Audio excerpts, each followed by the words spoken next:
Good morning. For those of you joining us online, we'll be preparing to begin the meeting shortly. Thank you.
Recording in progress.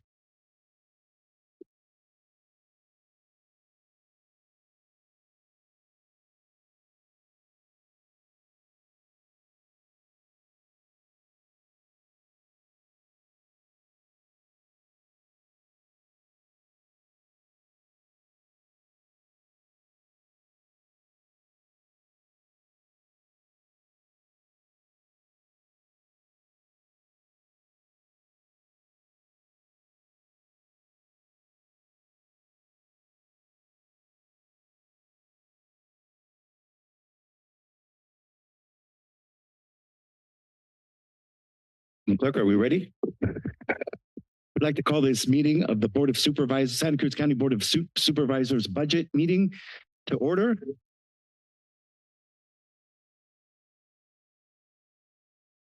Yes, I'll call the roll. Supervisor Yes. DeSerpa. Present. Cummings. Here. Martinez. Present. Koenig. Here. And Hernandez. Present. I'd like to ask the CEO if there's any considerations for late additions to the agenda, additions or deletions to the consent or regular agendas. Yes, we have one correction to the consent agenda. This is item number 20. There's additional materials. There's a revised memo packet page 115, which is replaced. The financial impact paragraph 2, sentence 2 should read, the department budget also includes funding from the mobile home space fee fund and deferred compensation fund, which total appropriations of $219,351 with $199,238 in revenues, resulting in an increase in sub-fund balance of $20,113. That concludes the corrections to the budget. Thank you. Would any members of the board like to commemorate today's moment of silence? Seeing none, if you can join me in a general moment of silence.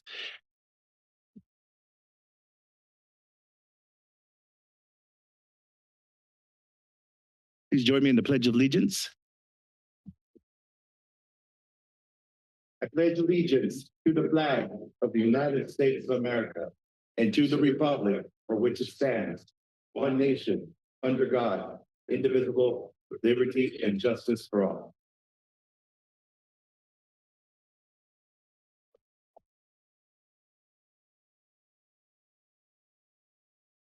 Next, I'd like to see if there's anyone that would like to make public comment on items not on the agenda.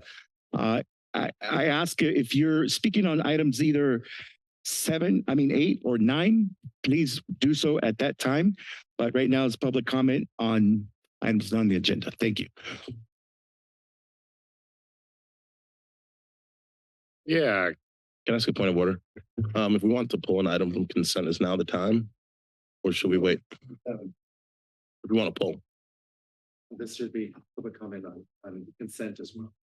If we want to pull an item from consent, this is the time, right? All right, so I'd like to pull item number 15 so we can have a conversation about potentially including funding for the Justice and Gender Coordinator. And so since that's a deviation from the county CEO's proposed budget, I'd like to pull 15 and add it to the regular agenda.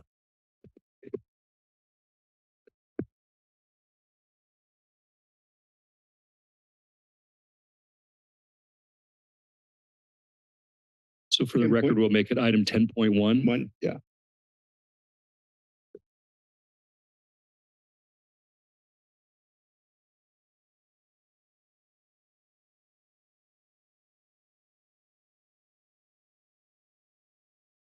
Okay, Yeah, good morning. My name is James Ewing Whitman. I want to thank the clerk very much for stopping my time because maybe I started speaking ahead of time. You know, we have this thing called a Declaration of Independence and Constitution. Jurors' rights. A juror was more powerful than the Supreme Court or the president because you could make precedents on what was going on as a juror. You know, people may want to read our Declaration of Independence. It was written as a warning. Many of the members were kind of joking, hey, it's a republic if you can keep it. Now, the individuals that refer to this nation as a democracy, that's not in our Declaration of Independence. That's not in any of the 3 U.S. constitutions.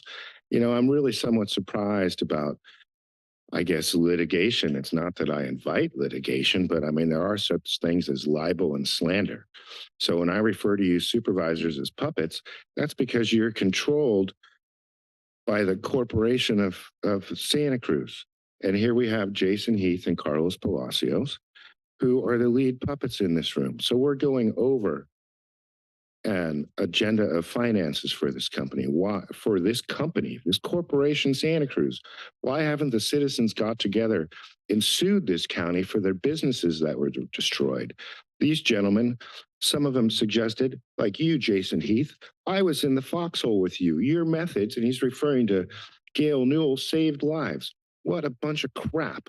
There is so much information of how we have been, how certain more individuals have been damaged by these vaccines.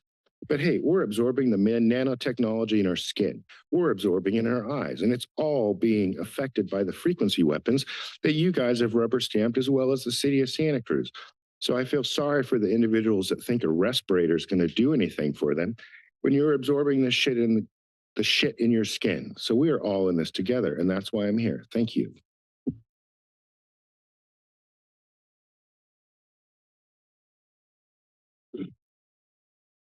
Good morning. My name is Andrea Turnbull. I'm a behavioral health program manager for the County of Santa Cruz. I oversee our suicide prevention work at the county. Suicide prevention work is very low key. It's impossible to identify who was saved because if it goes well, we never hear from the person who was saved. In April, this board adopted the Suicide Prevention Strategic Plan update. We've already started to fulfill the goals of the plan, but there's still so much to do. Strategic aim 1 is to build infrastructure. We need to collect and review data to better understand and address the problem and impact of suicide in our county. We need to explore and coordinate sustainable funding for suicide prevention. Strategic aim 2 is to enhance protective factors. We need to offer prevention education to the entire community. Update and disseminate a behavioral health resource guide that provides resources and information on the steps to take to get the support they need that is more inclusive of all the agencies that provide a spectrum of behavioral health services, including substance use disorder services. We need strategic aim 3, intervention and promoting connection to services. We need to continue to provide countywide trainings to providers and to the community. We need to create a system map for crisis resources. Strategic aim 4 is to reduce access to lethal means. This means to partner with local firearms retailers and law enforcement agencies to increase awareness of suicide prevention efforts, warning signs, and available resources. We need to distribute mean safety information and tools to providers and community members. And strategic aim 5 is to improve services for people who've experienced a suicide loss. This is developing a loss response team, which has just begun. And I'm just hoping that you will continue to support suicide prevention and the work that's being done here to save lives. Thank you. Thank you.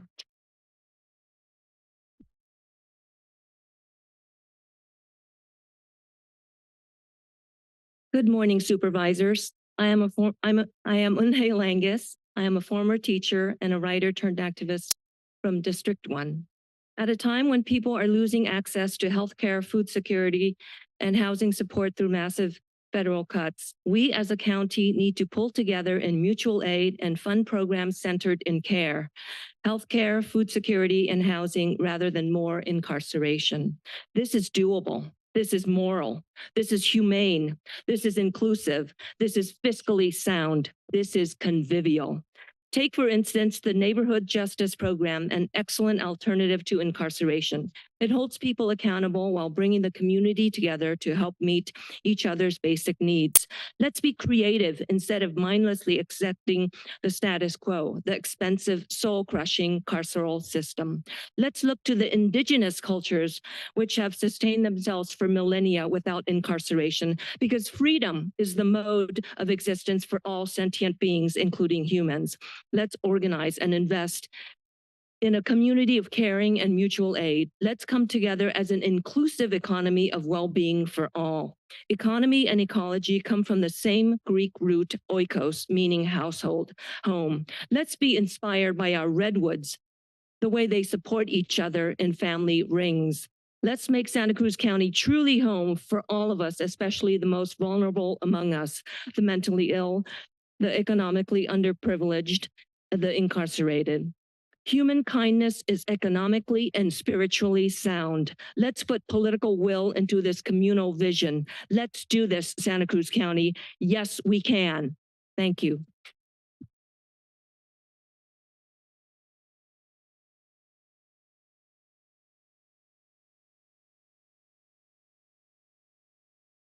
Laura Chatham here. We need to rethink our priorities. I got a couple job postings from the HR department over here. There's a posting for a deputy sheriff. It requires a high school diploma, deputy sheriff trainee. It requires a high school diploma, nothing more, except a basic English competency test, just spelling and vocabulary, reading comprehension, no math at all. The salary range is $7,900 to $11,200 per month. I also have a posting for a senior mental health clinic client specialist 1. This requires a master's or PhD and 2 years experience. The salary range for this one is $7,600 to $9,600. At the high end, that's less than $2,000. That's $2,000 less than a high school graduate that can pass a basic competency test. We need to rethink our priorities. Some people have suggested that being a sheriff's deputy is more dangerous than being a mental health care worker. But we go in without guns to situations that can be quite dangerous and de-escalate. We are first responders without weapons and for low wages that often don't even cover the cost of living here. This is shameful. You can make the difference. I am asking that we re-examine our priorities and refund our mental health care system. We don't need so much for the sheriffs. Thank you.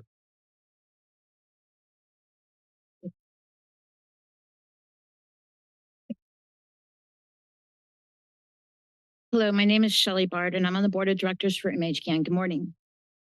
4 days a week, 50 people a day are provided peer support services by MHCAN. That's 200 a week, 800 people a month, and 9,600 people a year utilize our free support services.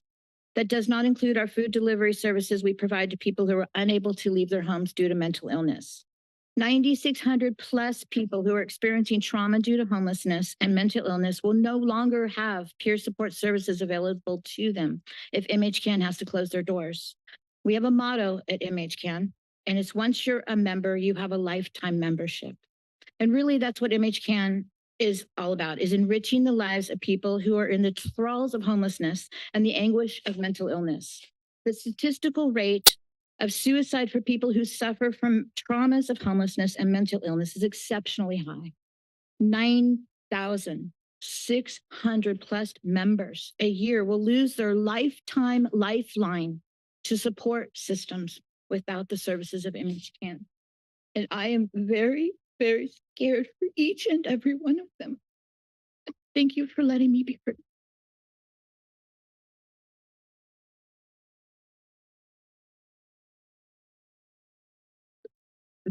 Good morning. Well, hold on, give me a second. If we could please hold the applause so the next speaker can move on. We have a big line that goes out the door today. Do spirit fingers if you'd like to, but let's keep the public comment going. Thank you. Hello and good morning. My name is Brian Phelps. I'm a third generation Santa Cruzan. I raised my 3 daughters here and my 3 grandsons were also born here, which is why I'm here to speak in opposition to the lithium battery storage units that are being entertained by you to be built here in Santa Cruz.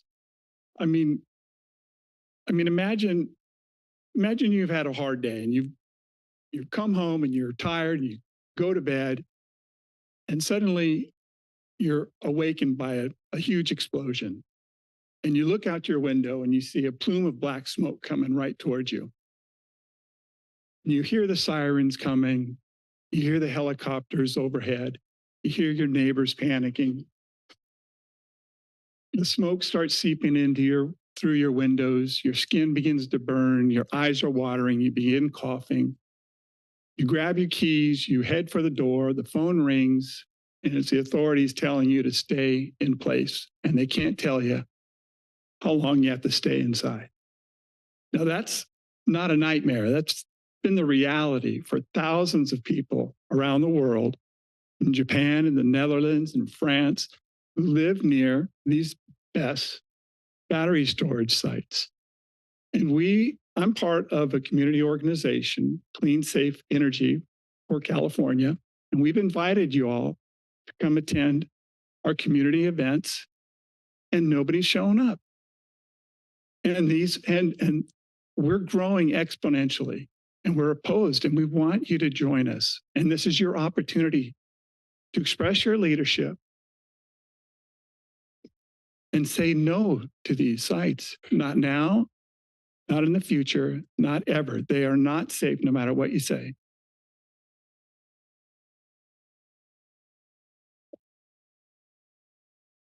Hi, good morning. My name is Carol, and I actually would prefer to address everyone here because the power is actually with you all in the back, and I hope you all can hear me as well. Who likes to pay their electricity bill? You do? Okay, great. What if you didn't have to pay an electricity bill? What if we didn't pay electricity bills to corporations? What if there were no corporations creating highly explosive, flammable plants near our schools, our water sources, our environment?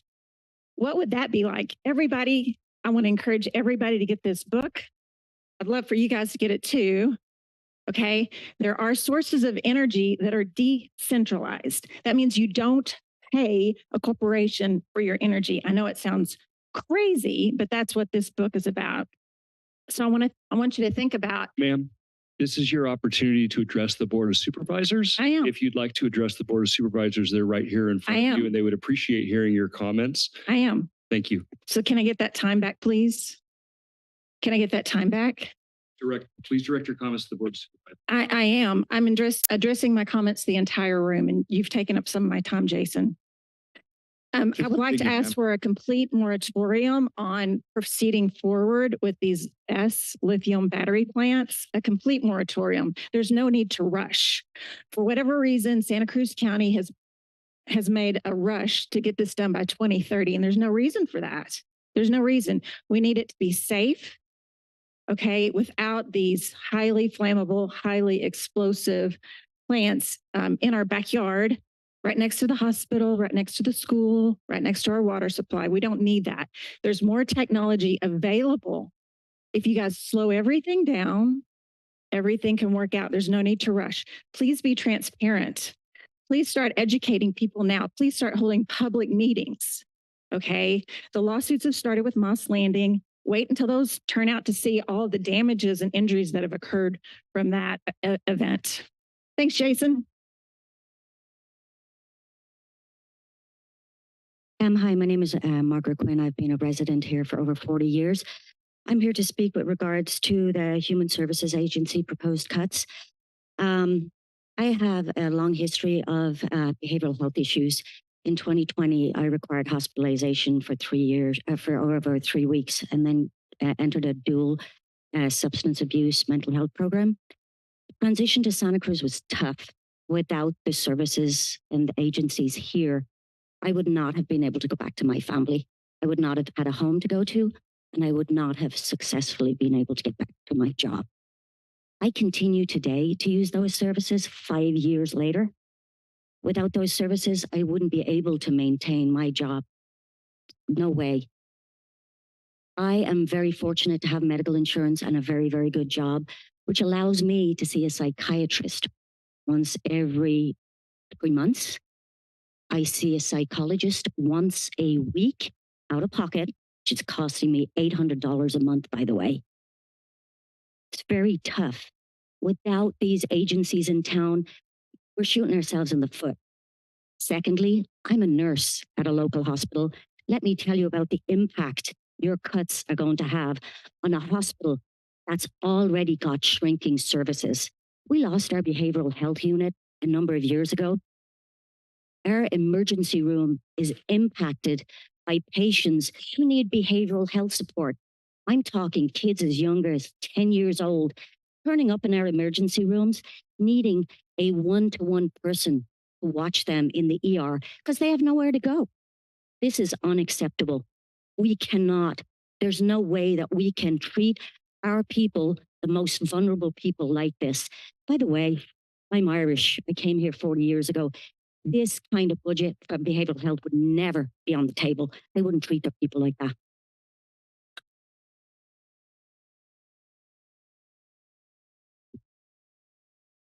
Hello, my name's Andrew Williamson. I work for Encompass at Casa Pacific. The opinions I'm sharing are not representing Encompass, just my own.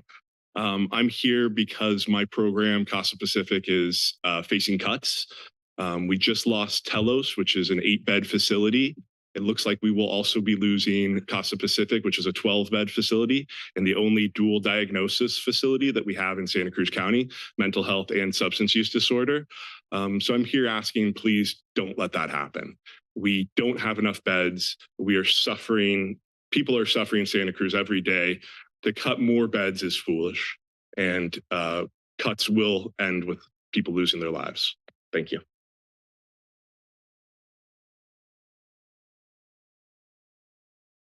Hi, good morning. My name is Kevin. I'm a therapist at the county health clinics, here to oppose the county's proposed budget plan. I know this is an agenda item later. Unfortunately, a lot of us have to run back to work at the clinic after this, so that's why we're speaking now. So sorry about that. This budget would cut 19 positions from health clinics, 10 from public health, and 43 from behavioral health. All while the CAO office loses no one, HSA admin loses 1, and personnel is actually adding 3 positions. The discrepancy is glaring. On May 20th, HSA Director Morales was asked for an update on alternative budget proposals. She replied that we basically have to choose between cutting lab and x-ray or cutting other essential programs like HIV/AIDS support or housing case management. Why are these the only choices? Why are these frontline positions fair game, but cutting leadership and management is off the table? In addition to eliminating lab and x-ray, this proposal would remove about 60 unfilled positions from HSA. We are severely understaffed, and we are already losing highly skilled and experienced people due to burnout. We are already having to cut back on programming. As just one example, this budget would remove 2 of our psychiatrist positions from the Watsonville Health Center. And my understanding is that that would leave us with just 1 psychiatrist there, only 1 day of the week for that entire health center, which is just incredible to think about. I firmly believe that our job as community members is to care for one another. It's the right thing to do, but it's also the practical thing to do. Removing access to healthcare will hurt our most vulnerable neighbors now, but it will hurt all of us in the long run. We owe each other better than that, and as our elected Board of Supervisors, you owe us better than that. Lastly, I'd just like to mention the idea floated on April 29th to replace our own lab department with on-site services from Quest. I can't view the replacement of public jobs with private contract services as anything other than union busting. It's anti-labor, and I think it's a shame on us for even considering it. Thank you.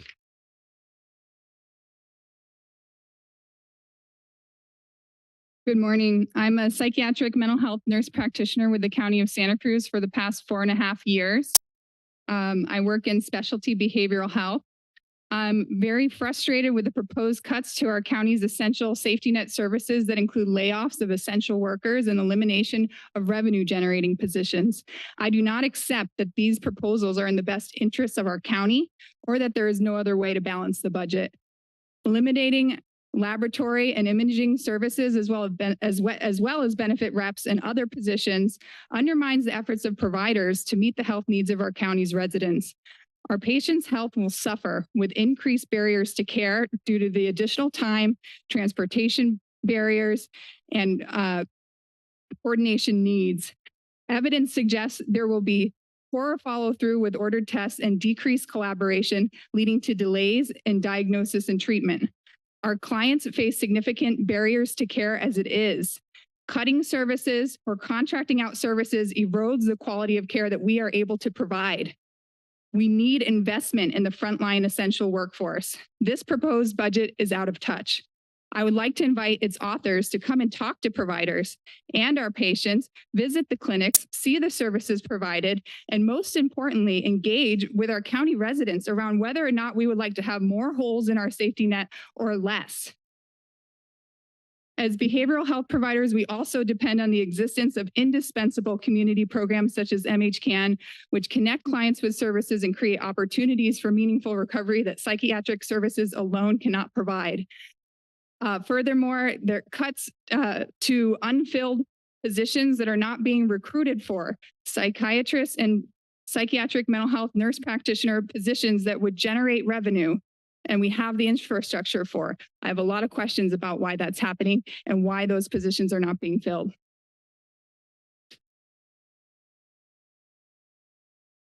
Hi, my name is Kirsten Jewell. I have worked for the county for 11 years as a CPS worker, a women's jail case manager, and now a therapist for our HPHP and Emmeline IBH program.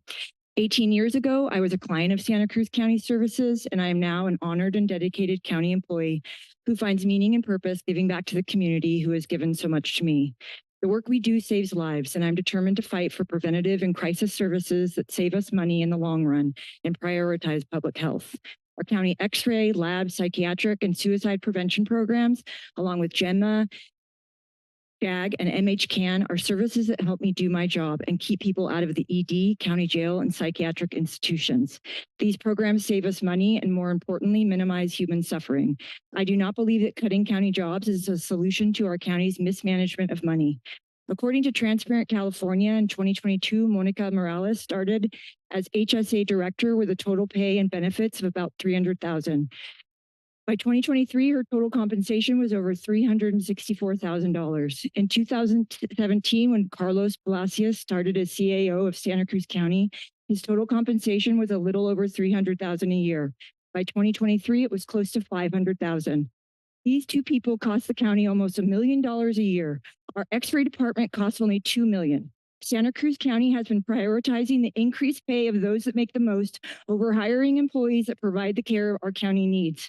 We have had over 30 open senior mental health client specialist positions for the last 6 to 7 years, and yet our management team has grown by over 80% in this time. Our management team needs to be held responsible for the deficit we are in. At the last board meeting, you asked Monica Morales to provide a budget sheet that didn't include layoffs. She didn't provide this and instead said, I believe this budget is the best possible option. This is not acceptable. Monica's decisions were made with no input from the union she was hired to negotiate with. Next week is her last week. Please don't allow her to make decisions with lasting consequences for our county's most vulnerable. Thank you. Will be left to bear.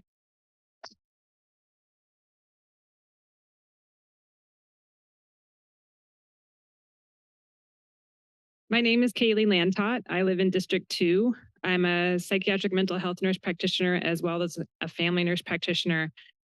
I've been a nurse practitioner for over 20 years, and I have dedicated my career to working with the underserved populations who are monolingual Spanish speakers and pick our strawberries and our grapes and our fruit that we bring to our table. So I'm very dedicated to this population. I voted for you, Supervisor DeSerpa, because I believe that you're going to stand up for the rights of the people who are underserved and vulnerable in our county. I am here to represent the one psychiatric provider left if these budget cuts go through in South County. Our clinic in South County is very busy. We work very hard and we generate more revenue than our North County clinic in Emmeline. Yet they're proposing to cut the one other psychiatric position in South County. That's going to leave over 200 patients without psychiatric care. I am also the only Spanish-speaking psychiatrist, well, psychiatric nurse practitioner and psychiatric provider in the county. I cannot absorb and take care of these people. They are going to end up in the hospital or the emergency room, God forbid, attempting suicide. It's going to be a mess. And people's lives are going to suffer because of it. In addition, removing the lab is going to really harm my ability to keep people safe on complicated medications that need constant lab monitoring, and also monitoring how they're doing with their substance use, because we work hand in hand with our substance use disorder portion of the clinic. So I beg you, please reconsider cutting the psychiatrist position in South County. I need someone to help me take care of these people down there.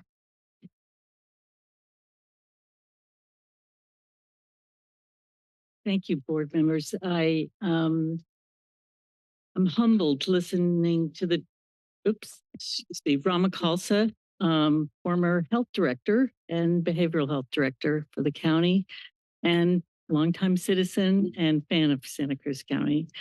I feel your pain. These are really hard times. It reminds me of 2008 and the cuts we had to do then. And I know the choices are hard before you, but behavioral health has been historically underfunded in some of its core infrastructure. The state has made a lot of our billing very complex. You need to be almost dedicated to learning like Swahili to do good billing. It's so hard, but you have good staff, you have good leadership. I would look for ways to try to shore up some of these gaps that are very real, and also look to how this next administration at the federal level is going to gut Medicaid. That will clearly land on the county's shoulders, as well as the states. And so if this was the only cut, it might be tolerable and you'd come back in time, but it's not. We're facing a real gutting of the public safety net. And any offer of help I can do to support the county in any way, I would love to do. And, support your hard decisions and work to make the system work for people on the ground in your districts of all kinds. Thank you.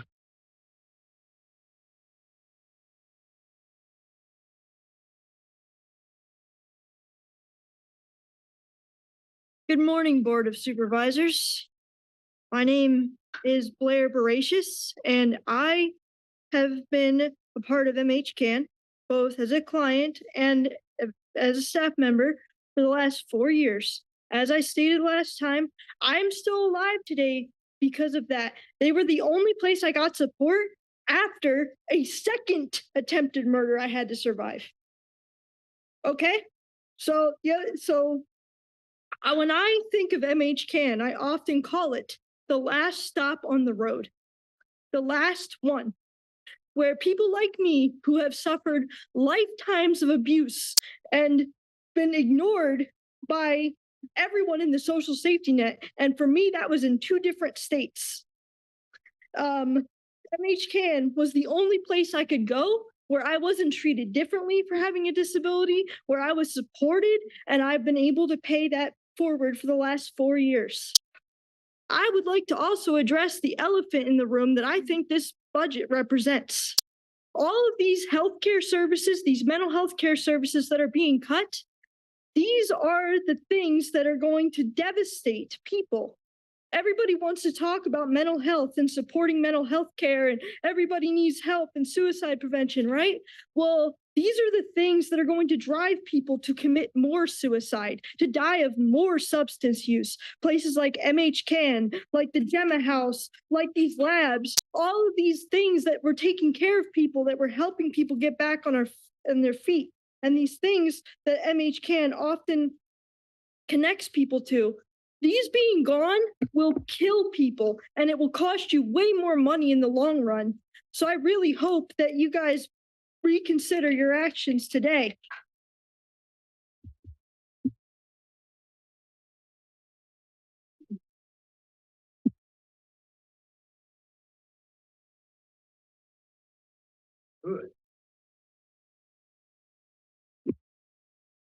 Good morning, supervisors. My name is Jeffrey Smedberg. I was a proud county worker for over 2 decades, and for the last decade, I've been a citizen. And I wanted to speak to you about the budget today. I know over the course of my time at the county, the Board of Supervisors had to deal with some very difficult financial times, and you're faced with that again. And I know you can make the right choices. And I just wanted to assure you that a lot of people are concerned about public safety. And of course, public safety depends on, importantly, public health and mental health care and other healthcare services to those who need them the most in our county. This is really the basis of a civil society, to take care of the people in our community who need our help. And so I encourage you to find ways to maintain support for programs such as the laboratory and MHCAN and GEMA. So thank you. I know you'll be able to figure it out.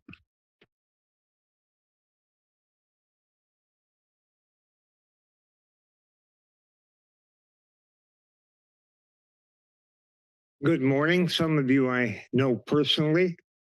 Some of you I've talked to. I got a personal thing here with me, a 3-day notice, but I'm here to speak.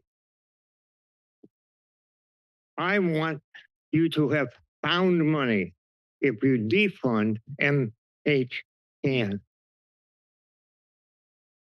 And know that as a board member, when there's only 2 on the board, I've done applied research. And I believe the county needs to work on a local level with the mayors.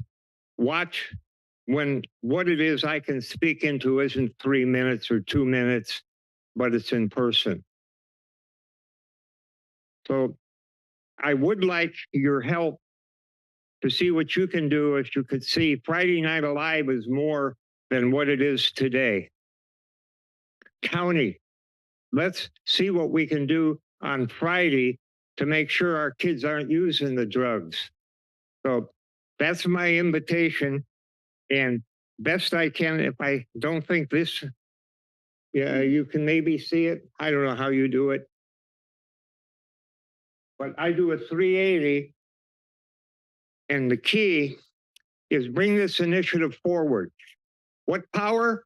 Our seniors are here, youth power.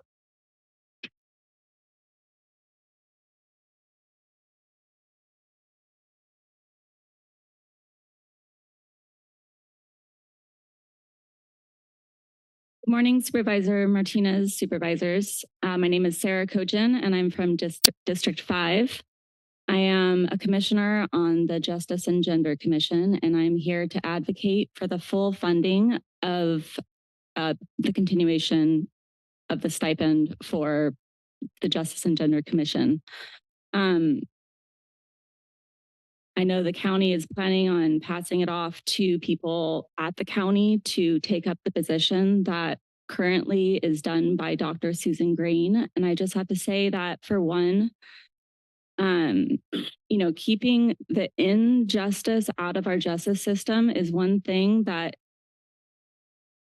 our commission focuses on. And having somebody that is outside of the county, having a doctor in psychology helming that position makes all the difference. It's a meager $50,000, you know, in comparison to the big budget that we're talking about. And I really think that we owe it to to our leader, Dr. Susan Green, and to all the women and children in our community that this commission helps. It has made a profound impact on my life and helping me in a very difficult place and situation I was in 3 years ago when I went through a very messy divorce. And I just hope that you guys will continue the full funding at least for the next year so that she can make other plans and so that we can transition. Thank you very much.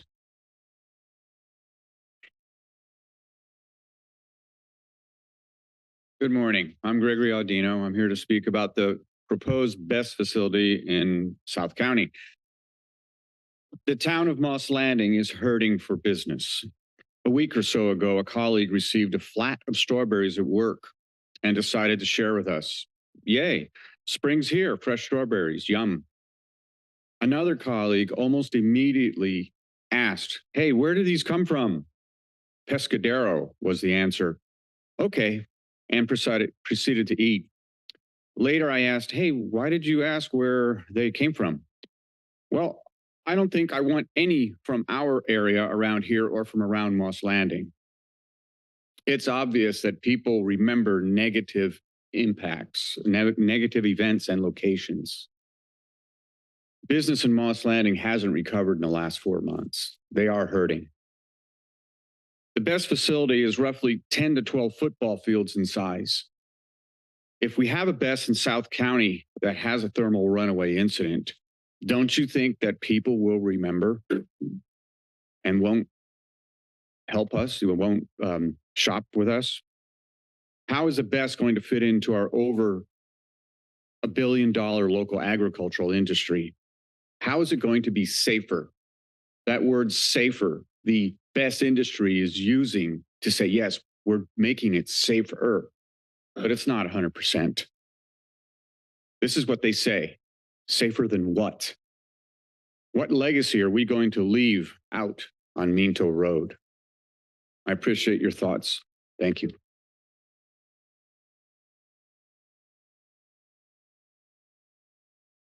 Good morning. Thank you, administrators and supervisors, for the work you're doing on the budget. I'm Jeffrey Arlt.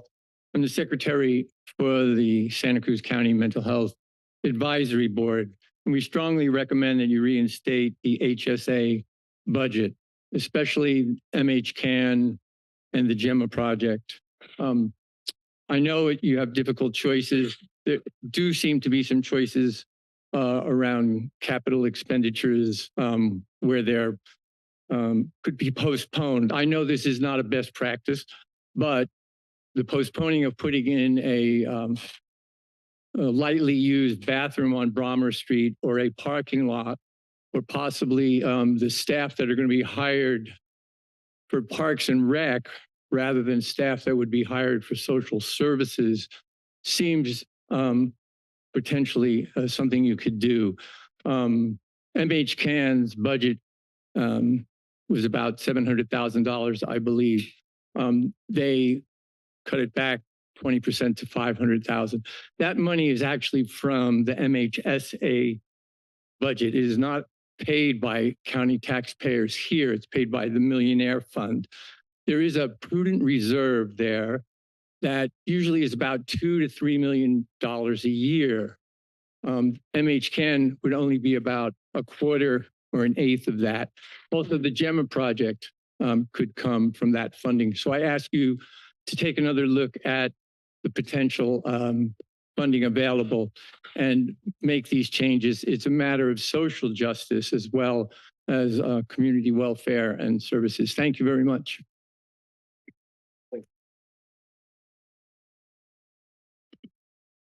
Good morning. It's a privilege to be here and have a voice. My name is Jeff Zajac, and I am directly affected by the HSA proposed budget. I am the senior lab assistant and one of the 12 workers that are going to be affected if this goes through. You have heard and probably will continue to hear that this proposal will bring barriers to accessible healthcare to our already struggling community. You will hear that the cost of this proposal will result in more financial and social economic damage in the future. What I see is a trend that has arrived here locally, and that is saving money by cutting essential needs that benefit the people, society, and the community. Where's the accountability, I ask? Hold the people who mismanage spending accountable, not the workers who are on the front lines serving our communities. I think that it is a civil liberty to have access to healthcare, and this proposal is against that and against the mission of HSA, which is to provide healthcare in an accessible manner. We are fighting right now. We are doing that with our voices. Thank you for listening. Frontline workers, as well as our patients, are traumatized by this proposal because it goes against our values.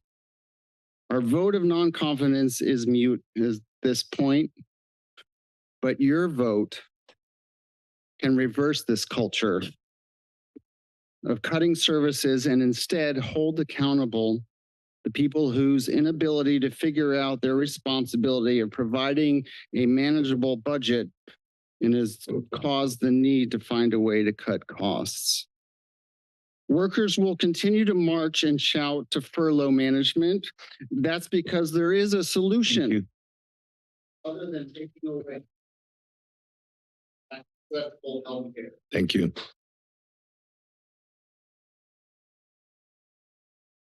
Good morning. I'm not quite that tall. I have looked at the budget, the proposed budget, and that is not a light read. I appreciate the difficulty of what you guys have before you, and you know how you have a difficult job, a very difficult job. I live in District 1. About 2 months ago, I showed up at Emmeline Street. I wasn't on Medi-Cal yet. I should have showed up a long time ago. I kind of knew that. I hadn't been taking psychiatric meds that I need. And I was taken wonderful care of. Far better care than I had been taken care of by when I had health insurance that allowed me to go to commercial facilities in the area. I highly recommend Emmeline Street. They do a wonderful job. And if it was possible, I would gladly pay my premiums to be able to go to Emmeline Street and be covered there and cared for there than to be cared for by the commercial options that are available in town. They do a great job. As soon as I was done and doing what I could to get started with the county and getting cared for, they've done a wonderful job. I went to MHCAN, and I have been continuing to go there, and that has been extremely helpful to me.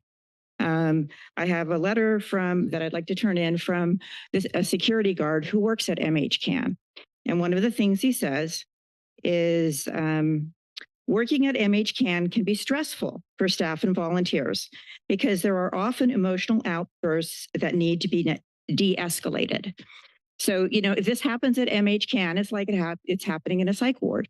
It gets handled. It gets handled really well. And my time is up. Who may I give this letter to?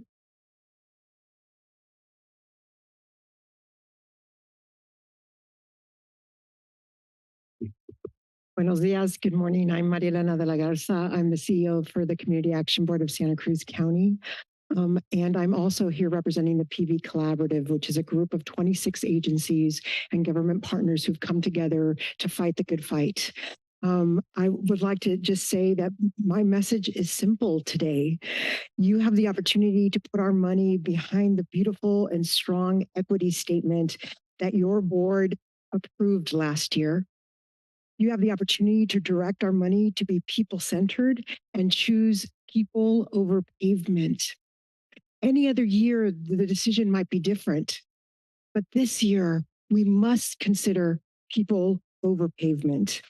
With expected impacts on Medi-Cal, we need to create solutions that will supplement impending financial impacts for our low-income immigrant agricultural families. This is the time to protect the most vulnerable, to ensure the safety net for our low-income families, that it is minimally impacted. You have decisions to make, and they're not easy decisions. We can see the pulls and pushes of the different thoughts of this community. But we have to understand that right now, who is under attack? Our low-income families are under attack, and I get it. We had a sinkhole on the freeway just yesterday. I get it. But we have to prioritize people over pavement this year. This time is more critical than ever. Muchas gracias.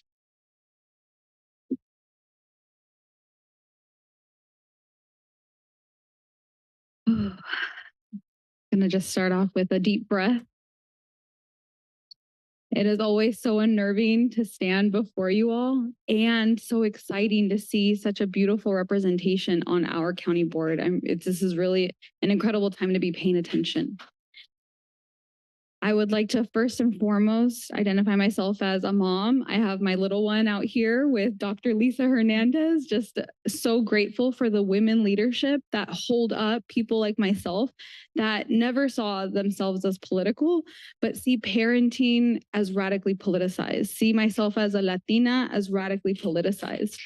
I would like to also identify myself as the Executive Director of Positive Discipline Community Resources and as a member of the Pajaro Valley Collaborative. We've been here before, and we know that when we cut Medi-Cal, we don't just deny care to a few, we weaken the whole system. Health disparities grow, clinics are stretched thinner, and entire communities lose trust. I myself was a young, struggling parent, and when I see the language around if you're over 19, then you're having to make monthly payments, and if you lose a single payment, then you're just out of luck. I myself was that struggling young mom, and I had missed payments, not because of something of my own fault, but because their own payment systems change. And then that means that you didn't realize that for 2 months you hadn't made that payment. And so I see the call to action. This is not a way to balance a budget. And to some of the other comments, I did just want to also say that it is easy to scapegoat a Latina brown woman who is homegrown here in Watsonville. And I would like to also express my deep appreciation for Monica Morales, who led with such grace and grit and dignity and gives voice to people like myself to think strategic and think long-term. And please do so now. Thank you. Hi, my name is Olivia Martinez. I'm the Region 2 Director. Unfortunately, Monica Morales did not give you a solution to this budget or did not propose anything rather than cuts. We think that you should fire the people that led us to this day. When we had a meet and confer over the budget, we found out that the medical director knew of this problem 10 years ago. 10 years ago, they have been losing money over the clinic labs. So why was this allowed? Why are people in power, like similar to Trump? Why are people in power are not being held accountable? Right? You have a duty to hold them accountable, and you have the money. We did our research. We did our due diligence, right? The county's general fund, right, grew from 139.4 million to 182.4 million. Healthcare programs restricted fund is 7.7 million. Federally qualified assign is 51.2. You can use some of that money, but it is unfair for working class people. It is unfair for poor people in our community. It is unfair for people of color, right? It is unfair for our LGBT plus community that suffer the consequences of bad leadership.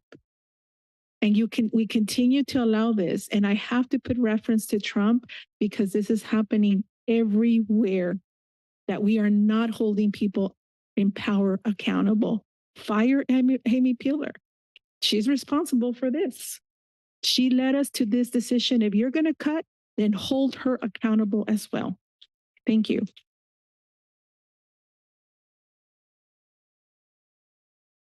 Good morning. My name is Leanne Luna. I'm the CEO of Monarch Services. And today I'm here on behalf of the Justice and Gender Commission, as I am one of the co-chairs along with Jesse Silva. I am here to urge you to fully, actually, sorry, I'm going to back up. If you're here to support JAG behind me, if you can just raise your hand. I'm here to urge you to fully fund the Commission on Justice and Gender and this year's proposed budget. The JAG Commission's annual budget of $51,700 ensures 5 hours a week of staffing support and provides $1,000 for speaker stipends. Staffing the JAG Commission in this way is critical to the success of JAG and our goal to improve the lives of women in the criminal legal system, reduce recidivism and intergenerational trauma and crime, and hold accountable people and policies for reducing and preventing harm to women. Over the last few years, the JAG Commission, with the support of funded JAG designated staff, has advocated for the reopening of Blaine Street Women's Facility, providing equitable access to a medium security facility for women, developed a safe release program overseen by Monarch Services for women released from jail with no safe place to go. This program significantly reduces risk of sexual assault, gender-based violence, and decreases the chances of offending and returning to incarceration. Advocated to reinstate in-person contact visits at Blaine Street and Roundtree Men's Facility. Included people with lived experience on the commission and as guest presenters to ensure their valuable input. Tracked and reported the number of women in custody. The CEO's office provides some administrative support, but they do not attend subcommittee meetings where the bulk of our work gets done. Our commission meetings have grown to 25 to 30 members of the public, not including the 16 appointed commissioners. This exceptional engagement is largely due to the leadership of Susan Green, whose contract is at risk with this cut. We need Susan's leadership to maintain this level of engagement and organize the knowledge and relationships that make this commission effective. Cutting or reducing the JAG budget could destroy it. At the very least, it will suppress its ability to respond to the needs and concerns of women and families. Thank you. Good morning, supervisors. I'm Jasmine Nahera. I am born and raised in this community, born in Davenport, now living in Watsonville. I too want to acknowledge the work that Monica Morales did here, and it is very easy to scapegoat a woman of color in leadership. She did the best she could with what she had, and the work that she did was transformative for us as leaders in South County. I too have a lot of empathy for the everybody in this room and everything that is on this agenda and the proposed budget and cuts. I worked for county behavioral health for 20 plus years. It's very difficult work, and these folks do an incredible job. I'm currently the CEO of PVPSA, and at PVPSA, we proudly serve thousands of youth and families across the Pajaros Valley through school and community-based mental health counseling, crisis intervention, substance use prevention, and wraparound services. Last year alone, we reached over 5,000 individuals, providing critical services that strengthen emotional well-being, family stability, and youth development. Every day we walk alongside families facing complex and compounding challenges, trauma, fiscal insecurity, housing instability, rises in cost of food, and a rapidly decreasing landscape of care. Losing essential Medi-Cal coverage and healthcare access for adults has a ripple effect. When parents can't access treatment, manage chronic conditions, or afford preventative care, the entire family suffers, including children.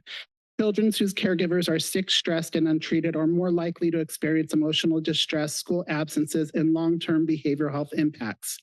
PVPSA sees the results in real time.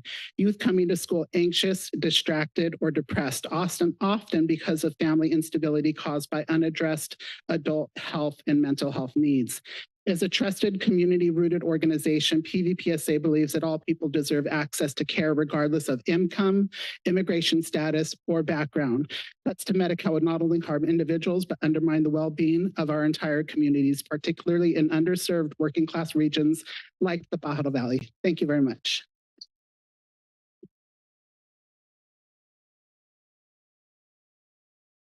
Come on up.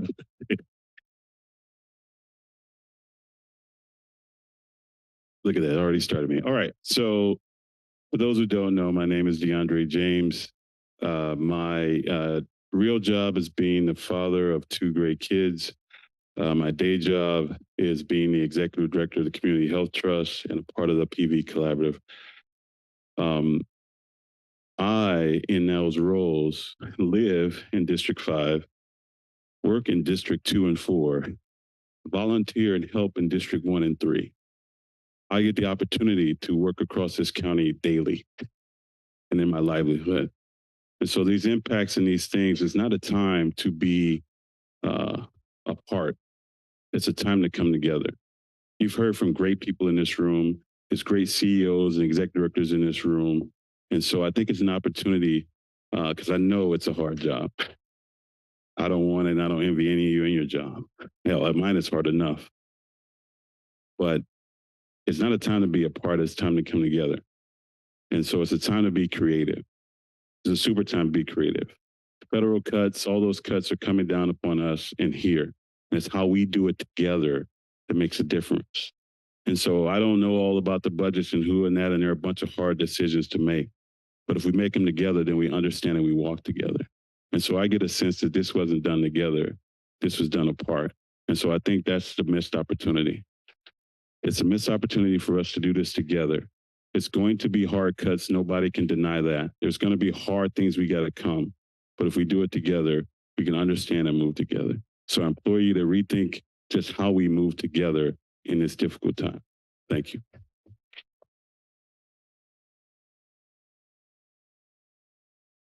Good morning, Donna Young, CEO of Salud para la Gente. We serve almost 30,000 patients in the Pajaro Valley and provide over 182,000 visits per year. I'll keep my comments short because my colleagues and in the Pajaro Valley Collaborative have already reinforced the importance of Medi-Cal as a lifeline for our farm workers, for our migrants, for our undocumented, and that is who Salud serves. We do not collect information on anyone's ability to pay or insurance. We are open to everyone. Medi-Cal is threatened at the federal and the state level, and I'm truly disappointed with the fact that California is no longer leading the charge to provide universal coverage in our state. And instead, the May revise provided a very disappointing cut to agencies like mine, as well as others who serve Medi-Cal patients. 73% of our patients are insured by Medi-Cal. We receive payment for every visit. So when patients lose Medi-Cal, we lose the ability for consistent reimbursement. And without reimbursement, we're still providing the care, but it becomes uncompensated care. And the care is not free. We need to pay staff, stock supplies, keep our clinics open. And without Medi-Cal or enough grant support, we will be forced to absorb the cost and the healthcare system will be destabilized. Medi-Cal is a lifeline for so many in our community. And I'm looking to this group, if we do end up absorbing these costs, to figure out how are we going to support our undocumented patients and residents in our community. I'd also would like to take a moment to express deep appreciation for Monica Morales. I am new to this community, and she has been an amazing mentor. Oh, sorry, mentor and support. Thank you.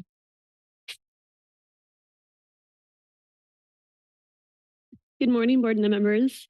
My name is Samantha Hayes-Asai, and I'm a resident of District 2. I'm a research assistant with the Justice and Gender Commission. I focus on the impacts of incarceration on women and our youth. I've had the privilege to do this critical work for the last few years, since 2023, work that uplifts some of the most marginalized and silenced members of our very own community. You should be concerned by the proposal to eliminate this budget. Cutting this budget is not just a financial decision, it's a moral one. It would effectively dismantle the commission and sever the lifeline it provides to incarcerated women and their families in our community. This role cannot simply be reassigned or replaced. It requires someone with a deep understanding of nuanced systems that many people never even see. Dr. Susan Green has cultivated this through her rich background of decades of research in this work and her connection with the Santa Cruz community. Defunding this program is not just a blow to incarcerated women. It harms their children, destabilizes families, and this is going to cost taxpayers far more in the long run with higher rates of recidivism. We are living in a time when progressive, community-centered efforts are being rolled back across the country by this current administration. And I believe that Santa Cruz has the opportunity and the responsibility to choose a different path. Protecting this work is not just about maintaining a contract. It's about standing firmly in our values of equity, dignity, and justice, especially with our women. I urge you to preserve this contract and its funding in full. Let Santa Cruz continue to be a model of care and compassion, not a story of regression. Thank you.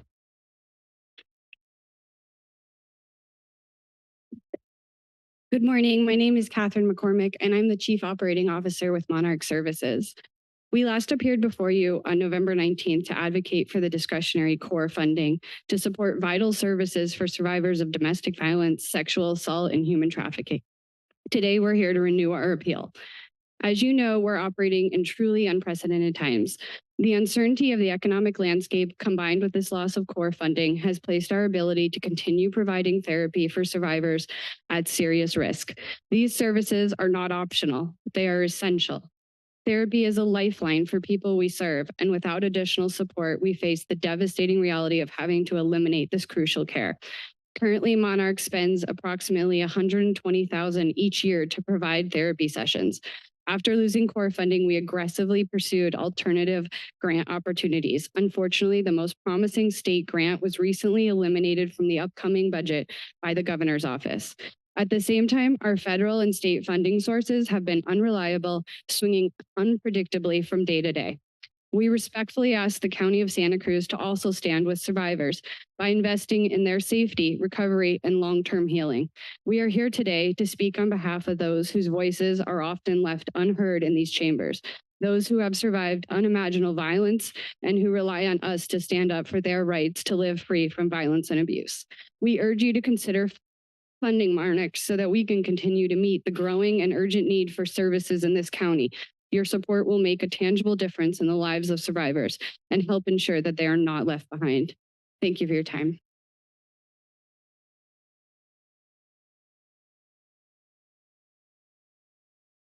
Good morning, board members. My name is Dr. Susan Green. I'm a research associate in psychology at UCSC and have been staff to the Justice and Gender Commission for the last 5 years.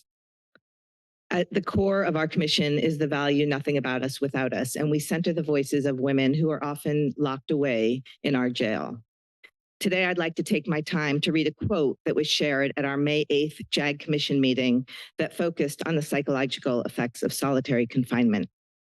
That day, 10 of the 35 women in custody in our jail were being locked up in a cell 23 hours a day.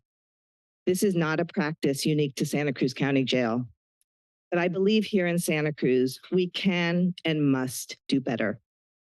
The following is from a woman who was incarcerated in our local jail about her experience in isolation, and she asked me to share it with you today. And I quote, "When I was in jail in O, I was the only woman in that area, and it was all male officers. I had a window in my cell. The door basically had a window. And I would have to time when to go to the bathroom, because all the men would try to peek in and watch me. There was a cell directly across from me. There was an individual who constantly, every time I'd look out just to see what was going on, he was looking at me. And when they'd come out, they would be able to walk around and be literally up to my door. One person kept trying to talk to me. I would just put my blanket over my head and they'd shove tea bags and papers under my door. And I'm like, get away. And nobody really stopped them. So I'd time when to go to the bathroom because I was surrounded by men. And there's a camera right here. And I'm just like, wow, this is crazy. They're watching me go to the bathroom. Not only the officers, which I kind of get because I'm in O and I'm in jail. So I kind of get the officers look at you in your cell in the toilet and everything, which is hard to deal with. But the neighbors would come to my door and just stare.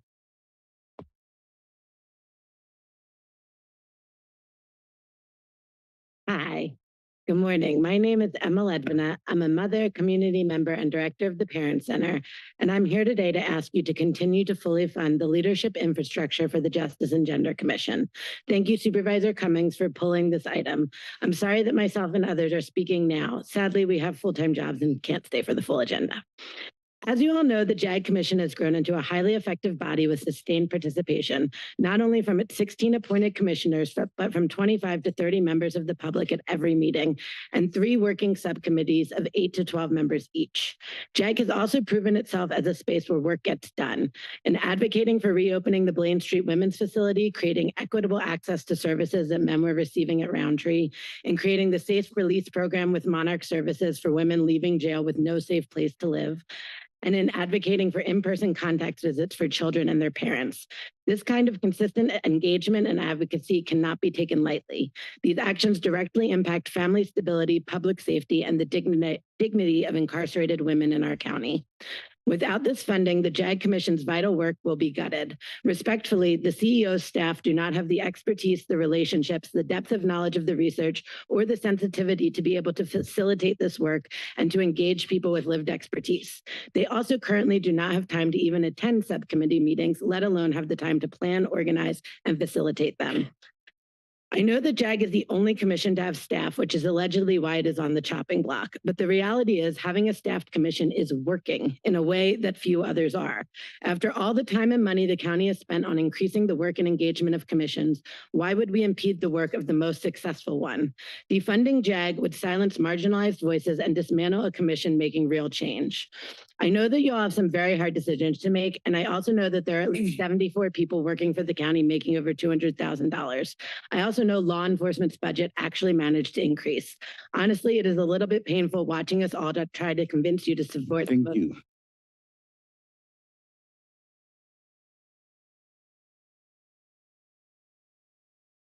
Good morning. I just wanted to come and talk with you guys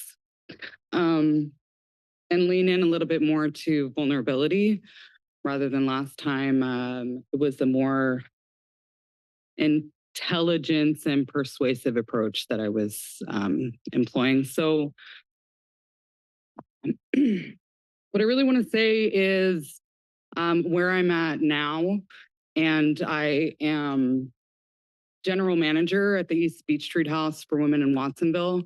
A Cabrillo College student. I am projected to graduate next year with 4 associate's degrees and to move on from there in public service journalism. And none of that would be possible if it weren't for the Safe Release Program, which I was one of the first recipients of the benefits of that program. They helped me 3 times. I am literally safe and alive today because of it. Thank you.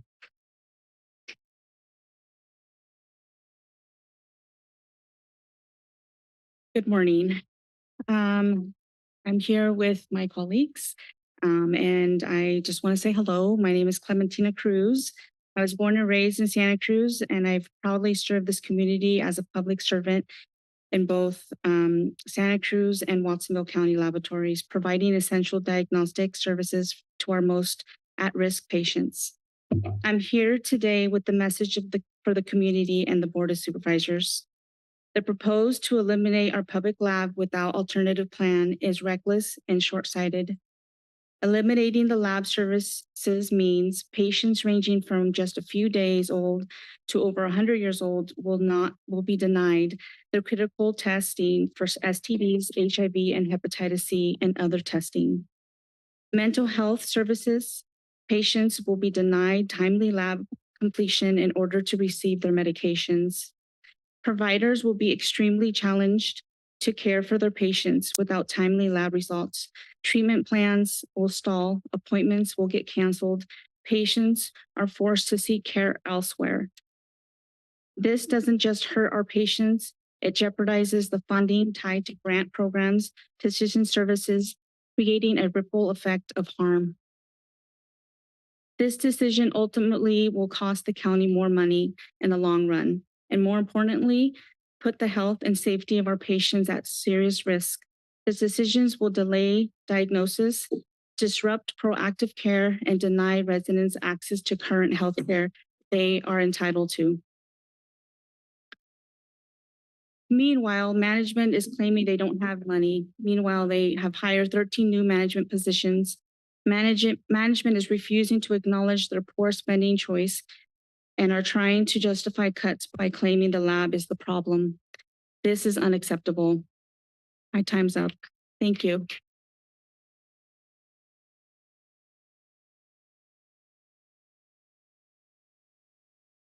Hi, my name is Cassie. I'm a public health nurse and I work at the Homeless Persons Health Project. I'm trying to fly without notes mostly today, so bear with me.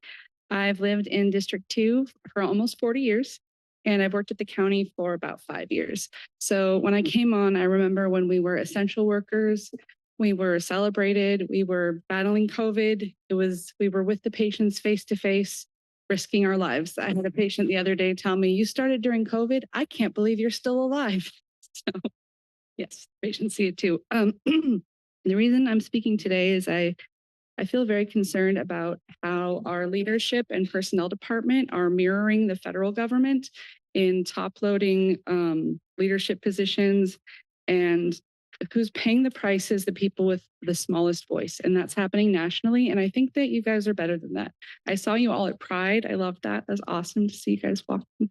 And I feel like Santa Cruz is better than that. I don't like the idea that the little guy is paying the price for these bad decisions that were made, because people with mental health challenges, homeless people, they have the least political voice. So it's easy to cut their services. What are they going to do? But it's really unfair. I'm going to read a small thing that my coworker wrote because he couldn't be here, but here's a good example of what I'm talking about. Management is blocking hiring for revenue generating positions, the vacant nurse practitioner position in HPHP, for example. That position brings in nearly $2 million in revenue annually per HSA management's past reports to the board. That's the same amount they're claiming to save by privatizing labs and closing X-ray. Support our work and allow us to generate more revenue instead of privatizing and eliminating critical clinic services. Thank you.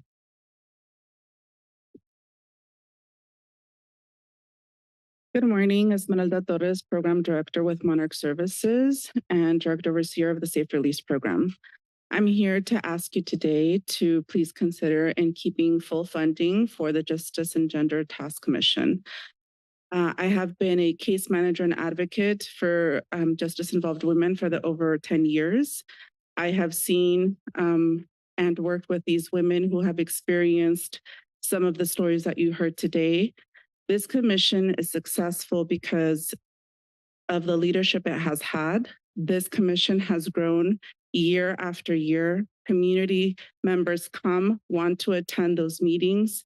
The subcommittee meetings are also getting larger because of the large interest that there is in trying to find justice and alternative ways to help these women who endure different types of abuse and violence in the different judicial systems.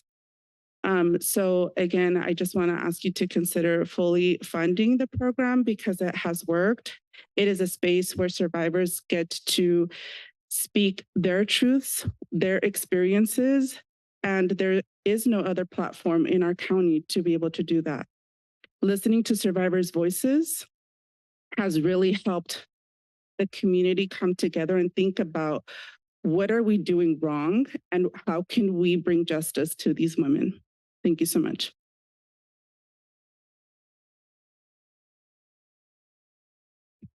Good morning, supervisors. My name is Becky Steinbrunner. I live in rural Aptos. I want to speak with you this morning also following along the lines of all the concern about health and safety this morning, but related to the proposed battery energy storage system at Minto Road, 90 Minto Road, that is in permitting now. I urge you to please install a moratorium on our county's progression of lithium-based battery energy storage. It is a dangerous, dangerous technology, and we need to put the brakes on it until safe technology, which is on the horizon, can be implemented. I also ask that you convene a technical advisory panel to help write our county's best ordinance. Right now, New Leaf and their consultant, Dudek, is doing that for us, and that is unacceptable. The public has no input on it. I am reading minutes of the County Emergency Council, Management Council. OR3 is in on it. Where is the public? You and I both know that once it gets to you on September 9th, it is a done deal, and the public will once again be shut out. San Juan Capistrano City Council bravely stood up and unitedly said no to BESS lithium in their community because of the dangers to their community and the environment. I'm asking you to do the same. Morro Bay, the city of Morro Bay has done the same.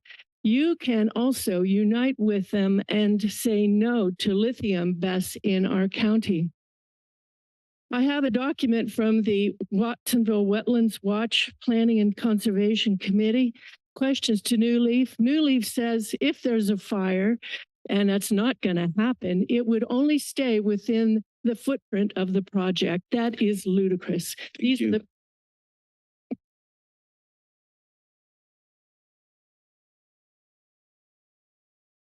Buenos días. Me llamo Oscar Ríos. Thank you for being here for yourselves. And I am so glad to see you. You know, this is the best time. When you ran and you knock on all those doors, you said, vote for me. I will represent you. I will make the right decisions. Vote for me. Vote for me. And you, all your volunteers, come on. And you gave them rallies about, we have to go and get people to vote for us because we will win because we know what has to be done. Well, this is your test. This is your test. And all the time that you will be in that podium and you're going to look, all of us here, we're going to remind you. We're going to remind you. And we're also going to thank you. Not only come and complain, because you hear a lot of that, but we're going to come and say thank you. Thank you so much for what you do, and especially for the most vulnerable. So when you eat a strawberry, a banana, okay, bananas, they're not cultivated here, but strawberries are. When you have a shake, when you wake up and you order breakfast, think about who is doing that job and what's going to happen to them when their services are cut. What's going to happen to them mentally? We know already what happens to us, right? We know how nervous we get when we need help. We know how nervous we get when we don't have the medicine and we cannot pay for the bills. So how are people that are the lowest going to pay for it? So remember, vote for me. Come on, vote for me. See, I smile. I am yours. Okay. Prove it. Now. Gracias.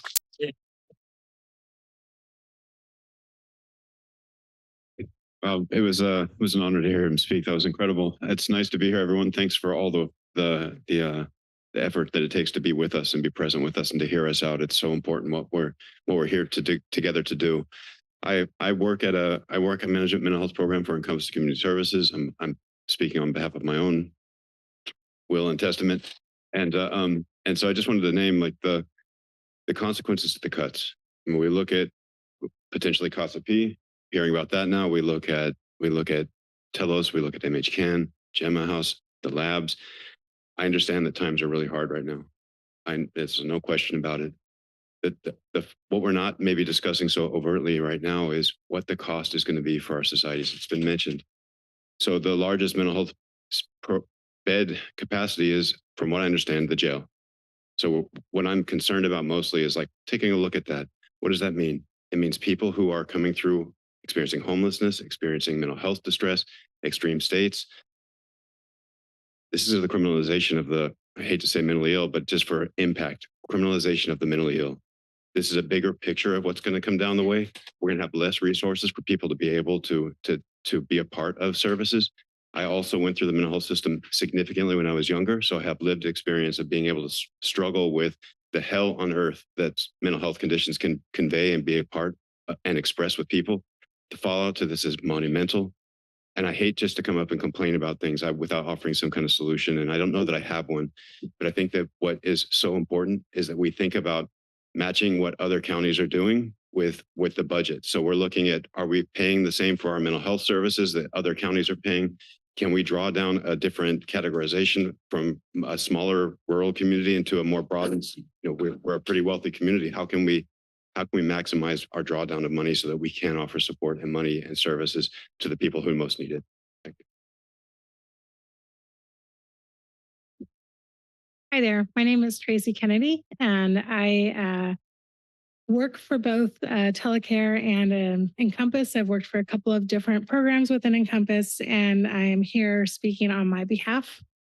I've had the great fortune to serve as a social work intern with the county SEDS outpatient program. I was a social work intern with the Telecare on the PUF side, and now I do per diem work on both the CSP and the PUF.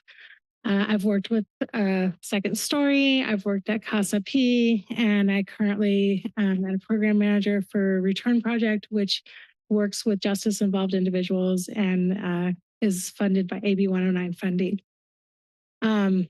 With that wide net of seeing all those different pieces in our county, I really have been super aware of all the deficits in our county in mental health services. And we already do not have enough treatment beds for our need. The loss of telos is going to be gravely felt.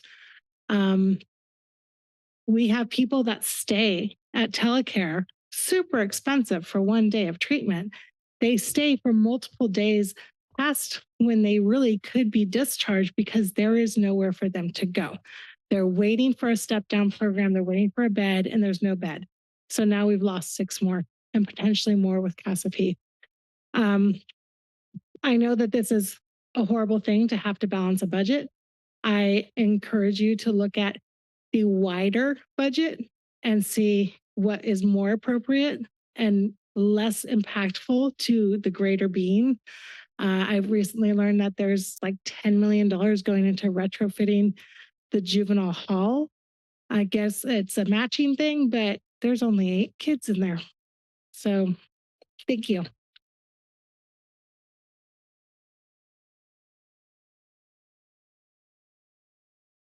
Hi, my name is Amy, and I am a Santa Cruz native, and I wanted to, hi, Manu, Monica, Felipe, Justin, Kimberly. I wanted to show up because you already know all the statistics, you have all the information, I believe, that you need to base your decision on. And so I'm here as a mom. My son is in the system. He's an adult and he is one of the ones waiting. He's for a bed.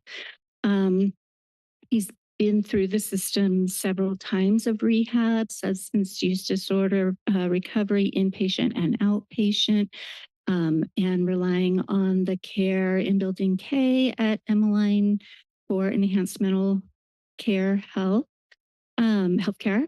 And I come with mixed feelings, because the system as it stands, as it's functioning now, is highly, highly problematic.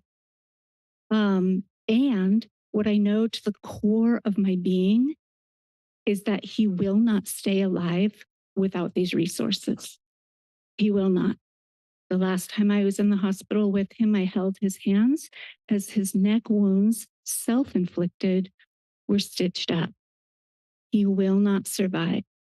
I am white, I'm well educated, I'm articulate, I have a flexible job schedule that I can show up today and speak on behalf of all of us moms who are doing everything we can, limited resources, to keep our children alive, whether they're children or adults. Thank you so much for listening, and I trust that the force is with you.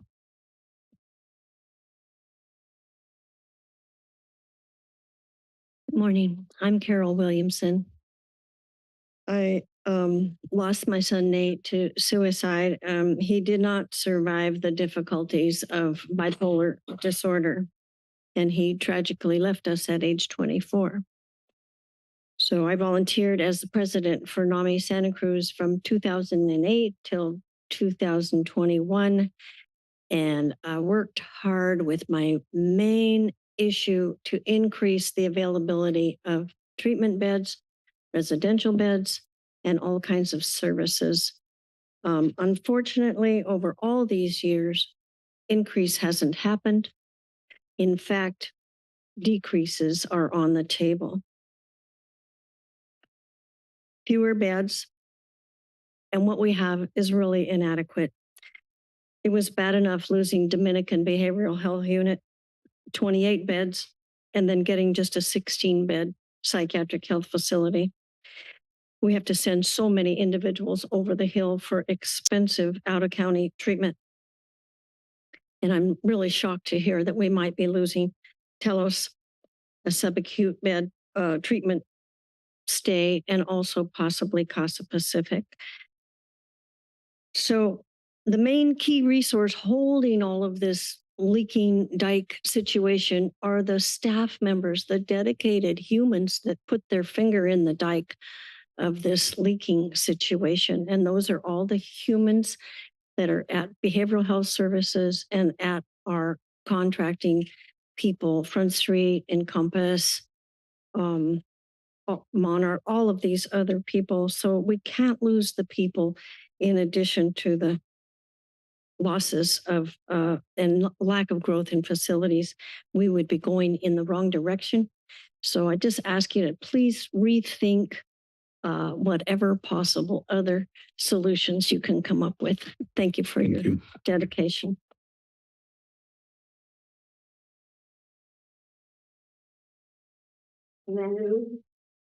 Just because I was here last time, I didn't think I was going to talk today, but I'm not going to say.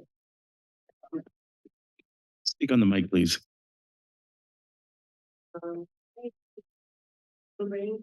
Speak on the mic, please. 244 13th Avenue. I'm Rain. They call me Rain. I don't know if you read the book, but I was going to ask you, did you read the book I gave you last time? Conversations with God? You don't have to answer me, right? But Manu, kids like the books. Now, I only have a couple of minutes left. Now, look at this. You know how many sheriffs have come to my house? You guys know me? Please speak on the mic. House. I'm so nervous. Look at this piece. Look at all the sheriff cards. More at home. They've all been to my house. You know why? Because autistic people have stayed in my house. And they yell to the neighbors. The neighbors have been calling 150 times. You guys have been to my house, right? 150 times. It stopped. Now it stopped. No, it stopped. I'm on a mental health diversion plan. I'm a postpartum care provider, doula, a mother, and a reflexologist. And my husband committed suicide in our backyard 5.5 years ago. 5 years ago, I said, I got to start doing something to keep busy, right? Okay, so I went down to Food Not Bombs and met some really interesting people, but they're all on the street. One guy slept in front of my house last night. Okay, and that's fine with me. You can tell all your sheriffs. If anything, they bring by my house. Okay, you know what it is, right? And because it starts, mental health care starts in the house, and with the use, they did abuse. And I have one guy that helped me check the power. He's basically always places. It took 5 years for him to get in. To go in the jail for a month, and he didn't. Until the judge said, "What's wrong?" So this is Thank you. people, and do not close facilities. So when more people coming here. Thank you.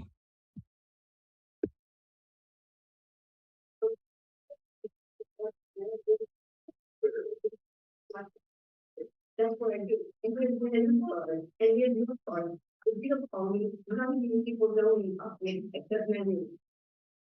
You know, I'm really doing bad. Don't you want to have a-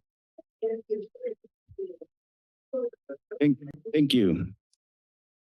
We're going to move public comment to online comments. We have been over an hour and a half on public comment. I am going to move the public comment online to 1 minute.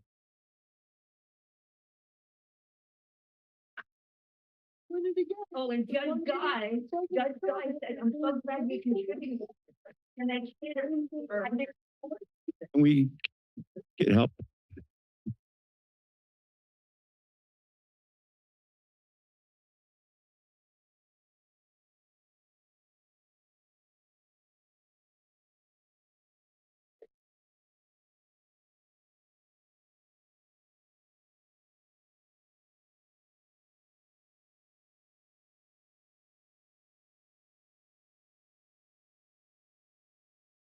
Thank you. If we can move to online comment, please. 1 minute. Andrea, your microphone's now available. Thank you so much. Can you hear me? Yes, we can. Thank you. Good morning, county supervisors and county staff. My name is Andrea Carlos Willie, and I'm the Impact and Resource Development Officer at Pajaro Valley Unified School District. Today, I'm speaking as a member of the Pajaro Valley Collaborative, and I reside in Supervisor de Serpa's district. First, I would like to thank Monica Morales, Health Services Agency Director for the County of Santa Cruz, for her service as she moves on to a new career opportunity. Monica was born and raised in the Pajaro Valley and attended our schools. She has held significant leadership position in the California Department of Public Health and served with exemplary integrity, depth of community engagement, and as a leader who activated the county's equity statement daily. Secondly, I want to acknowledge you face challenges as a board during this difficult deliberation and decision budget period.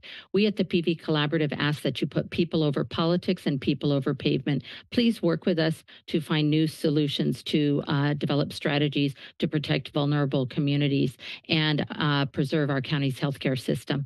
Thank you very much. Erica, your microphone is now available.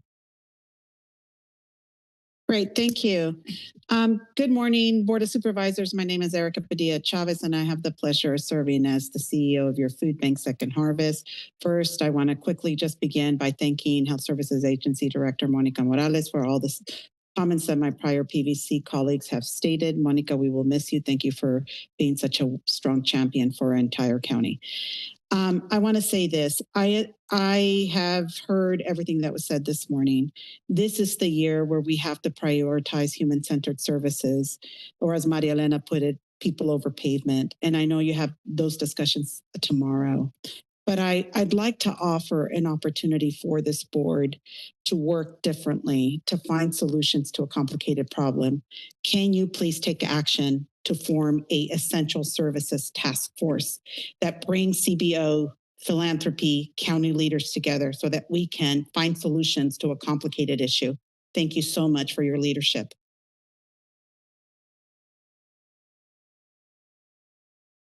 Anastasia, your microphone's now available. Hello.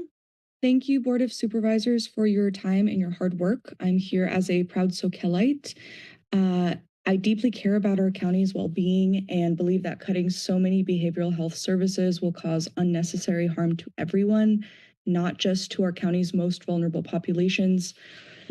You are very lucky if you've never had to manage a mental health condition of your own or to take care of someone who has one. But if you haven't, then you might not know the deep relief that comes from places like MHCAN, Telos, Casa Pacific Gem House, or from having the care of a competent provider. These supports are often the only lights at the end of a very deep and dark tunnel, and I'm saddened by the idea that those who will struggle with their mental health in the future might not have these lifelines. These are places where people find practical and emotional support they may not otherwise have, and a way to give back to others in society. Cutting these services means untreated mental health services, which will lead to increased substance abuse, suicides, and homelessness.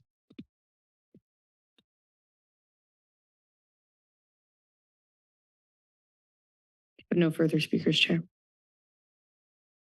Vice Chair.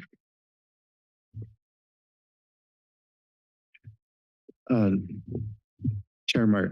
Chair Martinez, I think we are ready now that public comment has finished to move into the budget presentation. So I don't know if you want to go directly to that or if you want to take a 5-minute break. It's up to you. Yeah, let's go ahead and take a 5-minute break and then we'll rejoin for the budget presentation at 10:41. Thank you. Recording stopped.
Recording in progress.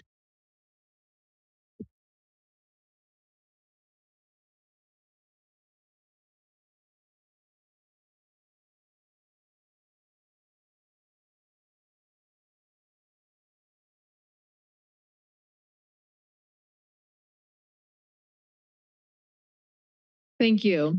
At this point, I'm going to bring it back and I'm going to introduce regular agenda item number 8. Consider presentation on the, are we on number 8? Number 5. Sorry, agenda item number 5. Thank you. County Executive Office opening remarks. Thank you. Okay, thank you, Vice Chair Martinez and members of the board. I'm Carlos Palacios, County Executive Officer, and I have with me Nicole Coburn, our Assistant County Executive Officer, and Marcus Pimentel, our County Budget Manager. I wanted to start out my remarks with an overview of the entire budget situation that we are facing. During the public comment today, Rama Khalsa, who's our former Health Services Agency Director, commented that this reminds her of the 2008 budget when the county was facing the Great Recession. If you remember those days. And we aren't there yet. Thank goodness we're not at that point. But just to remind the board, 2008, what the county did during that big budget crisis, the county actually had to do major cuts, including completely eliminating the Parks and Community Services Department, eliminating countywide furloughs and countywide layoffs, eliminating all of our infrastructure and roads budget. And like I said, we're not there. That was 2008, and that happened statewide, countywide, nationwide. I was in Watsonville at the time, and we faced similar cuts at that time. But I will say that there is a lot of concern about what's happening at the federal and state level. Half of our budget, just a reminder, is coming from the state and federal sources, 1/2 of our budget. So we are very dependent on what happens in Sacramento and what happens in Washington, D.C. At the federal level, there's two major pieces of legislation that we are paying very close attention to. One is the budget reconciliation bill, which extends the 2017 tax cuts. That budget reconciliation bill was approved by the House recently and is now in the Senate. That bill requires major cuts to Medi-Cal and other safety net programs, including imposing a work requirement, more frequent eligibility determination, and reduces the federal share of Medi-Cal costs at the state level. We anticipate that bill would be approved by the fall. The annual budget for FY 2026 at the federal level was also introduced by the president. That budget contains major cuts to the safety net. Just to give you an example, housing and urban development in the president's budget is facing a 44% cut.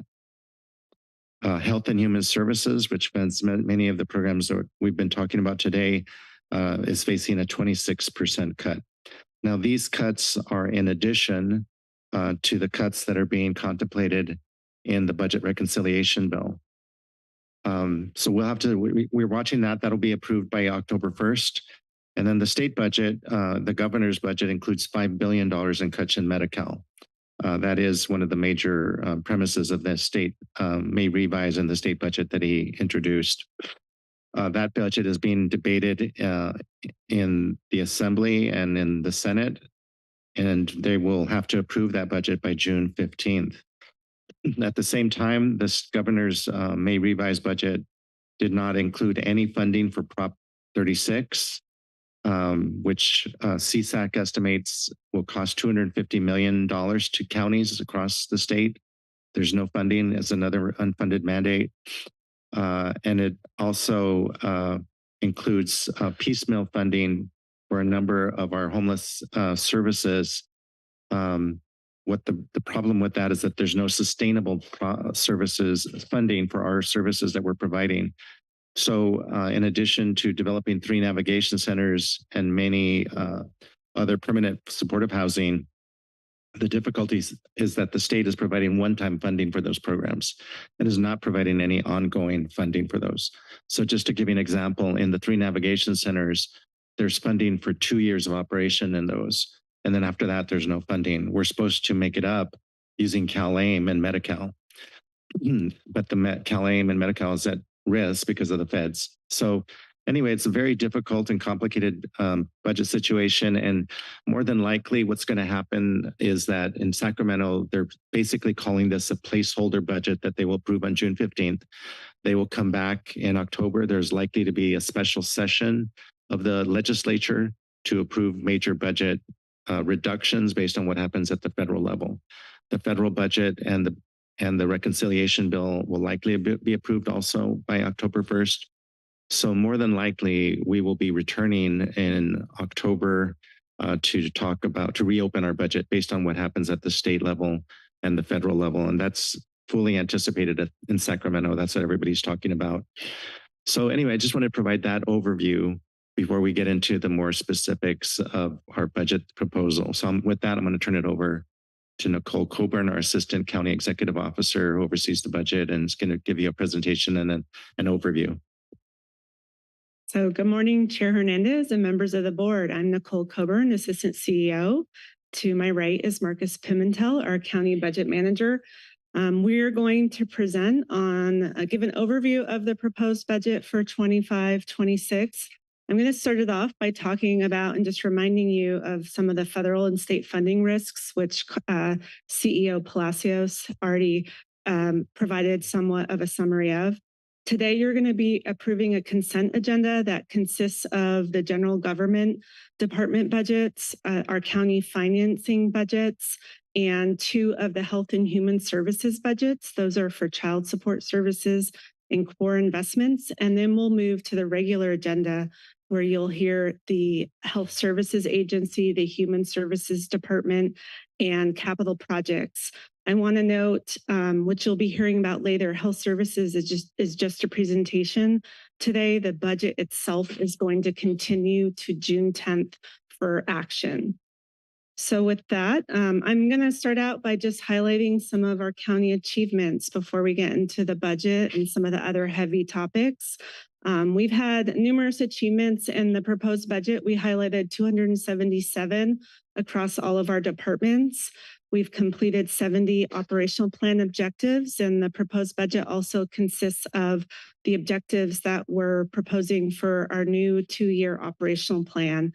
Some of the key things that you're aware of, I know we're very proud of the 24/7 mobile crisis response team and also working on the Children's Crisis Center, which will be opening later this year. We completed all of our library projects, which are beautiful. And we've worked on our housing element and the rezones for that, improved numerous road improvements and intersection improvements around the county.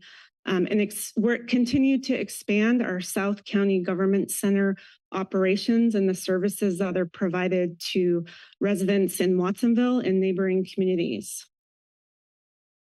So as CEO Palacios mentioned, we are in the middle of looking to see what happens at the federal and state levels with respect to budget impacts.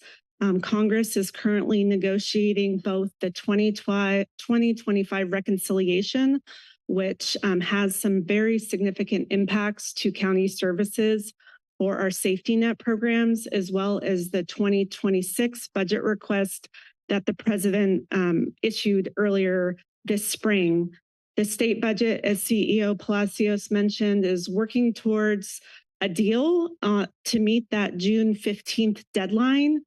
That won't be the end. After they reach an agreement, there's going to be budget junior bills that are taken up in July and potentially August, and that will be signed by the governor or vetoed by the governor by September. So we anticipate further changes to the state budget just based on the current proposal over the summer. We are at the second budget hearing here for the county's proposed budget. As CEO Palacios mentioned, whatever happens at the federal and state levels over the summer, we anticipate potentially coming back to the board with a special session in October to revisit the budget and to propose budget reductions. We don't currently know what that looks like. And so we are thinking through steps to get there, but depending on what happens at the federal and state levels, we'll be coming back to you with some further actions. So in terms of federal and state funding, we just want to remind you and the community that it's very significant. Federal funds make up over 1/3 of the state budget. It funds over $112 billion in Medi-Cal. Much of that comes to counties to fund our safety net programs and Medi-Cal. The January proposed state budget included more than $170 billion in federal funds. And then the governor's May revised had reductions to the state budget of $2.5 billion. Some of that is going to impact what is happening here at our local level in terms of the changes in undocumented residents who receive some of our Medi-Cal benefits. The county budget itself relies heavily on federal funding. These provide essential services to protect our public health, support our vulnerable residents, maintain our infrastructure, and strengthen our local economy.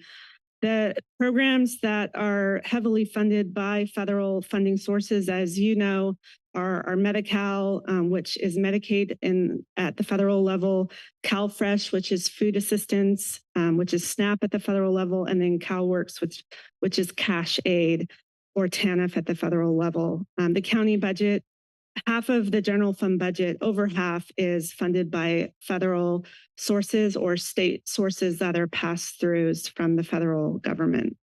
We've already seen a number of federal impacts, and we have a response team that's set up to address changes at the federal and state levels.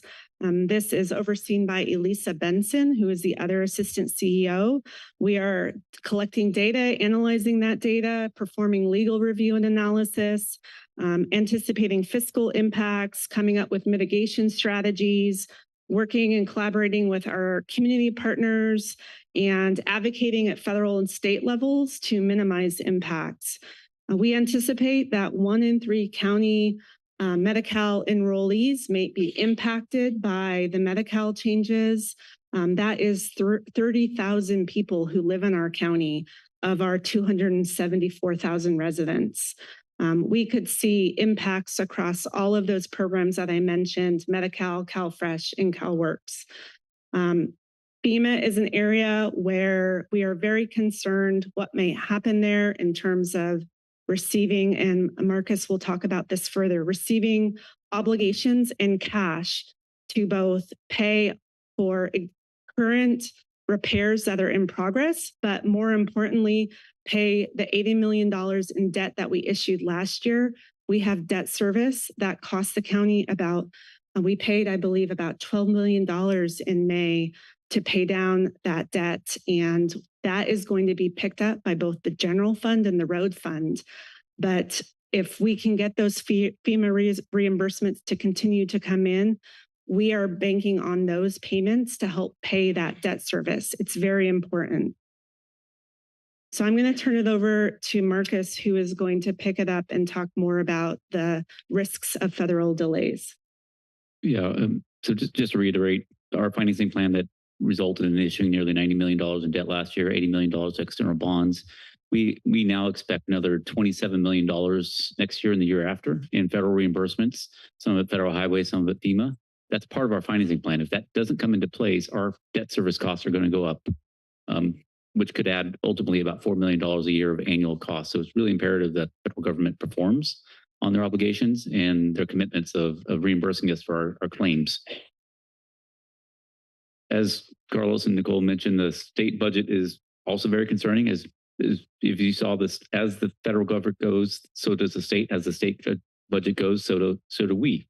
We are a direct extension of a lot of times of the state and federal government. So as the state is facing potential new federal threats, so will we. As the state is conducting special study sessions in the fall, so will we. We would expect more considerable reductions from both federal and then the state cascading impacts roll down to us. The state's governor's May revise was a precursor. It wasn't the plan. It did not respond to the potential threats that they'll face from federal reductions. So that already included $5 billion in reductions in Medi-Cal. That's just the beginning. So we're concerned about that. We're concerned what has already been proposed that reduces Medi-Cal funding, no Proposition 36 funding, and eliminates future funding and sustainable funding for our housing programs. All this is the backdrop for our 25-26 proposed budget that now includes some of the supplemental budget recommendations. We've done all this trying to anticipate where we can and right size where we must the current year operations and next year's operations. We don't yet include significant reductions from the federal government or the cascading impacts from the state. Again, that will come in the form of a fall conversation of an ongoing budget deliberation, possibly in September and more likely in October. The way the budget is shaped now, our $1.2 billion budget, about $800 million is in the general fund. And as compared to our adopted budget, that's $65 million less than last year's adopted budget. Across the entire county budget, we're $170 million less than our adopted budget in this current year. Many of these slides you've seen before, so I'm just setting the stage and reminding you what's to come over these next couple of days and what we'll continue to be working on. Every year as part of our budget process, we have supplemental additions that come in place. Sometimes there's new revenue sources or changes from when departments submitted their proposals. One of the changes that came forward was adding 8 new positions in the supplemental process that is now part of Community Development and Infrastructure's budget proposal that you'll hear about tomorrow. It's included in their board letter. That includes 2 positions for building permit technicians and 6 positions to bring the green waste recycling in-house to the county. So from when we last presented April 29th about the proposed budget, since then 8 new positions have been recommended to be added to the budget as part of our supplemental process. No other changes yet have been made to the proposed reductions. Those will be discussed next Tuesday, June 10th, as we continue our budget hearings about the options for reductions. Across the entire general fund, $240 million is our $45 million is our general fund financing. That's flexible. So you started with that $1.2 billion amount and you get down to $245 million. That's our flexible funding. Most of that is going to support our services and our public safety and law and health and human services. Across the entire county general fund, $544 million is revenue that we receive directly to help ourselves. And then we have tax base that becomes available to us to allocate across departments. And that will be discussed and previewed in each of the department presentations you have today. It's also discussed in each of the board letters included on consent. Within our general fund revenues, we are experiencing, as compared to last year's adopted budget, a little bit of a setback. We included last year a higher expectation of fee reimbursements that are not going to be there in this current cycle, about $14 million less this year in those reimbursements. Some of that was success. We received reimbursements faster than we expected due to advocacy in the prior presidential cabinet.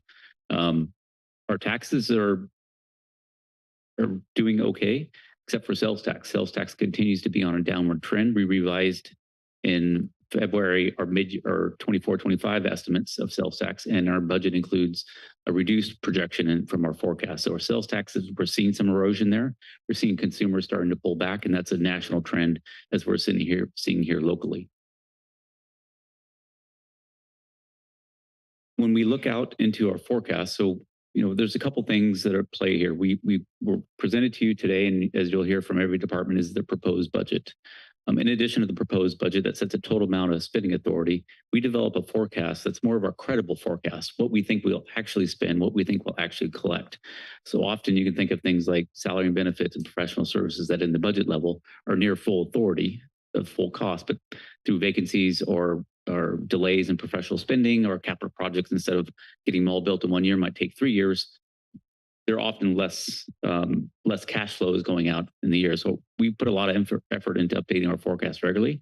Our forecasts for 25-26 are right now to be a balanced budget, and that is in line with our proposed budget. but we're still seeing some deficit problems, $7 million, $7.4 million in 26-27 before the impacts of federal reductions. But we still have a deficit challenge that we're trying to solve for 26-27 in our out year of $7.4 million. We do expect, and I've talked before, as we get to the 2030s, for a lot of reasons, we've been doing a lot of resetting cost structures, and with some new revenues that come on board, we should have some more flexibility in the 2030s. But over the next several years, we're still seeing some concerns in our forecast. As compared to our general fund reserves in the chart on the right, it tracks our total reserves at just nearly $100 million, $96 million, $97 million, $98 million. Let me keep doing my math better. But a lot of that is reserves assigned for particular purposes. In particular, there was $51 million for health, for federal qualified health clinics. So that's meant to serve the Medi-Cal community. When that's taken out, our total reserves actually dropped to equivalency of 2.9 payroll cycles. So that's concerning, as it is when we look at our peer average reserves per capita, we'd be at 216 million and we're at half that. So our peers across the state are better funded, have better reserves, and are better able to navigate through these economic challenges and federal policy challenges. We're not positioned there we're not as fortunate. So just pausing that, a lot of that is a recap of what we did on April 29th. We reviewed some of this on May 20th with the May revise. In today's actions, we're asking the board to consider all the individual department budgets that are included on consent. All the general government budgets are included on consent. They're in the packet. And we're asking for action on the health and human services on consent, which includes child support and core services. The rest of the actions today will be in presentations to you. Across all of our general government, we're allocating $162 million of resources to fund. The general funds portion of that is 38 million, and 123 million is other funds. So across general government, it's mostly other funded through internal service funds, such as our property and liability risk funds, and information services and general information services. As far as the general fund contribution, this entire category gets $23 million of that general fund contribution. So less than 10% of our general fund contribution goes to basically our general governmental services that often don't have sustainable revenue sources behind them.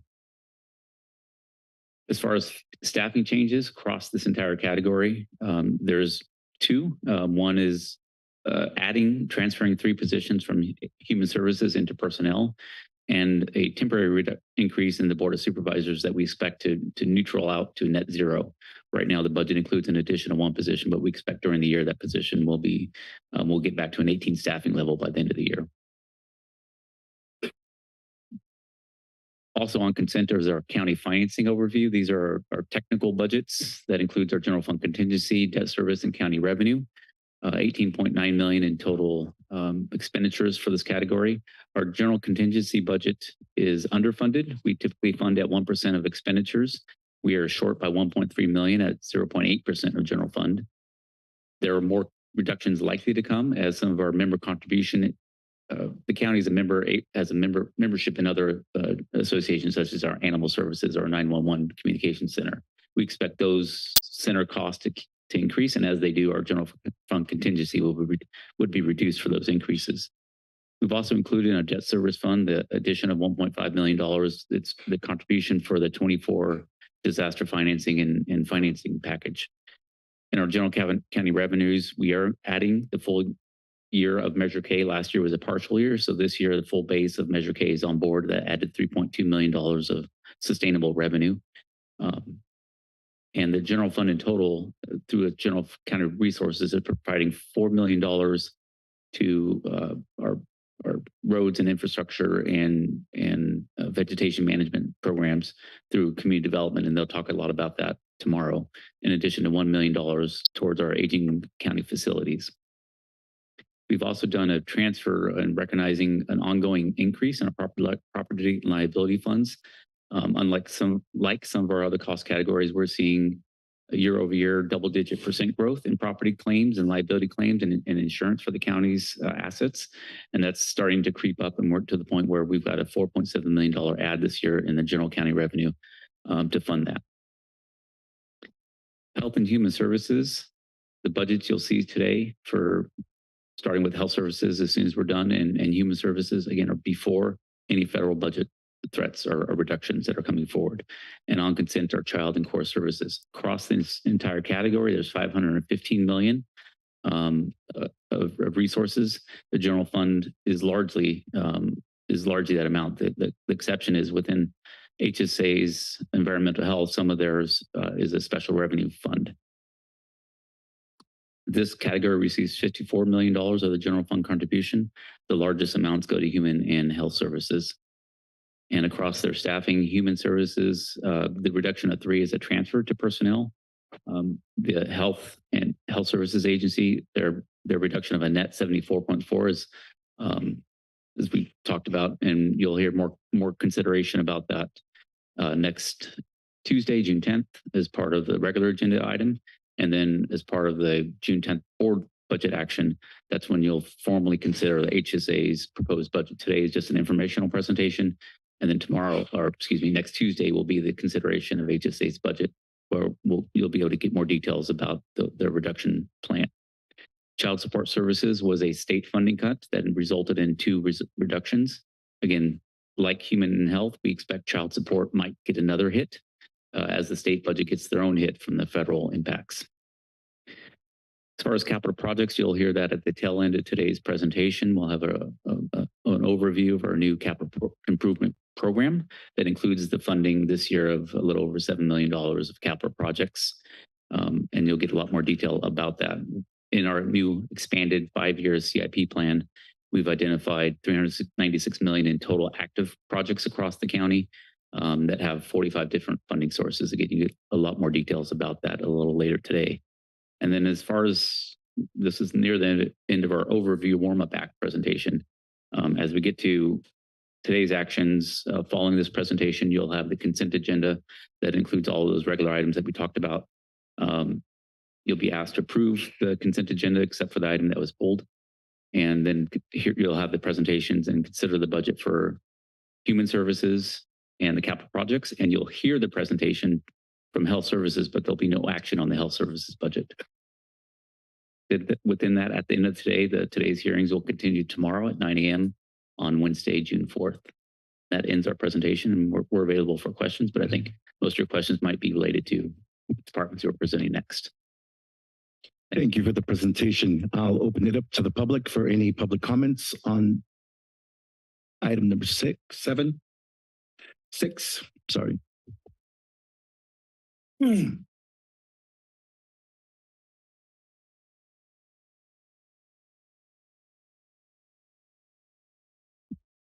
Hello, my name is Maxwell Casiletz. I'm SCIU 521 chapter president.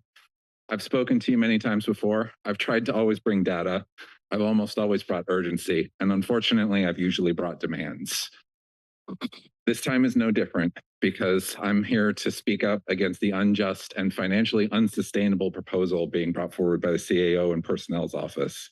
I sent you all an independent analysis of Santa Cruz County's financial positions yesterday, and we just had an in-depth one now. HSA and HSD are struggling, with upper management having failed to proactively adapt to CalAIM, not hiring a vast cohort of licensed providers who would be able to bill and bring in revenue to help us sustain and endure all of the things that you've just witnessed. Instead, we're left with a skeleton crew working themselves to death. You heard a lot of personal stories today, but mostly you heard people asking you to make a choice. What do you envision for Santa Cruz County? Do you want the CEO's vision, a continually bloated management class supervising an unstable and constantly fluctuating bevy of contracts with for-profit providers, outside providers whose employees can't generally afford to live in the state, let alone the county, contractors beholden to their board of directors, not the board of supervisors? Or do you want the stability of a strong and vibrant public health workforce, ready and able to serve as the backbone of this county? Because those public service jobs, those union jobs, we fought for decades to be a pillar of the community because that's what it takes to afford to live here, to raise a family here, and to be able to afford to serve the people here. That's what we are, public servants. And right now we're facing union busting. Our jobs, our livelihoods, and our families are under threat. Please stand with us, stand with SCIU 521. protect us, protect Santa Cruz County. Thank you.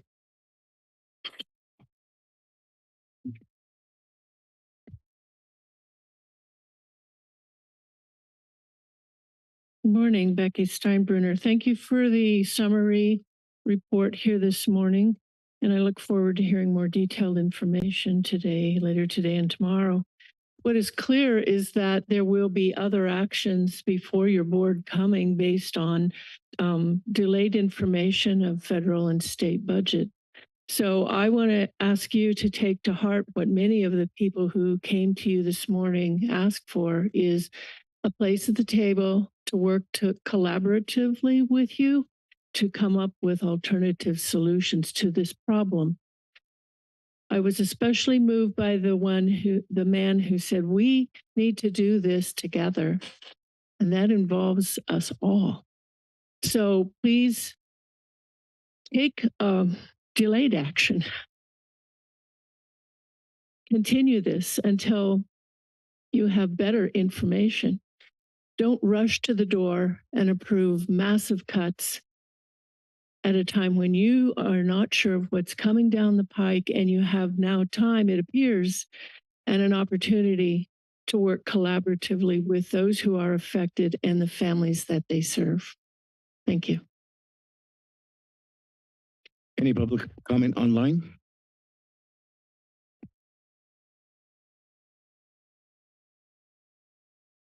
I see no speakers online, Chair. Okay, I'll bring it back to the board, see if any of the board members have any questions, comments. I'll just go in order, starting from my left. Thank you, Chair. Thank you, Assistant CEO Coburn and Budget Manager Pimentel for the presentation. One question is, what additional bonding capacity do we have at this time, if any?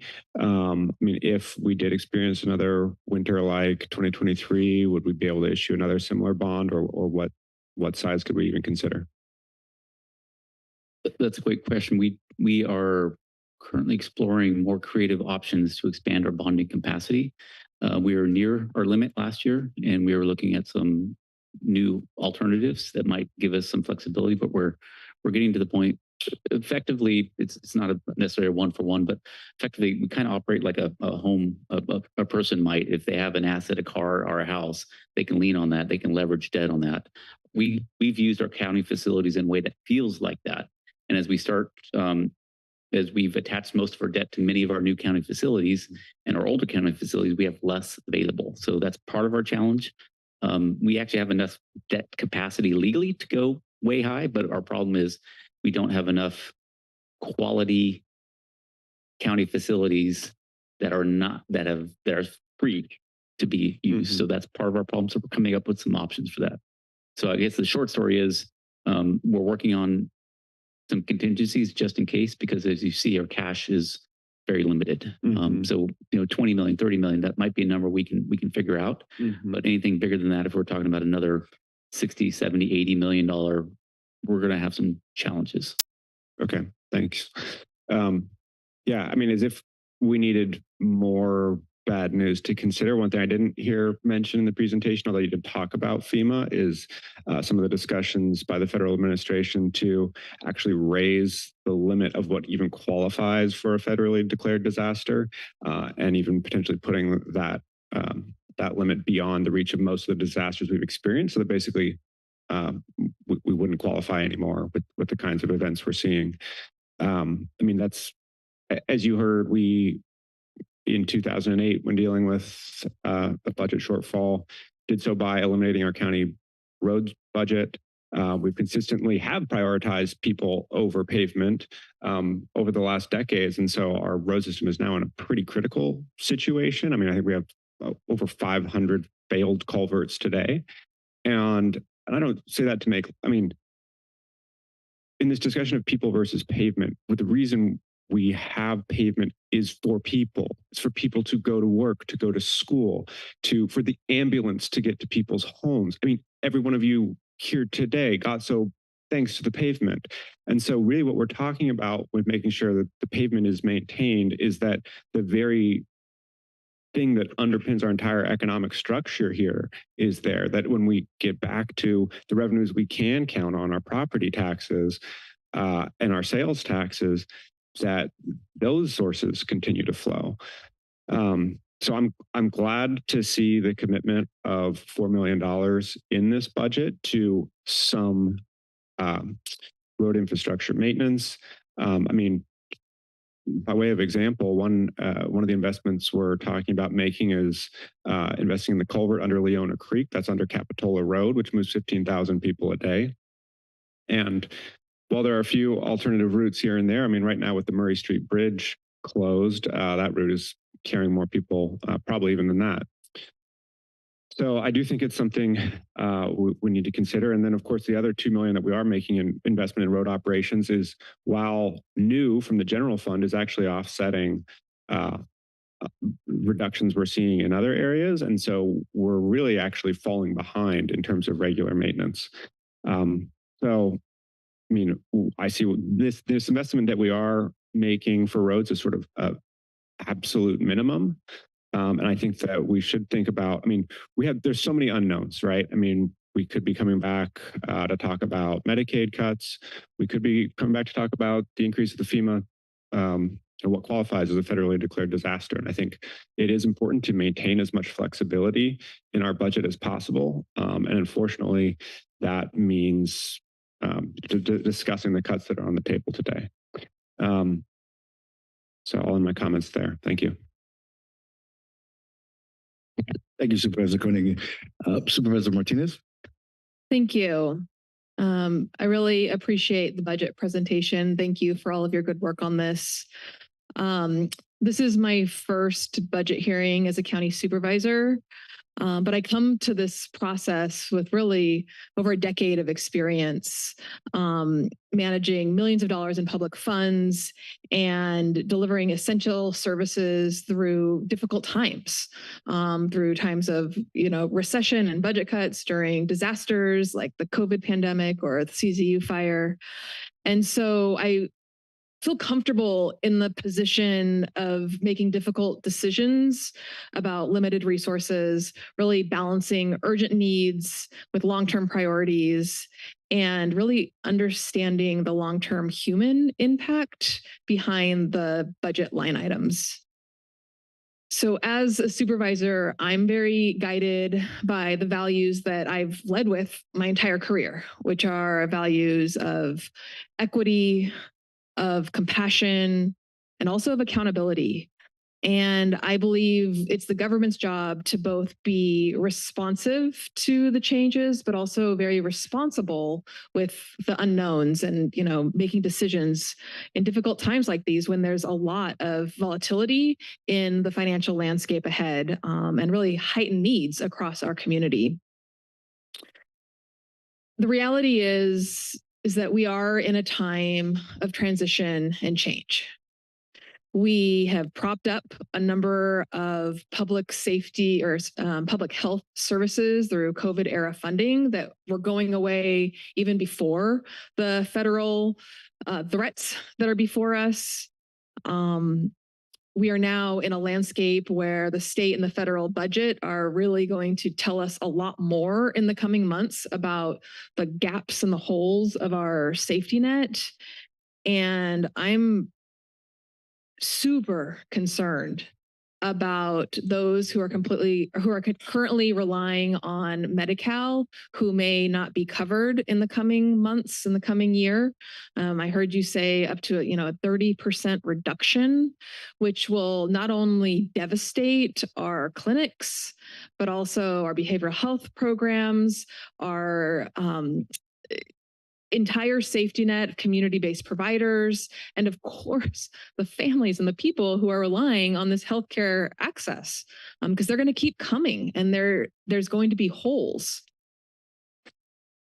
So for me, as we go into the next couple days of budget hearings, every decision is going to be guided and impacted by the context that we're going to see future cuts to Medicaid, and we don't know what those are yet. We don't have all the information, and it sounds like it's being proposed to come back in October with a revised approach based on the new state and federal budget. I think that's really important, but I will be thinking about how to maintain flexibility today and kind of making some tough decisions around the wants versus the needs, right? The nice to have versus the really essential services as we discuss some of the tough decisions that are being proposed. Because for me, I'm really committed to prioritizing what's most essential and what's really that base safety net for those who are most vulnerable among us. You know, we can't control what's happening in Washington or in Sacramento, but we can control really, you know, how we prepare, how we protect those who are most at risk, and you know, how we think about this as a, you know, longer term plan, recognizing that we have perhaps a few years of this really difficult scenario of a dismantling of the safety net. In that regard, I do have one question for you related to what we're approving during the June budget hearings versus the October when you come back for a final adoption. So for example, if we are allocating an additional $4 million, for example, for roads, could projects and funding be basically obligated and in contract between now and October before we hear about the true impact of the federal and state budget? Or do we pause on obligating those funds until that final budget is adopted? For the $4 million that's going to CDI for roads, and Director Machado can probably speak to this in more detail tomorrow, but some of that is for particular projects, for matches, for grants, and particular contracts that would be encumbered. But half of that, 2 million of that, is supporting road operations, which there are staff that perform those functions. And so some of it, it's a mixture of both staffing and contracts that get encumbered. So some of that, you know, whether it's in that department or other departments, this will be the same, you know, that we'll have to look at what flexibility we have in potentially reducing expenditures and what that means for our contractual obligations. That's helpful. And I think, you know, it's helpful to even widen it beyond just that $4 million. But really, I'll be asking more questions about how to maintain some flexibility until October, because it sounds like, you know, that's what the state's doing. They're going to pause on some things until they know what's happening at the federal level. And I feel like it'd be responsible for us to do the same thing. And rather than, you know, obligate or encumber certain funds that we may need to hold back, you know, where there's flexibility, it might be helpful to pause on some of that until we know more in October. So with that, I'm eager to jump into the rest of the budgets. I really want to thank the departments and the county budget team for the work you did on the budget. For those who are watching it, it's a really incredible tool that's available online where you can see the whole county budget broken down by department, costs and revenues, how things have changed year over year, where the biggest changes are. It's really fascinating. So it's an incredible tool. Thank you for your hard work on that. And I look forward to future conversations. Thank you, Supervisor Martinez. Supervisor Cummings? Yeah, I'll be brief. Well, first, thanks for the presentation. And I want to thank everyone for their hard work on bringing this budget forward. It's obviously not going to be an easy year and probably not an easy few years.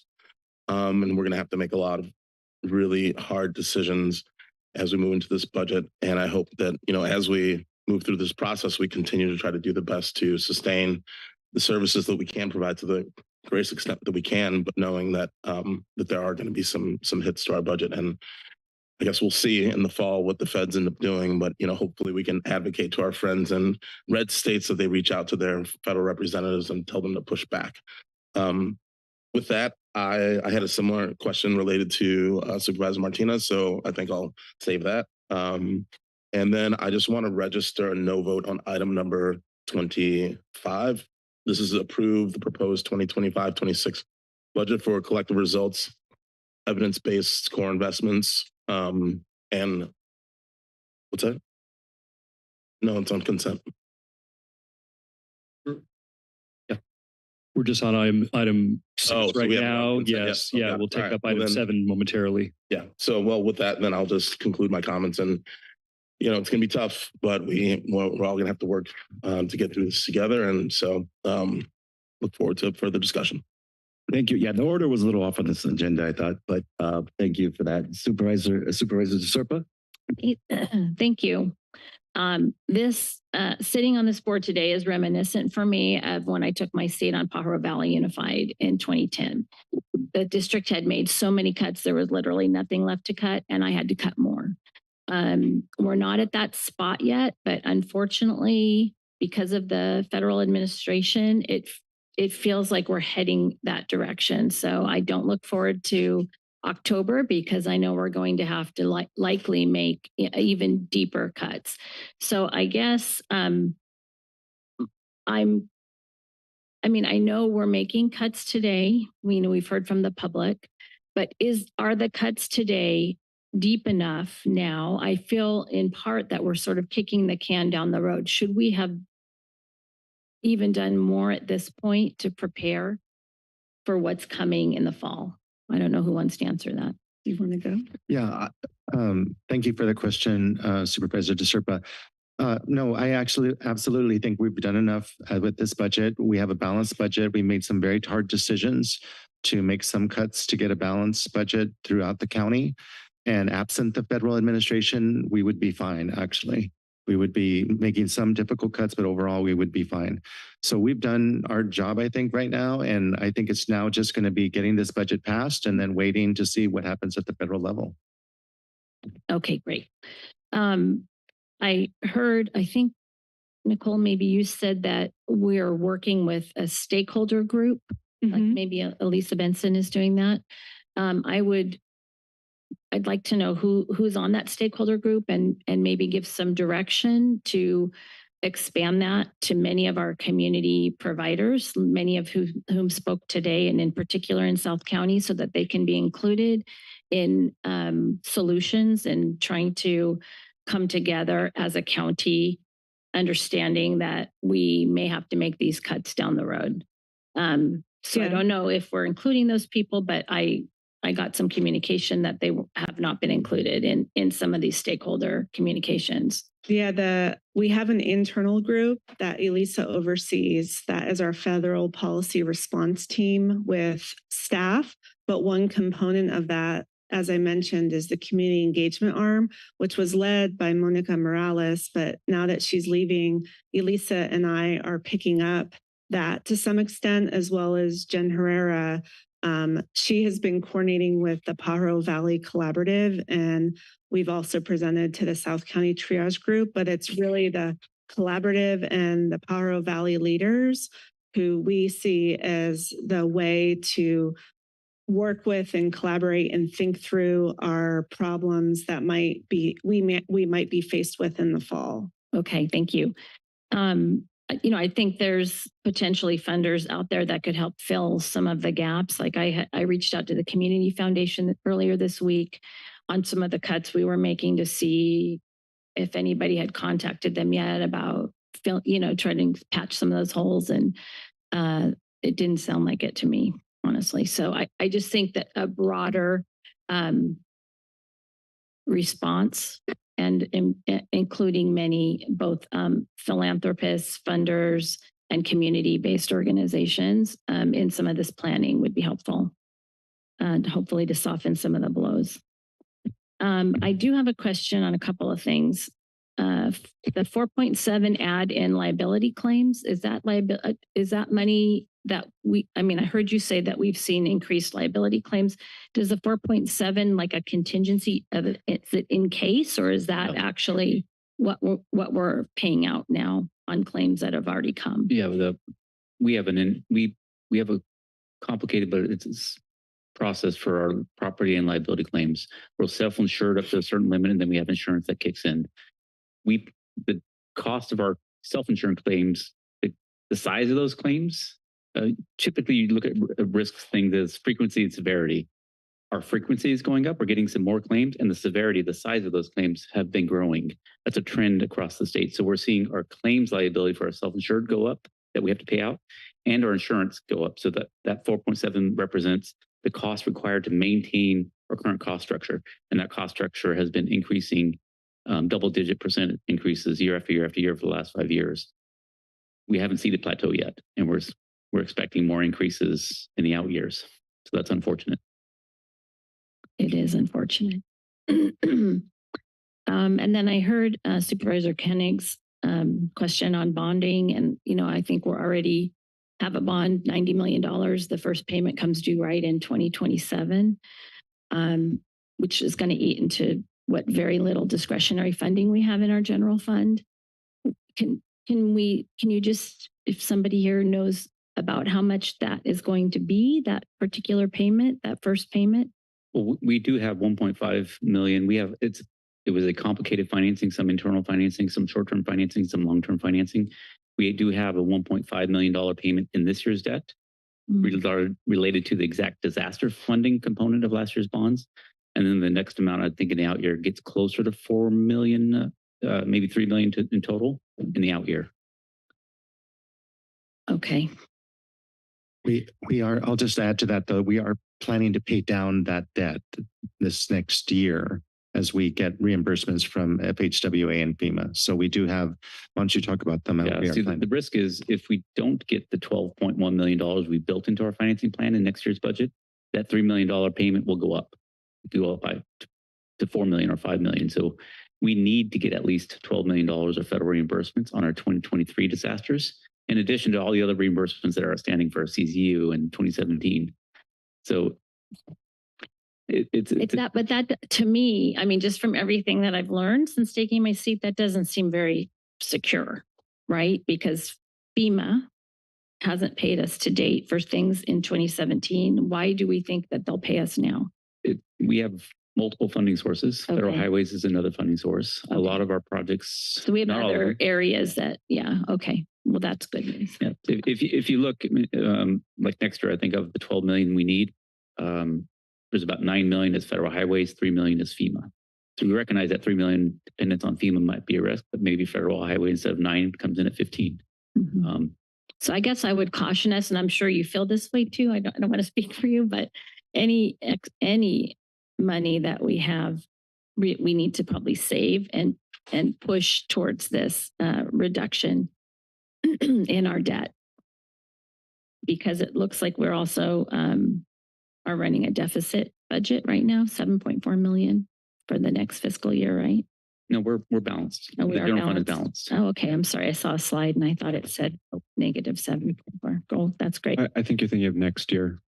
Okay, Yeah. 26, Our out year, 27. our out year Yeah, forecast, our out year forecast, not budget, but the out year forecast for 26, 27 has a $7.4 million projected gap.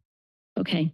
And then because I've governed a big budget in the past, I'm very concerned about our contingency fund, because that's important in case of for federal disaster, so we don't have to look, to finance more money.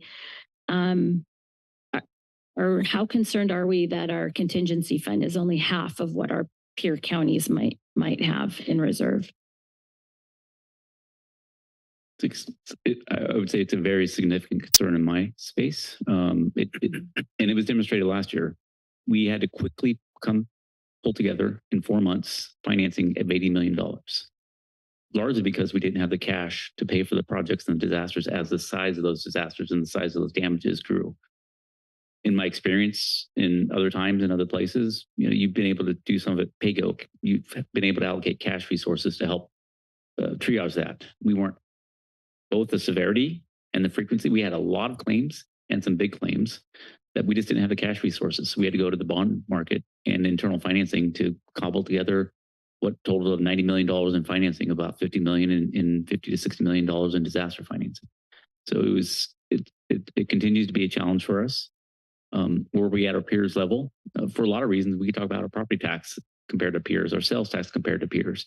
There's a lot of systematic inequities, and there's just what comes about of those decades of systematic inequities is we have lower funding levels.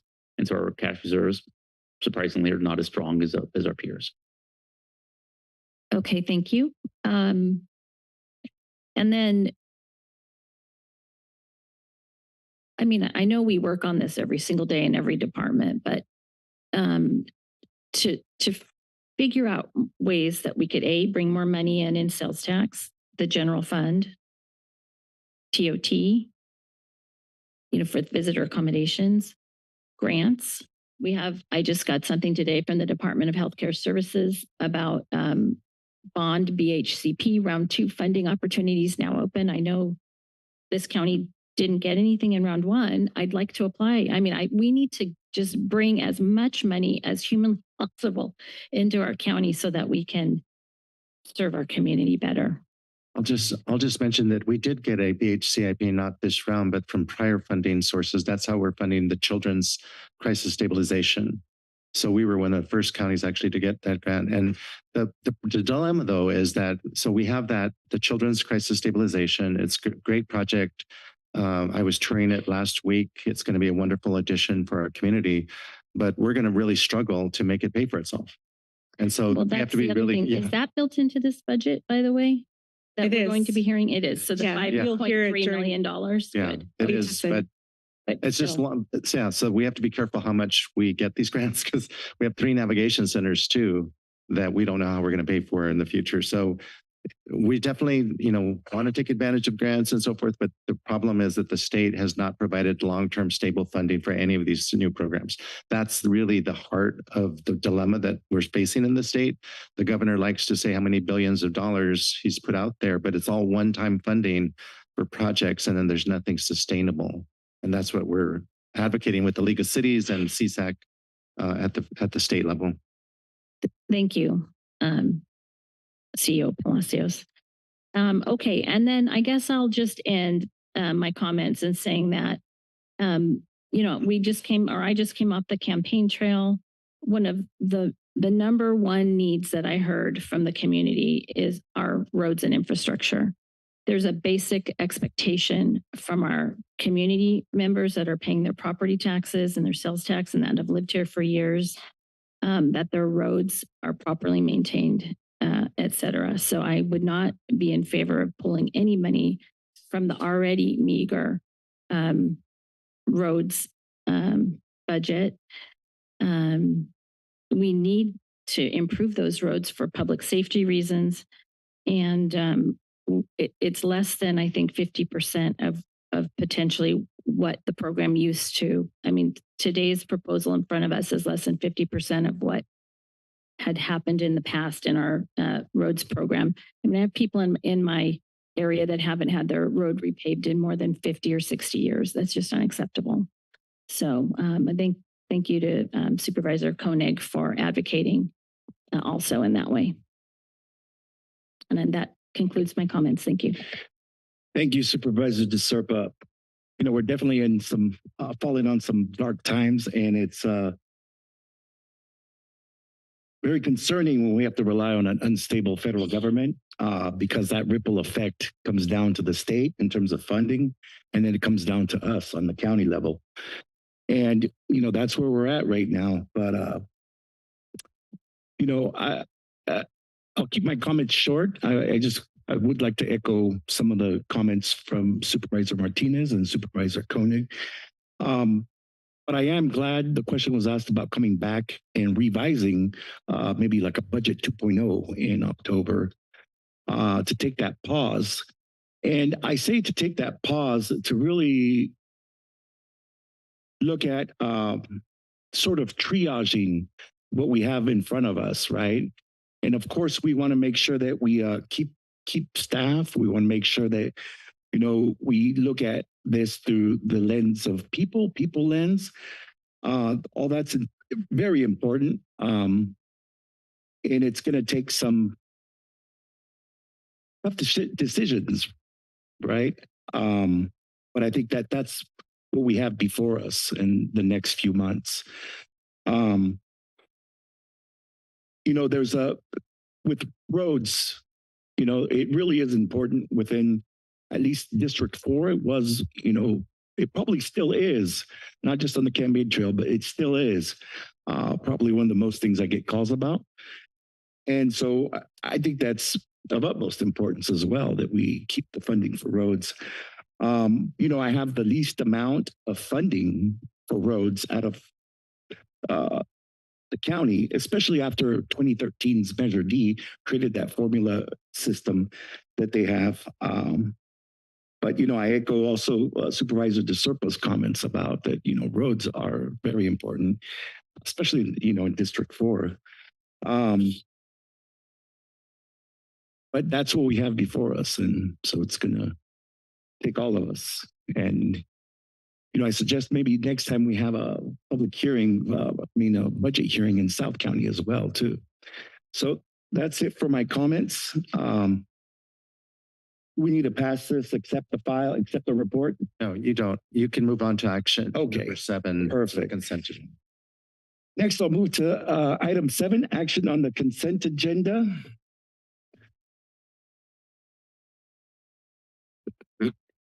Thank you, Chair.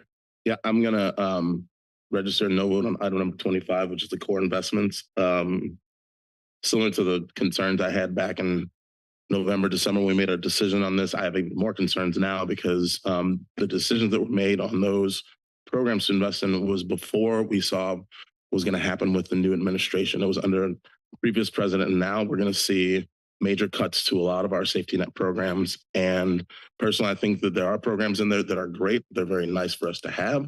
But given that we're going to have safety net programs getting cut, there are other safety net programs in there that did not get funding that I think would be more appropriate to fund. And so I'm just going to register a no vote on that one. We have a motion from Supervisor Cummings to accept the consent agenda minus item number 25. I think the other supervisors may have comments on the consent agenda. Any comments from the board?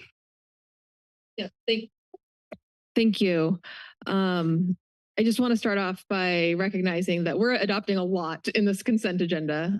There's many departmental budgets, represents a lot of good work, and can't really use the time to call out every single project that was accomplished. And so, but I am going to mention just a couple that are really, I think, unsung heroes in our county that really are working to move our county's goals forward as it relates to our resiliency and our preparedness for what's coming. Because, we just spent the last 30 minutes talking about the challenges with FEMA. And we recognize that we have a lot, we've been the victim of many natural disasters, and there's no reason to believe that those are going to change. That's going to change in the future. And so as I'm reviewing all of these budgets, I'm also kind of carrying the lens of, what's helping us to shore up and feel more resilient and prepared for the future. One department that I think is really doing that well is our General Services Department. Not only do they work to make sure that all of our county buildings are operating smoothly. But, they've done things like installing backup generators. So when the power does go out, our county operations can continue to operate. They have been working to convert our public buildings into safe spaces with, so they could be like a shelter in the cold or a place that has cooling in the heat, a place to charge a phone, right? And so this is just part of our ability, our county's goals to kind of shore up safe spaces.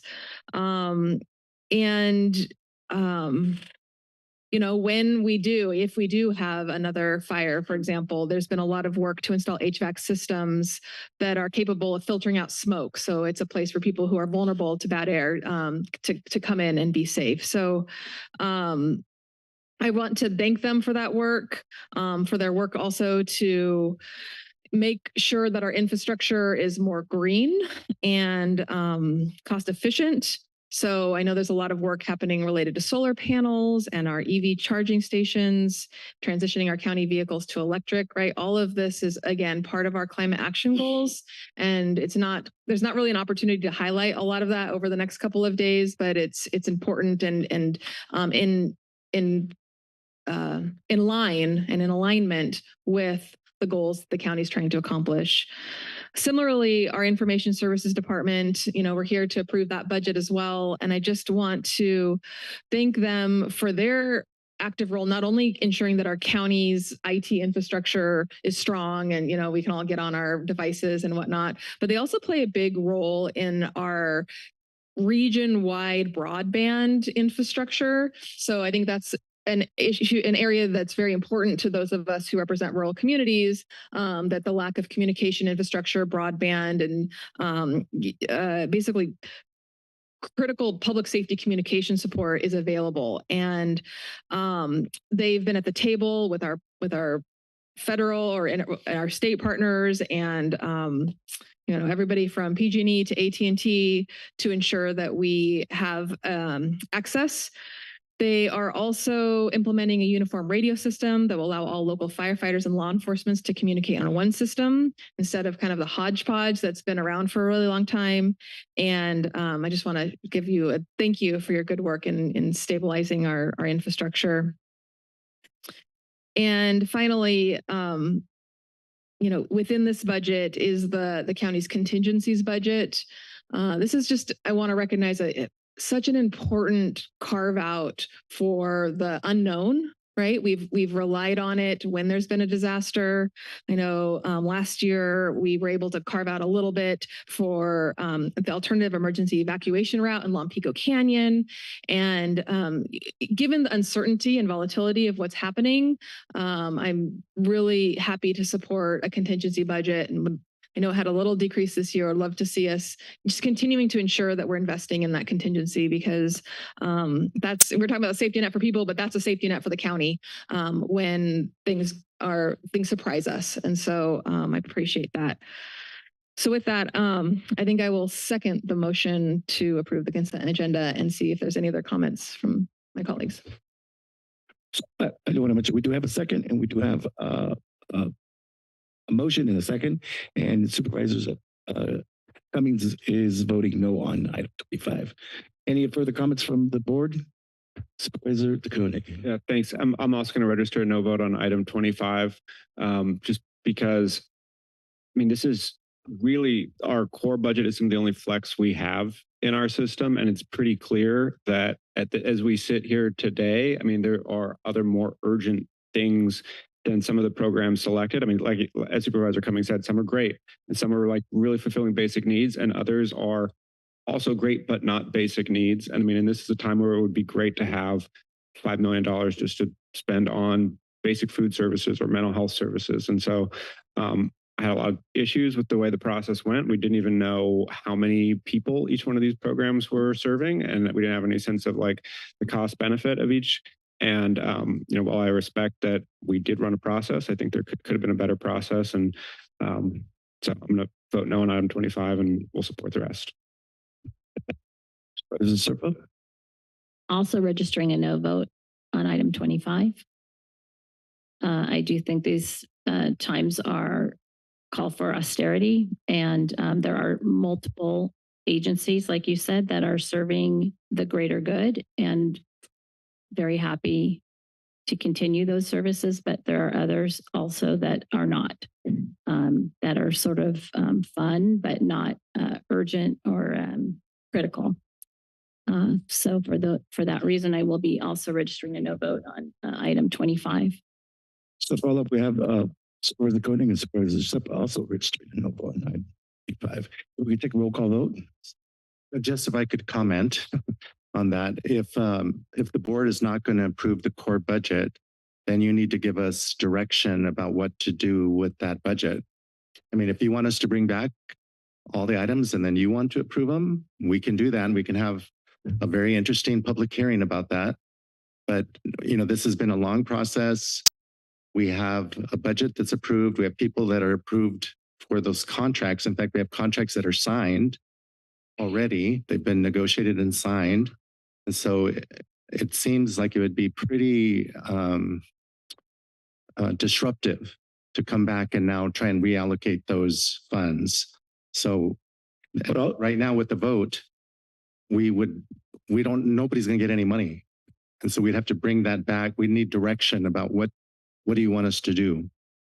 And it's also a huge disruption on staff time for them to undo everything, redo everything right now when we have a critical time of need to be doing all this.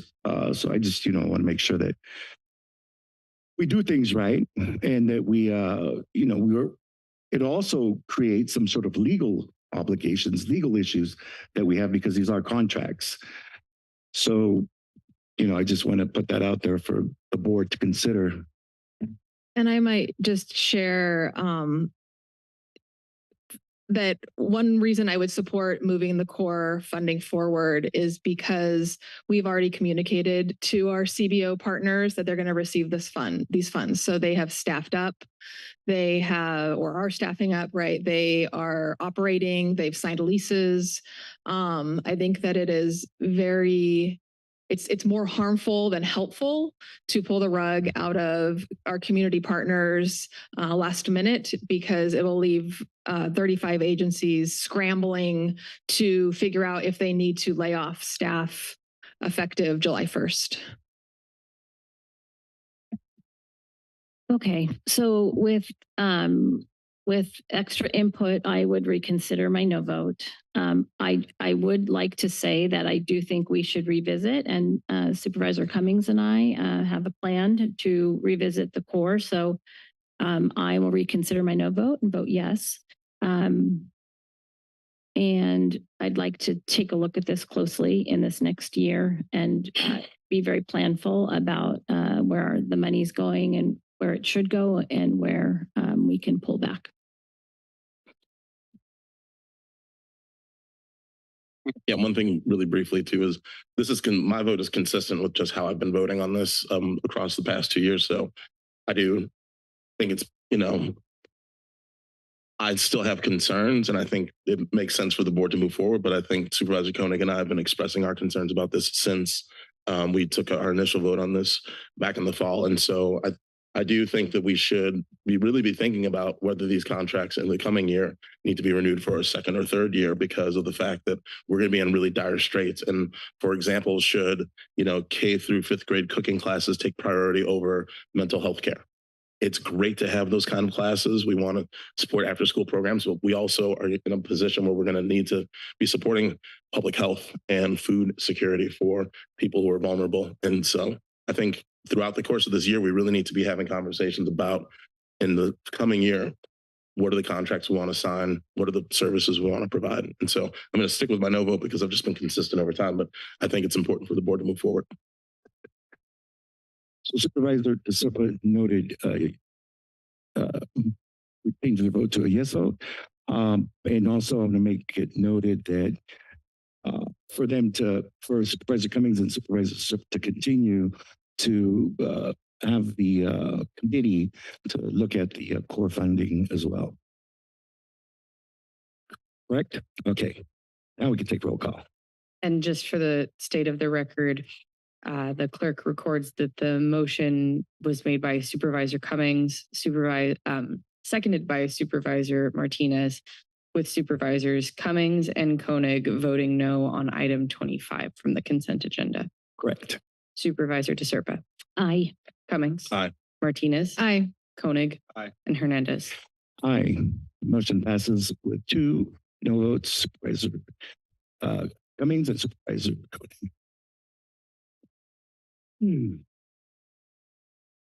It's 2 minutes to 12. We do have closed session today.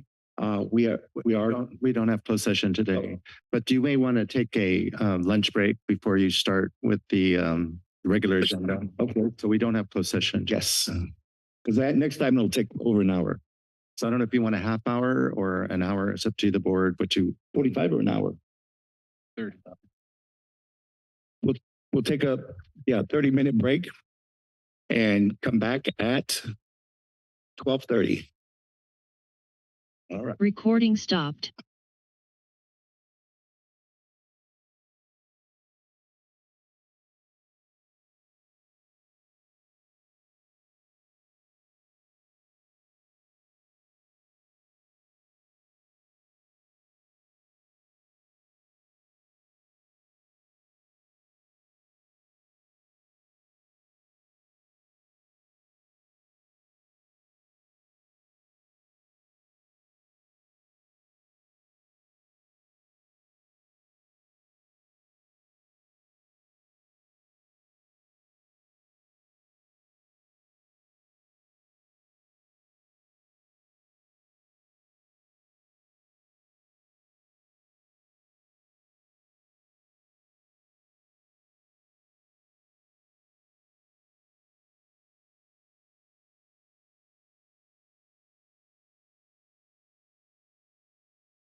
Recording in progress.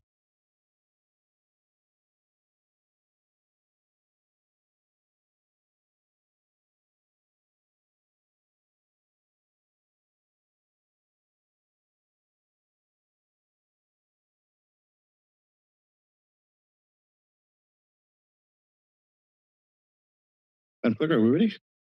Yes, you are, Chair. We'll now continue today's Board of Supervisors budget hearings with item number 8, Health and Human Services. Consider presentation of the proposed 2025-26 budget for the Health Services Agency, including any supplemental materials, and take all related actions as outlined in the reference budget documents and as recommended by the county CEO.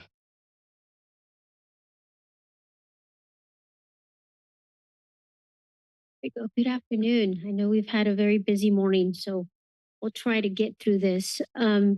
We've had the luxury and opportunity to meet with all of you individually in terms of our proposed budget that we have here before you today. I do want to start off with a couple of comments.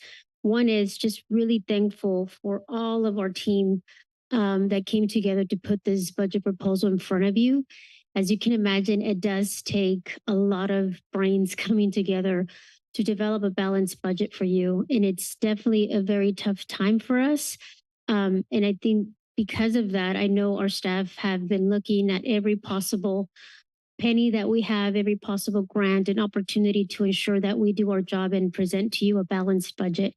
Although a little bit painful, at least we were able to bring to you something that we think is probably the best in terms of the opportunities and options that we have.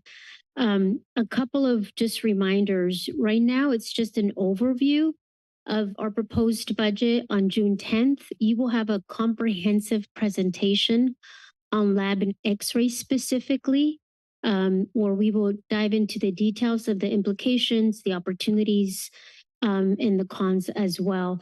And at that meeting, towards the end of, after that presentation, you will then take the needed, hopefully, step to approve the budget at that point. So for us right now, it's just providing you with some information, obviously having a dialogue with you about some of the details that you might be wondering about.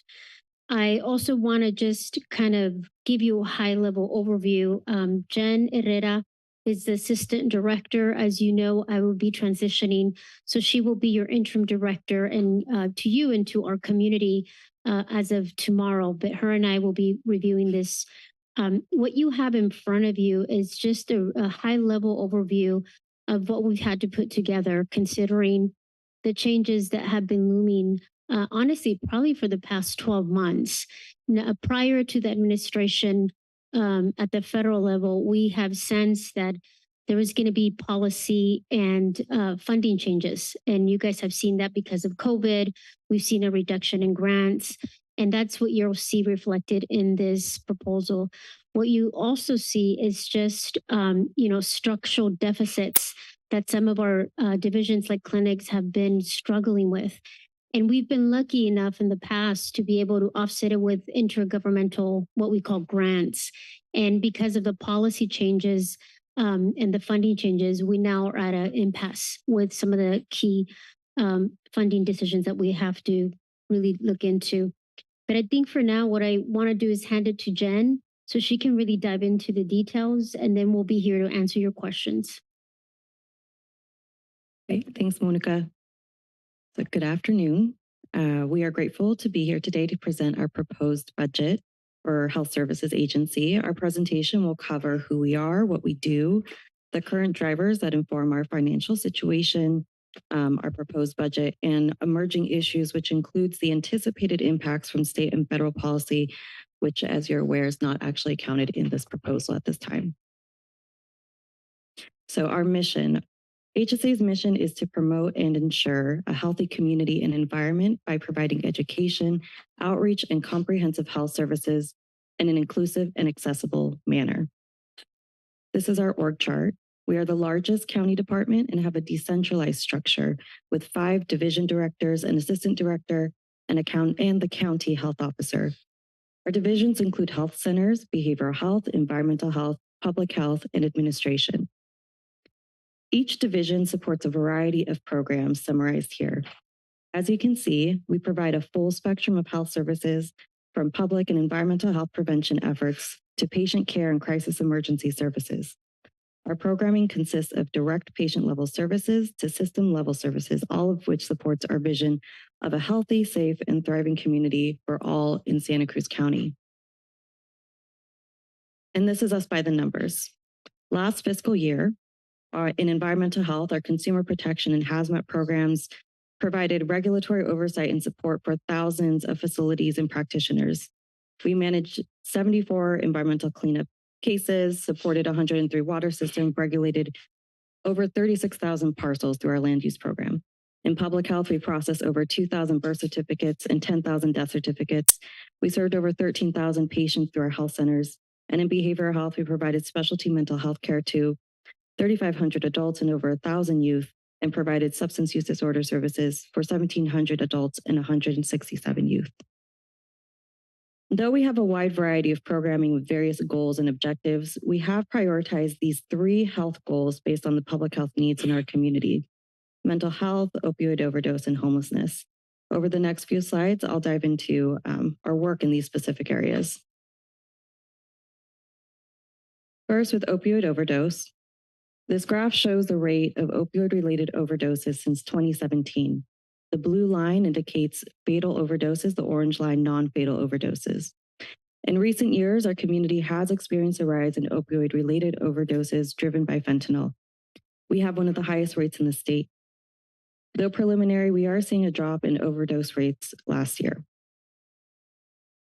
HSA is involved in many community opioid initiatives.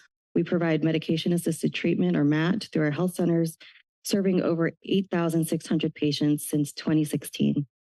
Public Health has been leading an internal county initiative involving 7 departments to work towards preventing opioid misuse. Behavioral Health has managed our community's opioid settlement funds, or OSF program, recently awarding over $800,000 to 7 community-based organizations. And HSA participates in the annual Safe RX Drug Trends Community Meeting hosted by the Health Improvement Partnership of Santa Cruz County. Another program we implement is the Safe Use and Overdose Prevention Program, or SWAP, formerly known as the County Syringe Services Program. This program provides harm reduction services for people currently using drugs, including the exchange of clean syringes and supplies, which decreases the community's risk of bloodborne disease transmission such as HIV and hepatitis C. The provision of clean supplies based on the participants' needs, or needs-based, aligns with evidence-based best practices. This strategy supports engagement with people most likely to experience an overdose, connecting them with education, resources like Narcan, and non-judgmental support.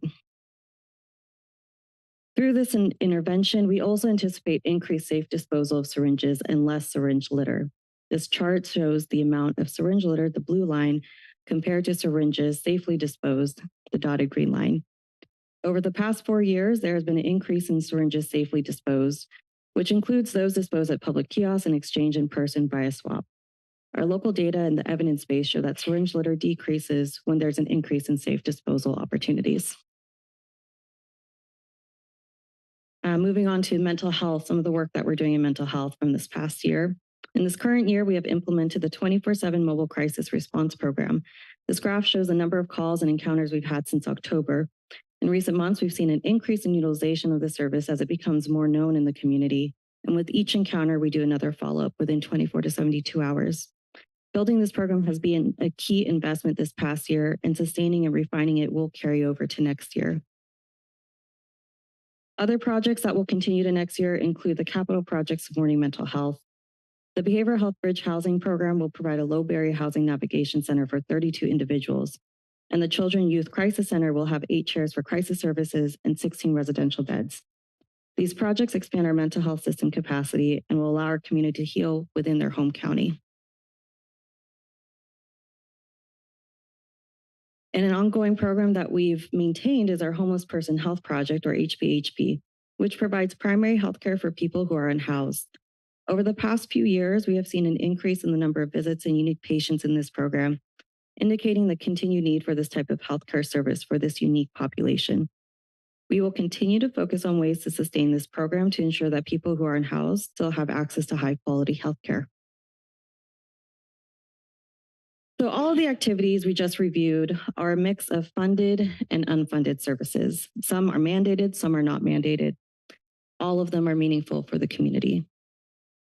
As this chart indicates, which shows our revenues over the past 10 years, our budget has grown significantly to meet the needs of our community. Our steady increase in revenues primarily due to non-county revenue sources, such as grants and reimbursable services, including, and during this time frame, this also includes the one-time pandemic funding that we received. However, this upcoming fiscal year reflects a break in this upward trend, noting a realistic anticipation of revenue decreases due to a variety of drivers. This includes an increase in operational costs outpacing our revenue generation, most notably in our healthcare delivery systems. This chart shows the increase in salaries for our health centers division. Over the past 5 years, staffing levels in this division grew by over 50%, and costs have almost doubled. However, our reimbursement rate has not increased, and the growth in health centers has outpaced our revenues, leading to a structural deficit. Services and supplies have also greatly increased, again outpacing our revenues.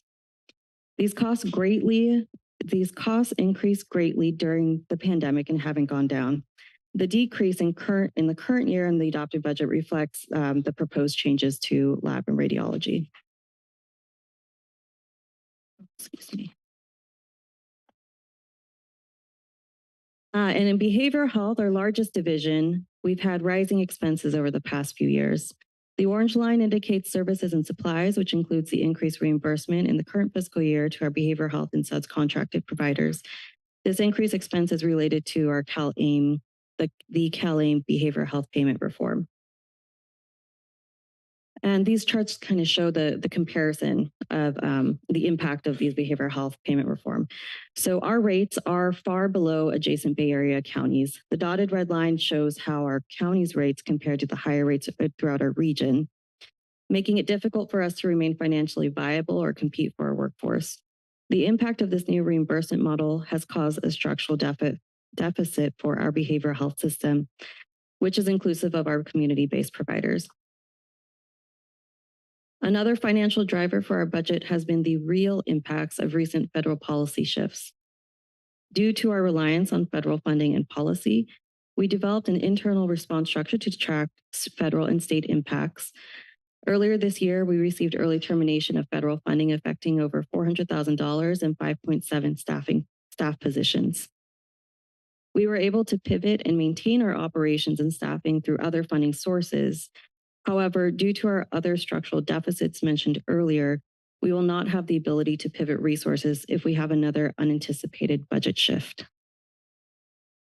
So in summary, the factors driving our budget deficit include loss of grant funding, lower clinical revenue, low reimbursement rates for behavioral health due to the payment reform, rising expenditures outpacing our revenues. We've implemented new mandated services such as the 24/7 mobile crisis response program, while maintaining many non-mandated services. And the federal policy shifts from health equity creates further risk for our financial sustainability. With all of these factors in mind, we are proposing a budget that prioritizes resources for our mandated services. And I'll turn it back to Director Morales. Thank you, Jen. On this screen, this slide just really highlights the changes in our budget. As you can tell, both revenue and expenditures have decreased. Specifically, when we look at revenues, we've seen a change about $6.6 million. That reflects about a 2% reduction for us in our overall revenue compared to the previous year.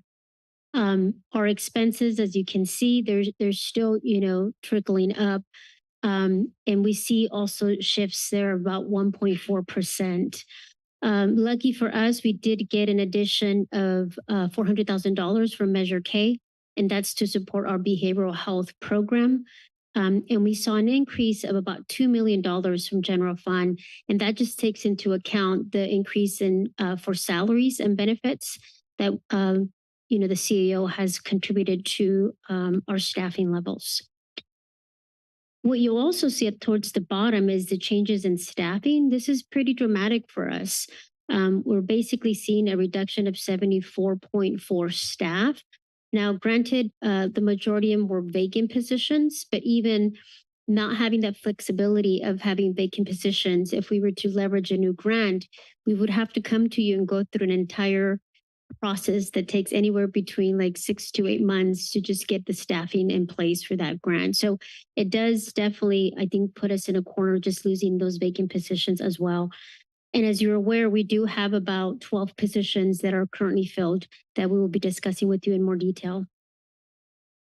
This is a visual that we really like to share with you and our community, because if you just look at the highlighted areas that are, for example, in the deep blue, you'll see that that represents behavioral health and all the revenue that they've generated over the past couple of years, which is the largest. And then that is followed by our health centers, which is the lighter gray. For us, this just basically shows you that they are the largest divisions in our department. And so what happens to them has an impact across our entire department as well. Similar here, the behavioral health and clinics, they bring in the highest revenue, but they're also the ones that are they're the highest, the most expensive for us as well as a department. So what you'll see in the proposed budget is really decreases, as you can see here, about $2.3 million, in our health centers fees. There's about a 4.7 decrease due to some, grant changes on our Mental Health Services Act and other federal revenues that come in. And you'll see increases as well, right, in terms of fines and assessments that we generate revenue for. A lot of it also in environmental health licenses and permits and property tax. But obviously they're really small, right? These amounts are small compared to the losses that we're seeing in our budget. Similar here in this slide, we see just a reduction about $10.9 million in our intra-fund transfers that happens between some of our departments and our facilities. We also see the decrease of the salaries and benefits reflected because of the positions that we're having to, unfortunately, also cut from the budget. All in summary, we're losing about $6.6 million of revenue. When you kind of look at the money coming in and the money that we've lost, it's a net reduction about $4.5 million. It might not seem a lot, but for a department that's primarily, self-sustained, we only lean about 6% of general fund. The rest of our money is through grants and mainly Medi-Cal reimbursement of some shape or form. So the reduction, as I mentioned, is 74.4 positions, with 11.6 of them being filled positions, primarily in behavioral health and our health centers as well in public health. Some of the pain points for us as we're having the discussion with you is reductions in our closure of lab and x-ray being proposed, as well as key community programs such as MHCAN, GEMA, and the Suicide Prevention Program. And keep in mind, I'll talk a little bit more about the impacts to what we see at the state and federal level. So right now, the budget in front of you is discussing reductions based on what we know now. I also wanted to share some of the impacts that we're already starting to kind of plan around based on the governor's May revise. On the behavioral health, we do have some preliminary information that we serve about 200 undocumented individuals in our system. That's about 3% of our clients. Now, keep in mind, we're still mandated to provide services, right? So what this means for us is that we will no longer be able to bill for these 191 individuals.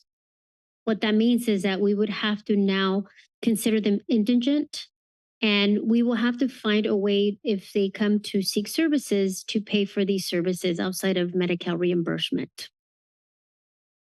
On the right side, you'll see the preliminary impacts that we're also documenting for our health centers. About 30% of our clinic clients identify, or we've been able to kind of track as undocumented. That's about 5,500. So that's a lot of folks in our community. I think you heard Donna Young from Salud para la Gente also talk about the impact to her.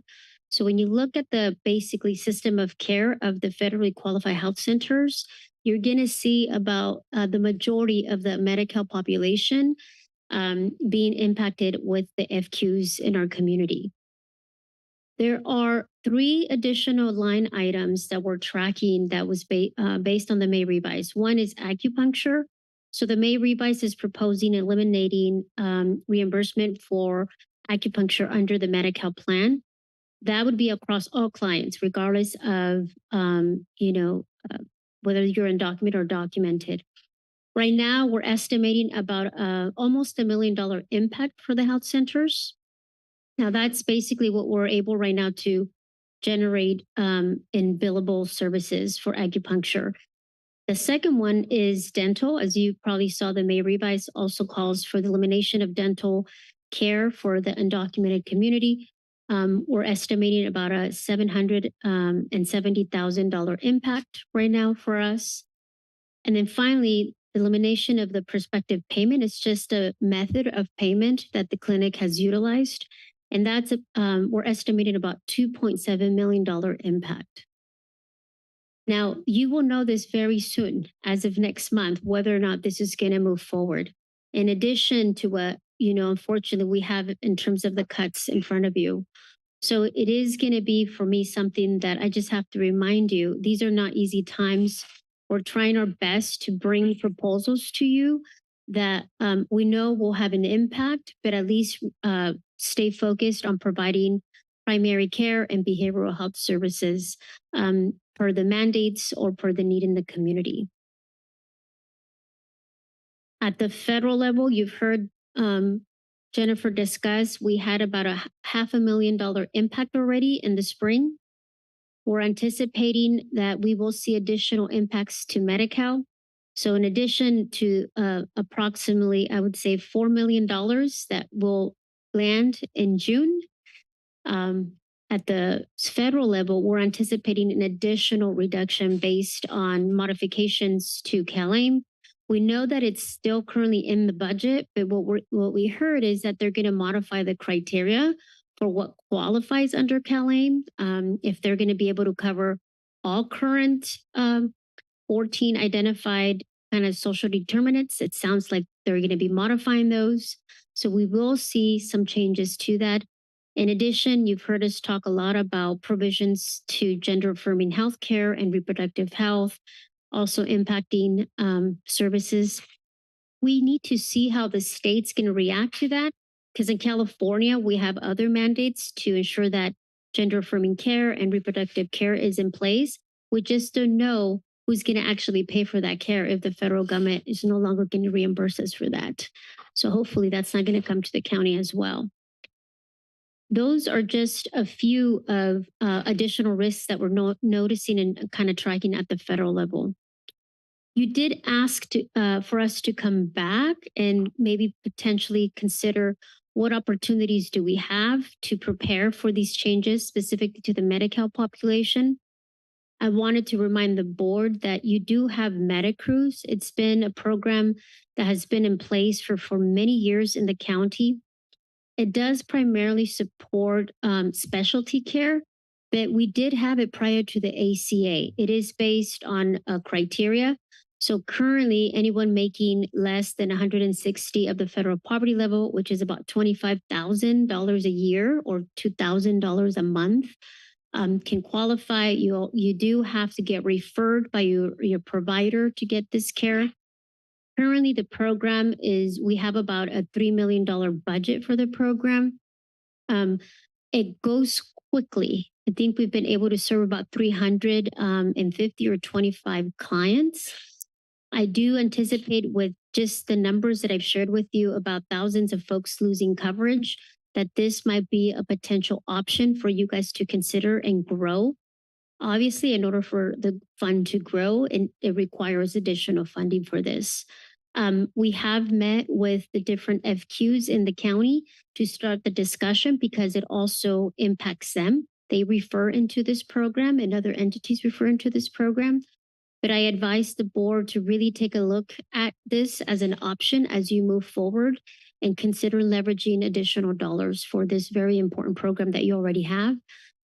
Jennifer will be working with our team internally and with the other health centers to try to understand, what would it look like? What did it look like before? And a potential proposal for you moving forward.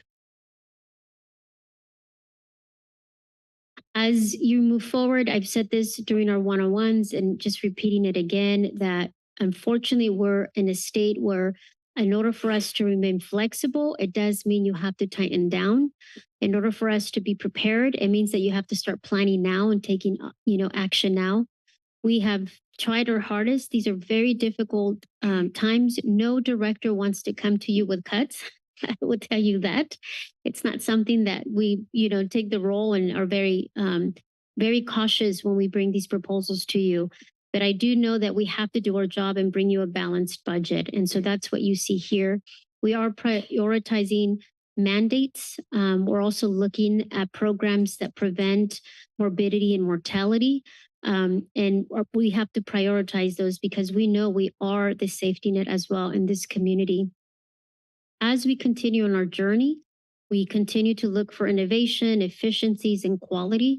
As I mentioned to you before, both behavioral health and the clinics have been working on productivity standards, on quality improvement standards, on different ways to really ensure that we don't come back to you with additional proposals to reduce staff or programs. We do remain equity and client centered. That's very important for us because if you see the proposals, they hurt mainly folks that are already on the margins. They're not hurting those that, we know have the means to actually get the care that they need. And you will be faced with making tough choices of those that are already on the margins.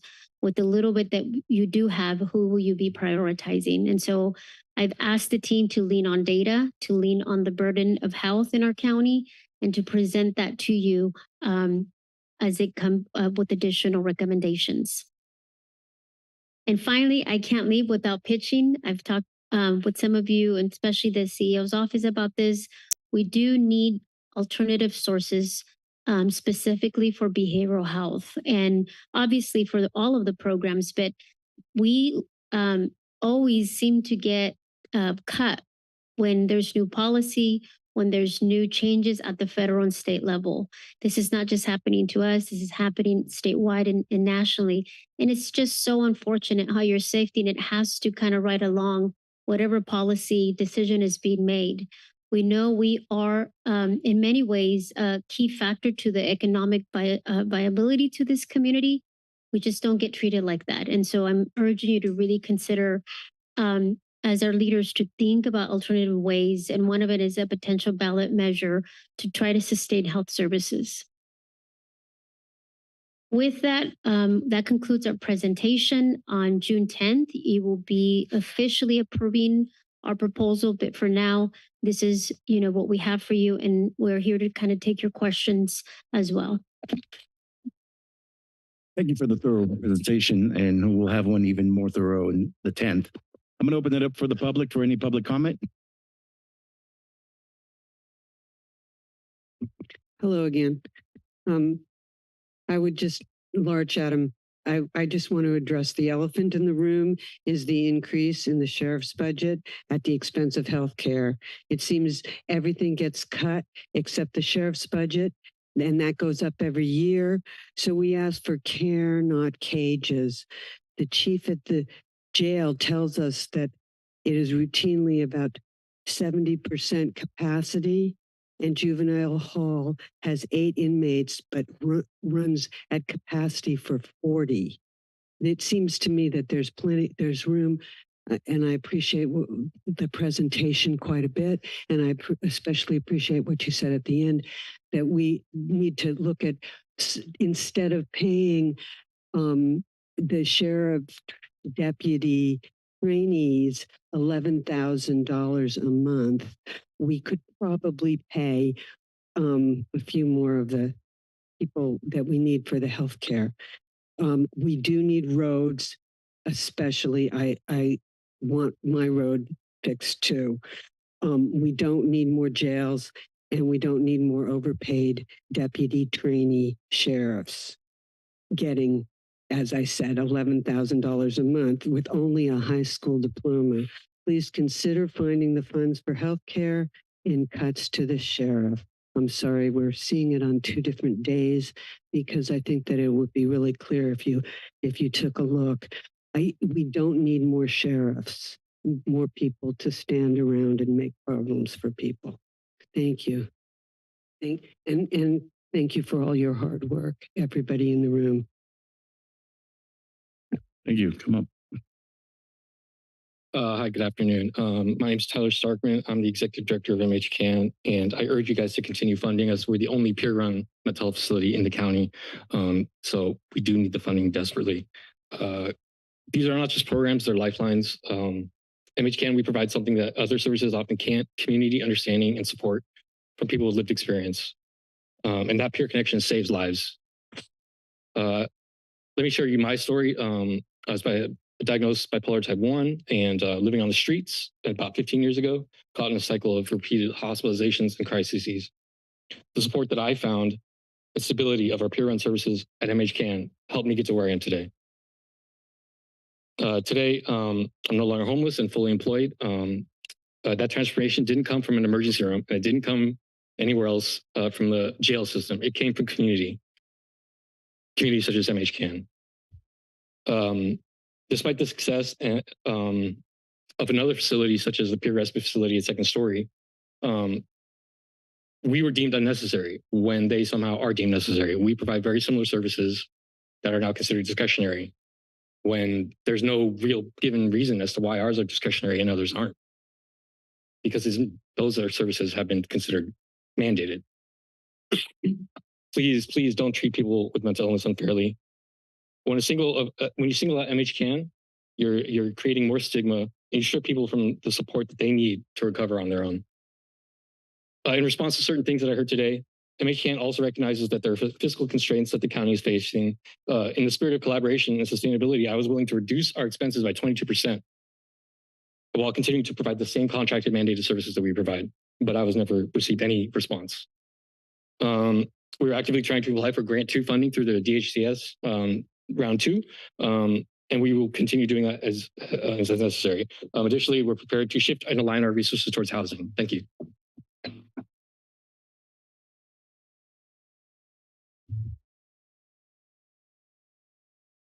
Can you help her bring the mic down? Hello again, Board of Supervisors. My name is Blair Voracious once again. And though I've spoken earlier, I would actually like to leave you guys with a question. With the proposed cuts to the budget and the devastation and holes that will be left in the social safety net, I would like to ask, what will we replace these things with? Because my concern is rooted in history. I don't like bringing up the Nazis. I don't want to talk about Hitler every time something horrible happens, but when you remove community or other long established things, inevitably that creates a vacuum of power, which brings in something Hannah Arendt calls parallel institutions. These institutions are not rooted in the community, and they often end up usurping power from those community resources, which do not, and those parallel institutions do not have any connection to the community or any care for its well-being.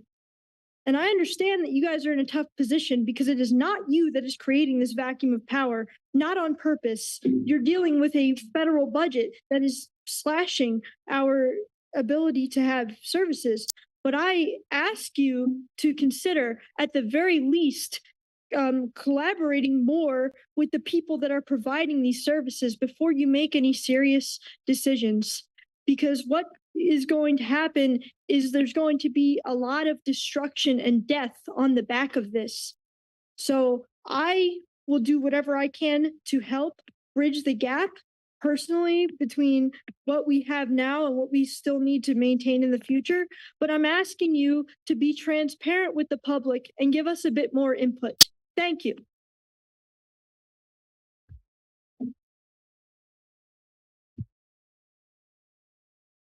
Good afternoon. I'm Mike Beebe. I'm the president of the board for NAMI. And I've had some communications, I think, with most of the people up here around the choices we're faced with.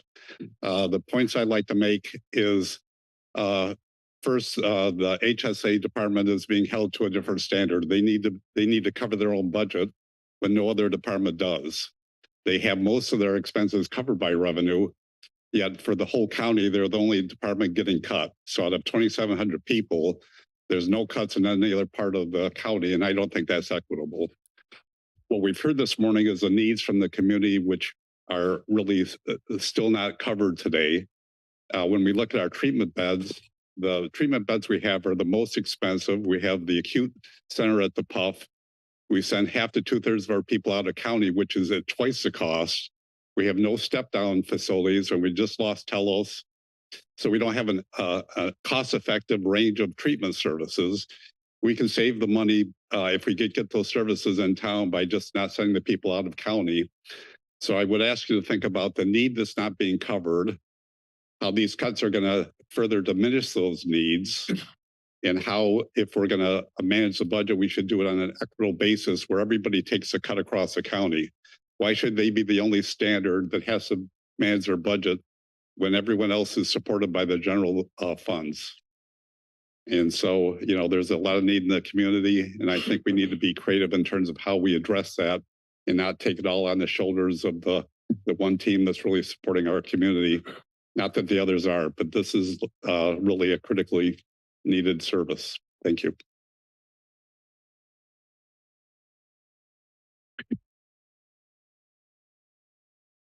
Hello, my name is Holly Forcier. I'm here again. One thing that I really think is important to emphasize about community organizations, peer support, is cost effective. It prevents expensive mental health crises. And I know you're struggling with, you know, urgent situations in terms of the budget. It's really tight. But in the long run, thinking of the cost of mental health patients not having a place to go where they feel that they belong. They know each other, they support each other. It reduces expensive behavioral health crises. Thank you. Is there anyone online? Yes, Chair. Linda, your microphone's now available. Good afternoon, supervisors. Thank you for the opportunity to share my public comment about the county's proposed Human Services Agency budget. My name is Linda Alves. I am the COO at Encompass Community Services and a member of the Pajaro Valley Collaborative. Encompass is the only provider of step-down mental health residential services for people with Medi-Cal in Santa Cruz County. Encompass has already been forced to close one of our 3 mental health residential facilities, Telos, and I'm here to urge the board to reconsider the county's proposed rate cut, which will force us to close yet another mental health residential center, Casa Pacific in South County. This next fiscal year, the county has proposed a reduction in residential mental health room and board funding from $125 to $75 per client per day. Our room and board costs are $162 per person to operate. Additionally, we will not receive Measure K funding this fiscal year, which is a loss of $471,000. This funding previously helped fill our funding gaps. The only path forward is to close another facility. The 2023 Civil Grand Jury report from Santa Cruz County was clear. Our county lacks step-down capacity and has urgent behavioral health staffing and access challenges. Cutting funding now directly contradicts those findings and will only deepen this crisis. I urge you to please reconsider this reduction. The budget is a reflection of our county's priorities. This reduction does not prioritize our community's behavioral health. If Casa Pacific closes, there is no alternative for this level of care. Closure will further exacerbate bottlenecks at our local emergency rooms, psychiatric hospitals, and other residential behavioral health treatment facilities in our community. Thank you so much for your consideration.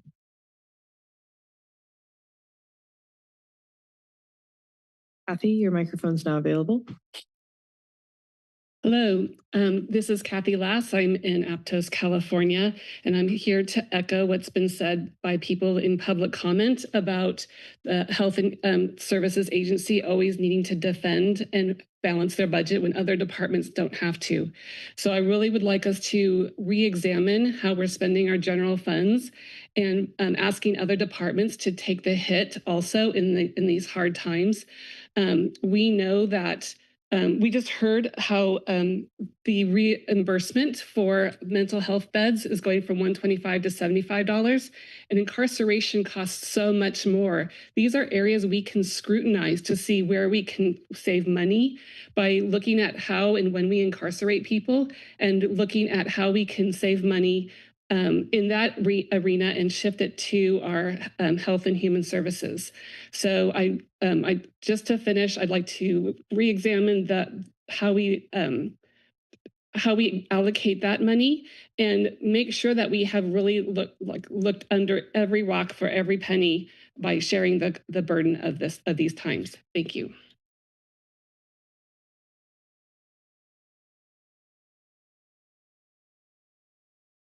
We have no further speakers, Chair. With that, I'll bring it back to the board for any comments or questions. I'll start to my right with Supervisor DeSturpa.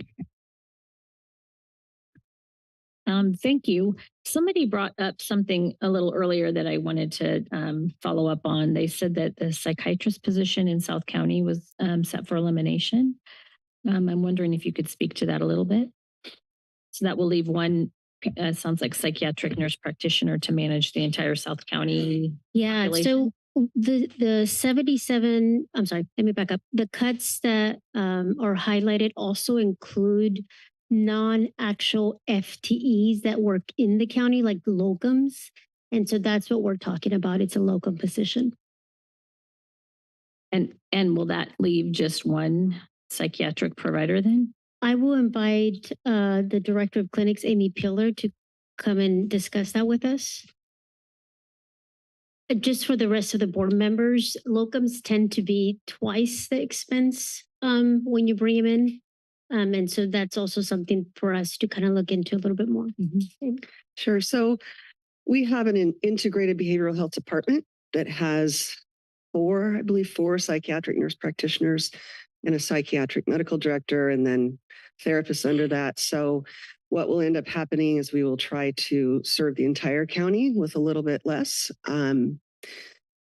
Finding bilingual clinicians is not easy. But we will continue to try to do that, and we do have some. So it will be less. And like Director Morales said, it is not cutting an FTE. It's actually cutting a contractor. Okay. Do we know what our panel is of psychiatric patients needing medication management in South County? We do. I don't have that number off the top of my head, but okay, certainly I could get it for you. And the the young woman that spoke earlier, who's the psychiatric nurse practitioner, is she working in the clinic or she's working in the integrated side? The integrated behavioral health is part of the health centers. Oh, okay. So right. she does work in the health centers. Mm-hmm. Okay. Yeah, I'd like to bring her extra relief. It sounds like it's probably too much for South County. And if we're not serving, I've been down there, I've been in the clinic there. The need is great. Certainly. Yeah. Okay, that was one question. The next question I did have was I was going to ask do we have any per diem help, which is locums? But in terms of maybe not the psychiatry, but in terms of providing extra help, bringing people in that way without benefits? Yeah, so something that we always try to walk and be very conscious about is we do partner with our unions, and we really try to honor our agreements with them. And so one of the agreements for the board to keep in mind is if you bring in locums and you're laying people off, it also creates an inequity for us in terms of prioritizing our current staff. So part of the dance for us is how do you propose cuts and then also bring locums that are twice as expensive, for example. So financially doesn't make sense. I think in terms of our partnership with the unions, it doesn't also make sense. So it's a fine dance. And when we can, though, when we do see the other category, just bringing in folks that are not locums, extra help, they do tend to be cheaper. You don't pay for benefits. But for the clinical work that we have to do, it's hard to bring in part-time staff that are not locums. Okay. And then another question I had was regarding people who may be losing their Medi-Cal. And I understand about Cruz, but do we have any, are we doing any planning around how we're going to get people their medications that they might need? Because that's like typically a separate benefit. Yeah, in health centers, we do have a program that ensures that we get medication at a low rate or depending on a sliding scale of income for folks. So if my advice would be, right, strengthen the Medicruz, if in fact the May revise leans in that direction in the federal administration, and leverage the current medication kind of models that the clinic currently has. I will also, you know, as I mentioned, Director Peeler's here. She can talk to you guys a little bit more about what was done prior to ACA, but that was a similar concept that was in place.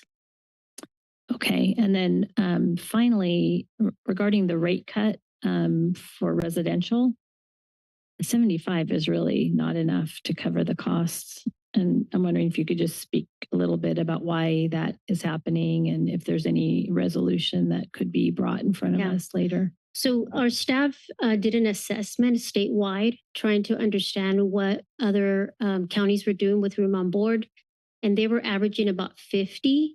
And so when we looked at what our, obviously it's more expensive in Santa Cruz, right? So we knew we had to curtail that cost. And so what we were trying to do is now go to 50, what the average is in the state, but be more realistic about what it costs here in our county. And we landed on 75.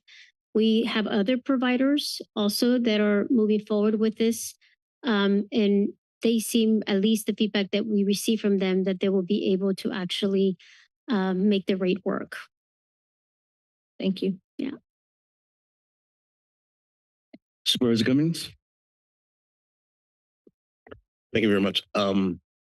We've heard a lot and seen a lot about the budget and how challenging it is for HSA. And I appreciate the recommendation on a sales tax measure or some type of revenue measure because it would help a lot to maintain some of these services. I'm going to keep I have a few questions, and then I have some comments. And then when the time comes, I did have some additional direction to provide. I know we're not going to approve the budget today, but I think that there's some concerns that I have, and maybe there's some opportunities to help support certain programs.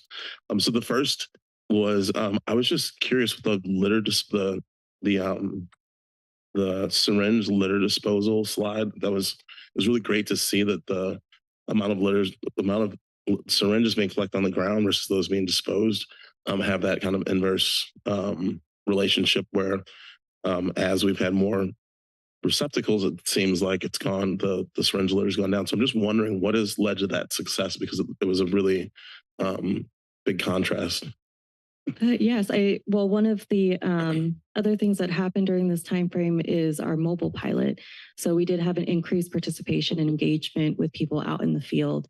That increased engagement, which was presented to this board a few board meetings ago, shows that we had those engagements meant that there were more opportunities for safe disposal, whether disposing over with our program staff, our SWAP staff, or even being provided a personal syringe, a safe syringe receptacle for them to use.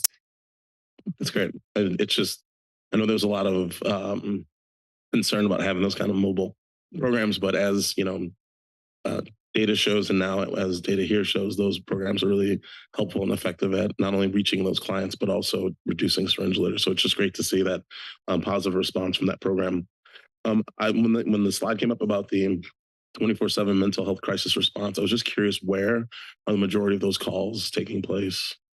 Or do you all have that information? I don't have that information with me.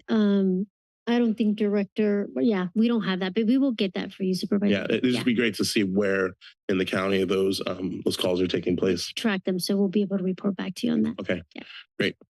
And then I guess I have a couple comments, and then I'll come back with at the end, I guess, or when it's appropriate, with some additional direction. But I do really have some concerns around the elimination of MHCAN, and we had a meeting with the City of Santa Cruz last week, as we normally do, on issues related to homelessness, and they share concerns around the loss of MHCAN, the loss of Gemma House, syringe services, and we think there might be an opportunity to partner with the City of Santa Cruz, and I'm obviously speaking specifically in my district, to maintain those services in some capacity. And so when the time comes, I'm going to have a little bit of extra direction to consider.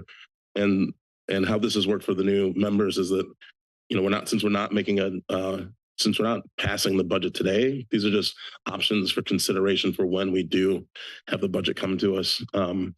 And so, and again, with I share similar concerns that Supervisor DeSerpa said around psychiatric services. Also concerned, I met with the lab and radiology folks and share some of the concerns around that and how how the services will be maintained so that people don't fall through the system. And so I'll end my comments for now, and then when the time comes, I have some language that I'd like to propose. I'm gonna go to my far left over here with Supervisor Koenig and bring it in. Thank you, Chair. First, just want to point out that, it was brought up by members of the public that we should be looking at general fund monies to supplement the department in order to avoid cuts. But what I'm seeing here is that actually, that's precisely what we're doing, right? We're seeing an 11% increase in the budget for HSA, at least as far as the general fund contribution. So, we are actually adding $2.75 million of general fund money for the department's funding. And these cuts are being driven by, as you explained, the CalAIM rates and changes to, particularly behavioral health reimbursement. Is that right? Well, just to clarify, we're getting $2 million from general fund, more than last year, but that's to cover the salaries and benefits. So you do that across all departments for that fund. It's not an additional boost to, in essence, it does cover salaries, but it's not an additional boost to programming. We're getting $400,000 from Measure K, and that is for behavioral health, especially for the room on board aspect of the gap that we had. I would say when you look at the general fund as a whole, I think you know where I'm going. It's about $250 million, and we're getting $20 million. So. Sure. Yeah. The Sheriff's Department is increasing, I think, 2% versus 11%. So, in terms of trying to support all departments, I don't see doesn't seem to me like that we're shorting HSA as far as our general fund contribution. That's my opinion. One big question is, why weren't we able to fill the 74 vacant positions that we're getting rid of today? Why? I'm sorry, can you repeat that? So we're eliminating a bunch of unfilled vacant positions, right? And I seem to recall when these were essentially created, largely due to some of the COVID response revenues and just basically investment in our healthcare system at that time.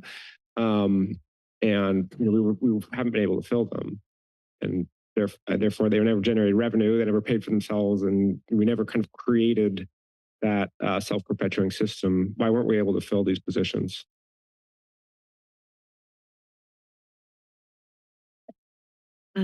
So for some of the positions, particularly in public health, where we had limited term and some other vacancies, a lot of those were actually planned over. We've had multi-year grants, and so we were planning to have some sort of true up once we knew what our sustainable funding picture looked like for public health. And a lot of those positions aren't revenue generating.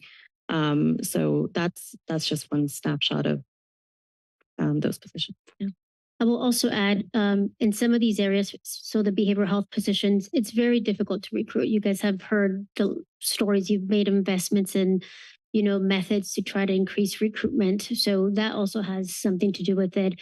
And as sometimes it's when you don't have the flexibility, not necessarily the funding, you want to keep those positions because when you get new grants, it's just easier to fill them in and instead of coming to you and requesting them and it takes 8 months. So yes, we've had multiple kind of strategy behind it, but a lot of it is recruitment, that it's hard to fill these positions. I think especially right now, what I'm sensing is folks are a little scared also to come to government just because of everything that's happening at the federal and now with the cuts in counties. It's a multifaceted issue we're facing. Does the math still work, particularly on the behavioral health side? I mean, with the CalAIM reimbursement rates being what they are, I mean, if we were able to hire another psychiatrist, would they be revenue generating or would it be a net county cost? Yeah, I can share with you high level and then definitely want to invite our new director, Marty, to kind of share with you. When it comes to psych, yes, we believe that the revenue is high enough for us to generate, the rate is high enough to generate revenue. With some other positions, it makes it a little bit hard. So with CalAIM, you get paid also by your license. So if you are a psychiatrist, you're going to get different than like someone that's not licensed who gets paid at a lower rate. And so it does create this perpetual unfortunate system where you're rewarding for the positions that are licensed, but it's just harder to recruit for them. And so we're stuck with unlicensed positions with less revenue. And so it's a dance that I think all counties are faced with and we kind of try to play with, but I'm not sure if Dr. Summer wants to add any additional comments. Hi, good afternoon. I think Director Morales did a pretty good job of sharing with you some of the challenges with payment reform. Here in Santa Cruz County, the medical providers within our behavioral health specialty mental health system actually do fall under the federally qualified health center. So we're actually not even able to leverage through the CalAIM system for Medi-Cal reimbursement for our medical providers because we're leveraging that through the FQs. So, I mean, there's pros and cons to doing that. Psychiatry providers are under Medi-Cal for specialty mental health, the highest provider reimbursement type. So there's something that we could look at there, but we have been able, I think, historically to really benefit by utilizing the federally qualified health centers for our medical services. There is challenge around the other provider types with folks who are unlicensed. And you may know within the behavioral health system, it's very, very hard. We're at a national crisis for recruiting mental health workers. And really, we want to grow our workforce. And so that means really having internships and bringing people that aren't yet licensed into the fold, but they really do have many more demands on their time for supervision, for training, which reduces the number of hours that are available for direct billable services. So the reimbursement model under payment reform doesn't really factor out when you actually look at the reality of a system that has to be a training organization. So there's some challenges there. We're not alone in this. This is an issue in every county. Certainly our state association is working with the Department of Healthcare Services to kind of reevaluate and advocate for the reality that the reimbursement model that really did come out is not helping any county at this point to be whole. So more information to come, but it's a challenging landscape right now. Got it. That kind of answered my next question, or I can guess, which is, I mean, what we're hearing from, we heard from the president of NAMI that we're sending people out of county because of a lack of beds that we then lose about 50% of the reimbursement dollars when this happens. Is that in fact the case just because we have a shortage of care options locally? So being slightly new, right, a few weeks in, what I have noticed is that there is a very big gap in the full continuum of care for our specialty mental health services. And there's a very low number of beds for our high needs clients. And so I really want to dig in with the team and understand what have been the local challenges around that.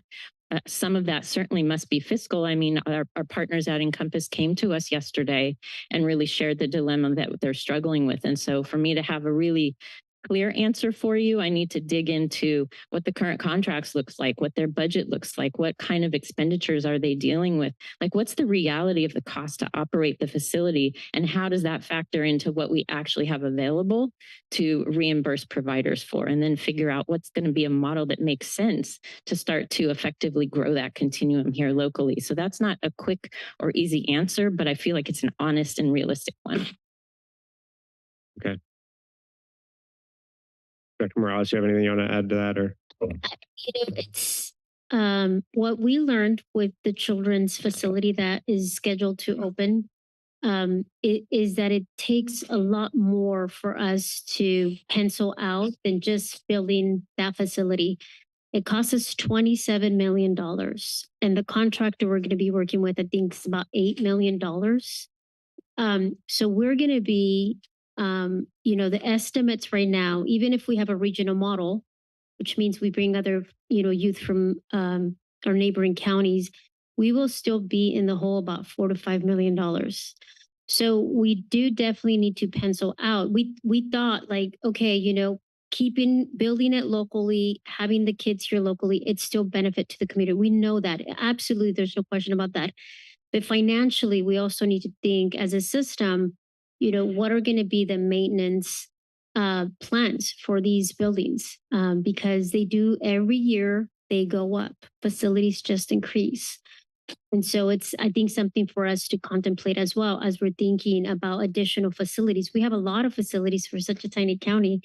And my stress has been, how are we going to maintain these? Because as CEO Palacio said, they pay us to build them, but they're not paying us to sustain them. And then we're going to get dinged for not having, that continuity of care. So it's a triple-edged sword. It's not even a double-edged sword what we're faced with right now. Okay, thank you. You talked about Cruz a little bit as sort of a last best option if we see these major cuts to Medi-Cal. Do I understand correctly that's pretty much just 100% locally funded option, or how does that work? It works through what we call realignment dollars that come into the county. And so we get about, I want to say $3 million of realignment right now to support these services. And those are your registration to your car vehicle fees that you pay. And there's another one that I'm forgetting. I think it's some kind of, I don't have it all memorized, but it's basically state dollars that we use to support the indigent care in our community. It's just not what we know from just the previous model is that the $2 to $3 million we have now is not enough. It used to be larger. And I anticipate with right now being able to serve about 350 with that amount. And the changes of about 7,000 people not being now covered through Medi-Cal, you're going to have to consider growing that fund if you choose to continue on that path. Right. So if we were going to grow it, I assume the realignment dollars are limited. Yes. Growing it would require 100% local. That's correct. Money. Right. Okay. If we were able to find an additional, I don't know, $2 to $5 million for the department, how would you invest it? That's a great question. I have to put my hat on and think about what we think will pay dividends in the long run or what's going to be the ROI. I think, unfortunately, we're in a situation where we do have to think about cuts. And so I would try, to ensure that the current services are fully covered, that we have currently in place. What I anticipate is you're going to see more cuts. So I would still consider moving forward with what we shared with you, that using that funding, so I don't have to come to you, or Ms. Herrera won't have to come to you in 6 months and share with you that there's additional cuts for you guys to consider. I don't think you're going to get out of this. I really don't. I've looked at it every shape, way, and form. What we're trying to do is what is the least painful. You can definitely, choose not to and kind of postpone it, but it wouldn't be wise of us, just like we don't encourage people to max out their credit cards and not pay their mortgage, right? Or their rent or so forth. You will have to make really bold changes, unfortunately. So if you have money, let's keep it for next year to make sure that we don't have to come back to you in a few months. Okay, thank you. And then just one last question. First of all, I want to say I'm really sorry that we're losing you. And I think you've done an incredible job with your short time with the county and made a huge impact. I think YOLO is really lucky that they're going to be getting you. I also understand that YOLO actually has a combined Health and Human Services department, as do a number of other counties that are relatively close in size to Santa Cruz. Butte County is about 200,000, Shasta close to 200,000, Placer is more like 400,000, but these are just a few examples of counties that combine Health and Human Services. Now, I understand there might not be like a huge amount of cost savings in a combined department, but do you think that there's opportunities for at least improved service delivery where, there's less silos between the two departments? Thank you for putting me on the spot. That's a good question. I would say, like anything, it should be explored. I think the level of acuteness that we have in our community, though, is pretty high. We have higher homelessness, rates compared to those counties that you've outlined. We have higher suicide. We have higher crisis. And so to all fall under one director might be too much in this county. But I will say, like anything, it should be explored because we just don't know if there's ways that we can increase integration. I will say, though, my motto has always been, and this is me personally, like you can integrate no matter what part of the corner of the building you're in, right? It's about leadership and it's about wanting to partner. And we have that partnership in this county, which is really nice between the H's. But, I think it should be explored. Okay, thank you. Supervisor Martinez. Thank you for the presentation and for answering my colleagues' questions. I made a number of comments earlier during my opening statement about my commitment to supporting the safety net and supporting those, particularly those who are at risk of losing their healthcare benefits, both for their health and quality of life and the quality of life of our community, and also just frankly for revenue in our clinics and with our CBOs, because I anticipate there will be harder decisions to make and some pretty difficult, if not devastating, conversations to have in the coming months, unfortunately. And it isn't lost on me that each decision does impact human lives, right? I think that's what makes this budget hearing harder than maybe others might be, because we're talking about people. And so I take it very seriously, and I'm trying to hold my values of compassion and equity, and also being responsible and planful for what's coming, and so we can be as strong as we can facing the next coming years. I appreciate what I appreciate about what you're bringing to us is that I hear you trying to do some right sizing, right? That there's some structural deficits, despite what's happening at the state and federal level, that need to be adjusted, especially because of what's happening at the federal and state level. And that, there are some unfortunate runaway costs, a lot of things that are outside of our control, our reimbursement rates, our cost of living, challenges of recruitment, right? A lot of things outside of our control, but have contributed to some runaway costs in some of our departments. And in order to be responsible, we have to make some difficult decisions and right size those programs. One thing that I haven't quite wrap my head around yet, and some of it's coming from the feedback that we're hearing from the public today, was that a lot of the right sizing that we talked about prior to today's hearing was around FTE and kind of the number of FTEs that'd be changed. But now I'm hearing folks talk about the closure of beds and sort of like closing of beds at Telos, perhaps Costa Pacific. And I haven't put it in my mind in the context of the cuts that we're proposing will lead to a reduction of beds. And so I'm just wondering if maybe it's Dr. Sandoval or it's you, Director Morales, who come and just talk to us about the impact of this budget in the net number of beds available in our community. Karen or Marty?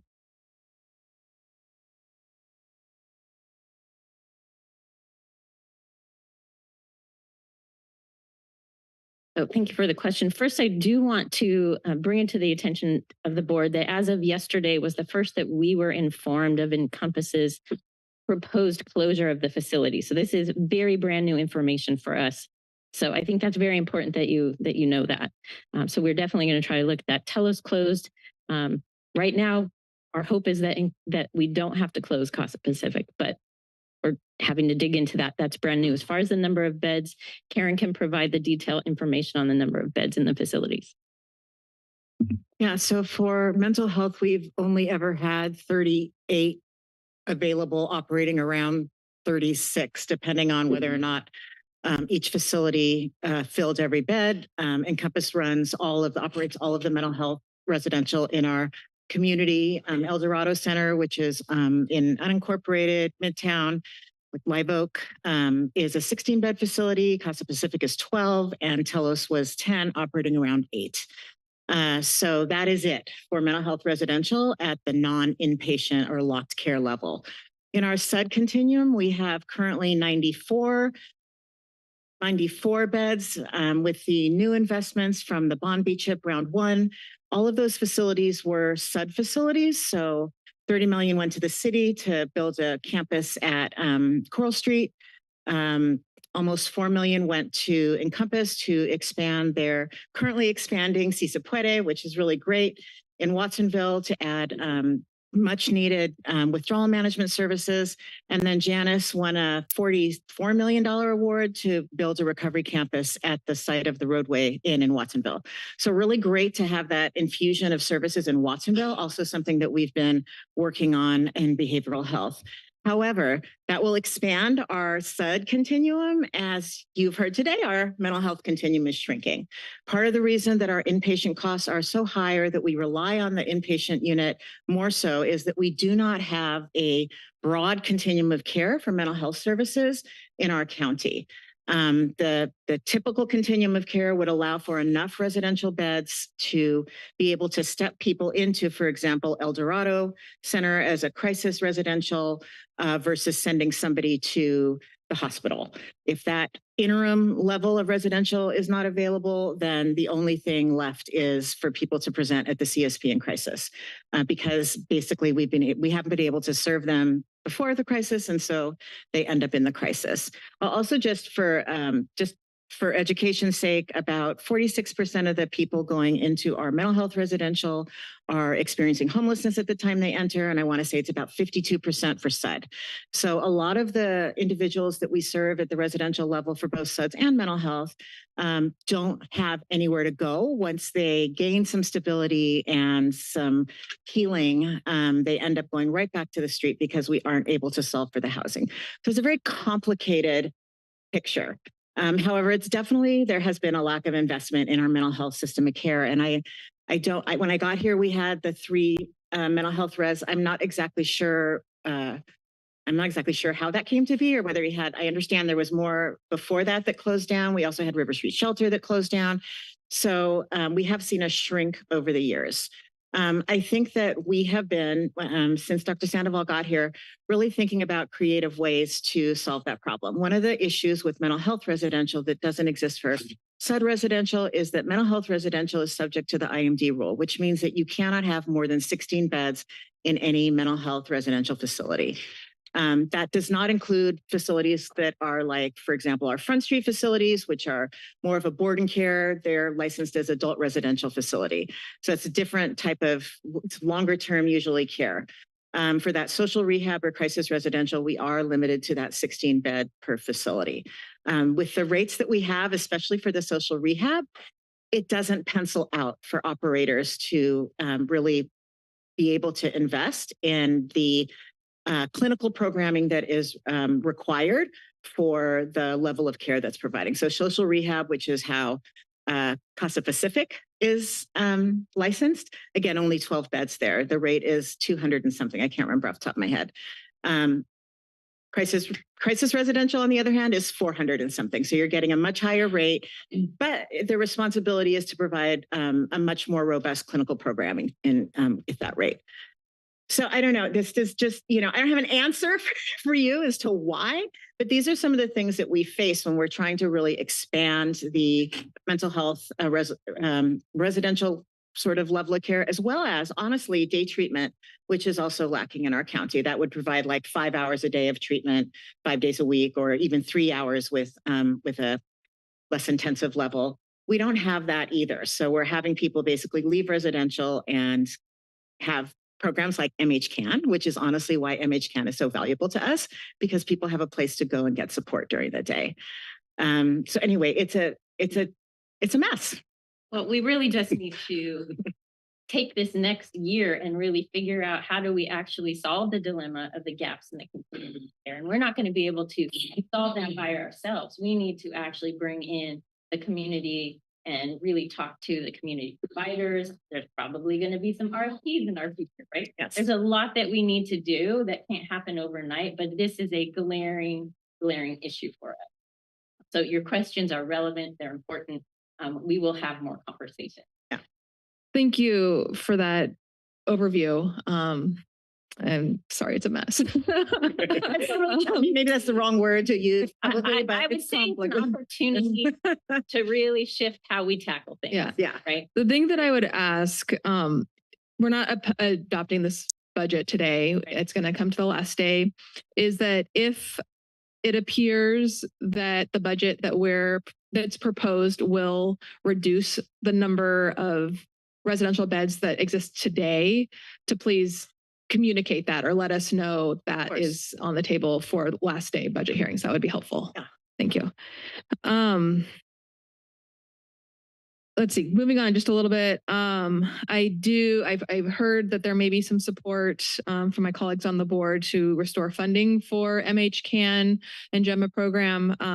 That is something that I would be supportive of. I have when I go back to what I was originally saying, which is we really need to preserve the safety net. We need to make sure that there's space that doesn't allow people to fall through the cracks, right? We need to catch folks before they fall through the cracks. I believe and know that MHCAN is one of those options. And so I would be supportive of a motion that was in support of that. Moving on to a couple of other less maybe loaded items on the agenda. Thank you for bringing back the item to align our exchange practices of syringe service program with the recommended practices of the Center for Disease Control. That's something that I support, and so I was really glad to see it on the agenda today. So thank you for that. And finally, there are two other parts of your department that are really important and really mean a lot to my district in particular. And they're both under environmental health. Environmental health has been doing a lot of work to support my office in some of the more complex disaster rebuilds, particularly as it relates to septic issues. I know you're struggling with some staffing challenges, and I really appreciate your effort to help us streamline the process for people who do interact with your department through their rebuilds. And please keep me in touch if there's something else that my office can do to support that. And then finally, in the same part of your department, the Water Resources Division. You have some leadership under that division that's really been helping us on some of the water quality issues in the San Lorenzo Valley, particularly in Big Basin area, and been a big struggle. So I want to thank you for dedicating some resources to helping ensure that our residents have access to clean and reliable water, which is a basic human right in my opinion. So thank you very much. And I'm going to reserve any comments related to the lab and radiology for the time you bring back a more thorough report on that, which will be a week from today. Thank you. Thank you. And thank you for all the staff. I think that some of the things I want to mention, staff kind of hit the nail on there about looking at RFPs, different strategies. But it's also an opportunity to explore different funding sources. What I really mean is to facilitate with other agencies or cities that would be willing to adopt some of these programs, services like MHCAN, GEMA. Supervisor Cummings mentioned his meeting with City of Santa Cruz. If I heard rumors of Janice having some interest. So it's a good opportunity for us to also explore that as well. I am going to mention some stuff about labs and X-ray because I had the opportunity to meet with them, and it was a fairly long meeting with them. But I did the South County Center, the Freedom Center, sorry. And so, I had a lot of input from staff there, from labs, X-ray, from nursing, psychiatric practitioner. Several doctors came in to speak with us, but they were talking about how they could possibly look at ways to better streamline productivity and adding additional, I guess, things they ain't billed that they should be billing. So I don't know if it's training with the billing system, but they're saying that number one, they could be more profitable and more productive, is what they're saying. Some of the other things that they mentioned is, well, I'll leave it like that first, right? I want to ask, can we ask billing, what is, have an audit of what could be billable there to make it more, if not profitable, at least to sustain itself, right? Is that a possibility that we've looked into, some sort of audit and what is billable and training for them how to bill on certain things? Yeah, thank you for that question, Supervisor Hernandez. Yes, in fact, over the past probably 1.5 to 2 years, we've spent a lot of time looking at the productivity levels and billing and how things are going. I will say over the past year, we've seen an improvement. You're right. There's opportunity still for us to do better. And yes, it's already in the motions in terms of to ensure that, our physicians and our clinical staff do a lot when they see patients. And so are we maximizing all the potential billing codes? Are we making sure that they're getting trained on that? Are we making sure that it's also getting entered into the system that needs to get entered? All of that work has started. Obviously, we can strengthen that. I will definitely lean on the chief of clinics, Amy Peeler, to come back and report to you guys on how that's going. That also includes our productivity levels. There's a lot of room in our productivity levels. We've seen improvements about 20% over the past couple of months, but I believe depending on the business unit that there's still opportunity for us to, increase productivity. It does require partnership with the union. So we have been meeting with the union, for example, on IBH to talk about productivity. And then on our side, right, making sure that we have proper procedures and protocols, making sure that we have cancellation policies or no-show policies, making sure that we have drop-in hours. So all of these different factors is part of the work that we've been doing with the leadership in clinics. Because, I've worked in unions before, but this productivity discussion is coming from the workers themselves and finding ways that they can streamline their process and, add more billable, I guess, services. The other thing they mentioned was about there's certain insurance that's not taken, like Blue Shield. And I know that a lot of the canneries there are Blue Shield. I think the school district is Blue Shield. But they're saying that it's not billable there, that they can't take that money or bill it, right? Is there a reason why that? Yeah, I'll try to answer that, and then I welcome Amy Peeler to kind of do a more detailed follow-up. So we're not a Kaiser, right? We're not Anthem. We are a clinic that our whole mission is to provide care for the indigent, right? And so it definitely has a different model than we don't just take kind of anyone. Our priority is folks that are Medi-Cal or don't have any other health home. Because of that, about 85% of our patients are Medi-Cal. The remaining like 10% or 11% are indigent. And then there's a tiny amount, I would, lean on Amy to correct me, about 3% that fall outside of that. But that's a lot of the reason why, we have a very focused mission on who we serve. Amy? Sure. So we are sort of the opposite of the private sector. So when we see patients who have Medi-Cal, we get a higher rate than private providers in the community. And we get that rate because it is our federal mandate to see people regardless of their ability to pay. So for us, Medi-Cal is our biggest funder. That is the per visit, we get the most money from people who have Medi-Cal. Other insurers are much lower than that for us. And we focus our efforts on those who are uninsured, underinsured, and like Director Morales said, the majority of our patients are either Medi-Cal or Medicare and Medi-Cal both. So the reason I bring this up is because I mentioned that we should look at this and triage it, right? And I think taking care of our staff is probably one of my highest priorities. One of the other things I did mention, though, is bringing in the possibility of bringing in community partners like Salud para la Gente, Clínica del Valle, Clínica Placita, and sort of bring in whatever services that they might need from these clinics to the Freedom Center, to the labs and X-ray, because most of them are billable. There'll be Medicare, Cruz, Medi-Cal. Is that a possibility? Amy, I'll lean on Amy on this one. I don't recall if there's specific parameters, so I'll lean on Amy for this.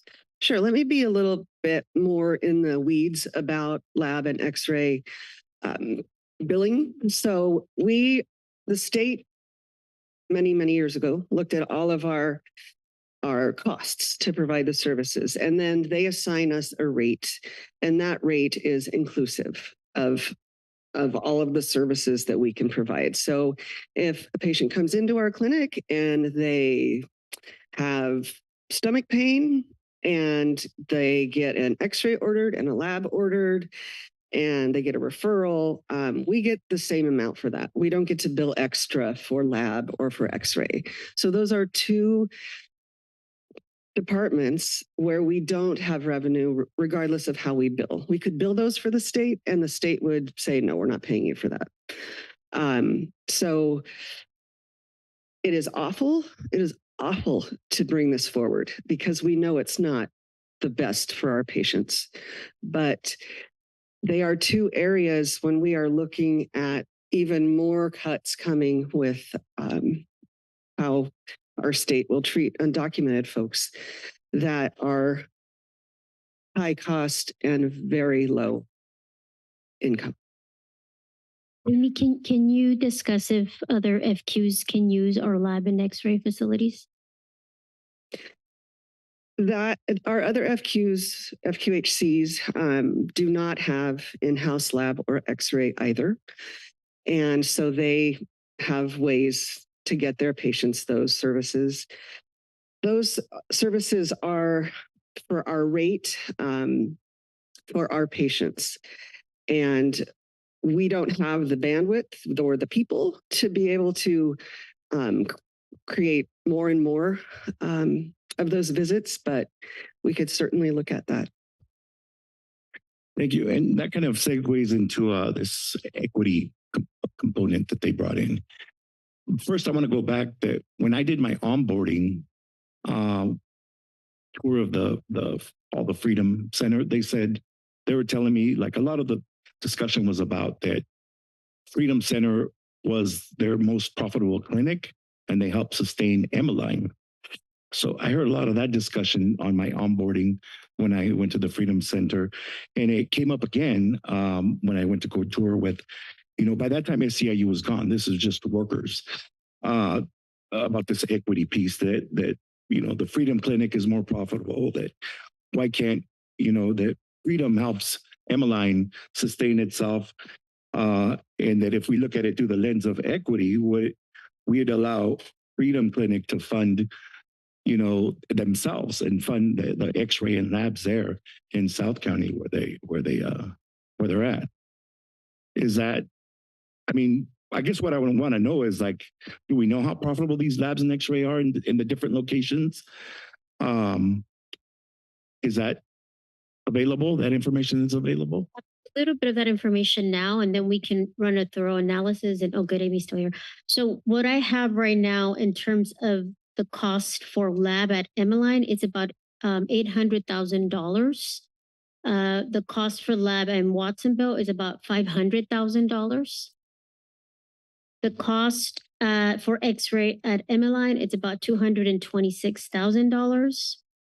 And the cost for X-ray in Watsonville is about $210,000.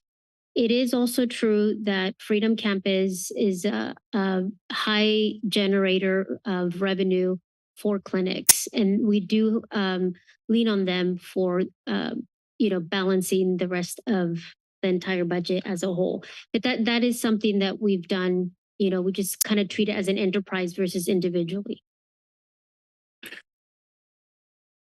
It's hard when you're making these specific cuts, right? When everybody takes the brunt, and I guess as an entire agency, health services is also taking a big hit of the brunt.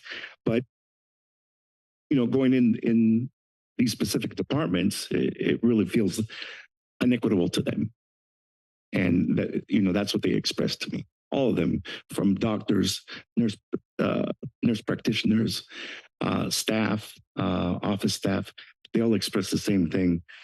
We can come back, Supervisor Hernandez, on the 10th with an analysis for you on these numbers, so you kind of have them, so you guys can, make the decisions that you need to based on the data in terms of the expenditures and the revenue and for each of the clinics, and then you can basically, I just want to make sure we are fully transparent with you guys because we know these are very difficult decisions for you guys to make. At that point, you can direct, obviously, us in different directions. That'd be helpful to, see all those income levels, how short they are. One of the most interesting things that I think came up of that tour with them is that they wanted to form a committee with billing, and they're all excited to do this. To find out where they can find, places where they can streamline processes, build more stuff. And, is that something that we could still explore with them? I'm saying this because if we can, we're waiting for the federal government to see some change in the federal government in the next 2 years or year and a half, 2 years. If it's sustainable, if we're able to make it sustainable or profitable, sustainable for the next 2 years.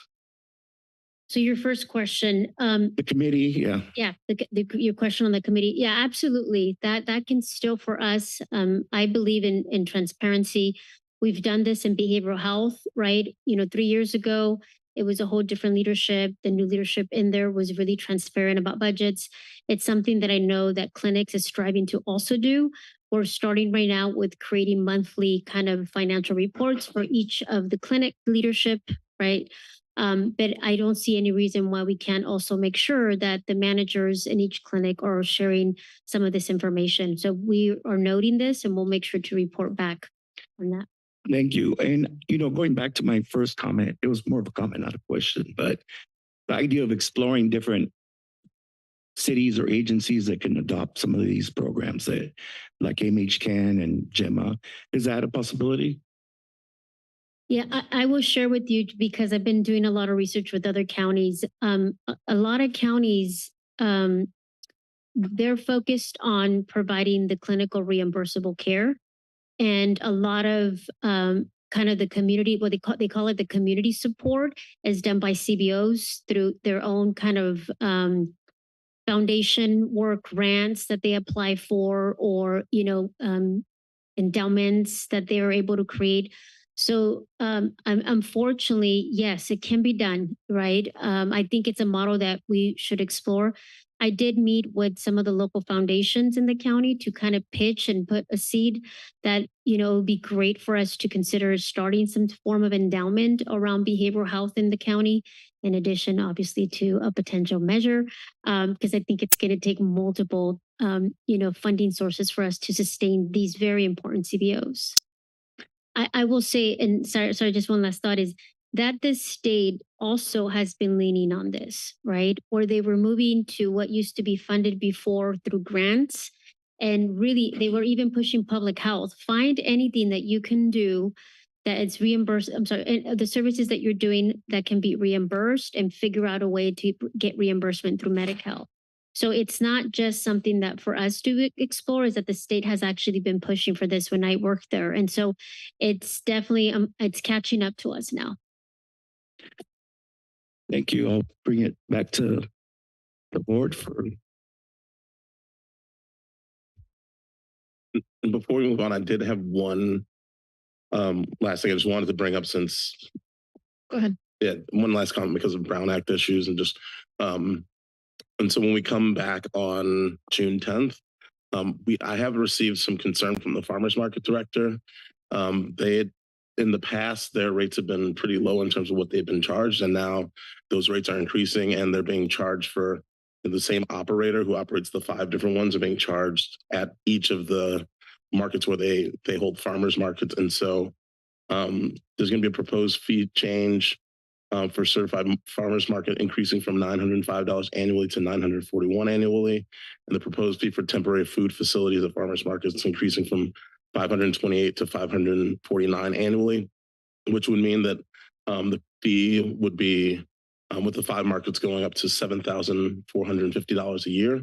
And that's up from about $2,000 that they've been paying in the past. And so I think it'd be good for us to consider some kind of middle ground, and I'd be happy to bring forward some like a recommendation for that. But having the operator pay the same fees at each of the different market when it's the same operator just seems a little redundant in terms of the fees that they're paying, and really expensive for the operators, because ultimately what that's going to do is just drive the cost of food at the farmers markets up, and the ratepayers are going to end up absorbing those costs. So so just wanted to bring that up because it's come to my attention from the farmers market director. That being said, we can have more discussion about that at the June 10th meeting, unless you all want to respond. Supervisor, I would recommend, if you haven't, and I'm sorry, I don't know if you have, that you've talked to our staff as well, so you can get background on this. And if you have, I'm obviously not behind. I believe that we have at some point, but we're happy to talk to them. Yeah, now I think it's just important for you to get the background on just the history with the farmers market. We've had similar feedback by other board of supervisors, and for me, it's just more to make the a decision that's based on the current facts and the cost and inflation and CPI and all that good stuff. But having that information, I think, available to you, you can make the proper recommendation or decision. Okay. All right. So I'm going to move the staff recommendation with the following additions. First, direct the CEO to work with MHCAN and the city of Santa Cruz on a plan to maintain day services and return with recommendations on the final day of budget hearings. 2, direct the CEO to work with the city of Santa Cruz on a plan to either maintain the downtown outreach worker program or identify an alternative that can maintain similar services, and to explore options to maintain syringe litter collection services with the downtown streets team and return with recommendations on the final day of budget hearings.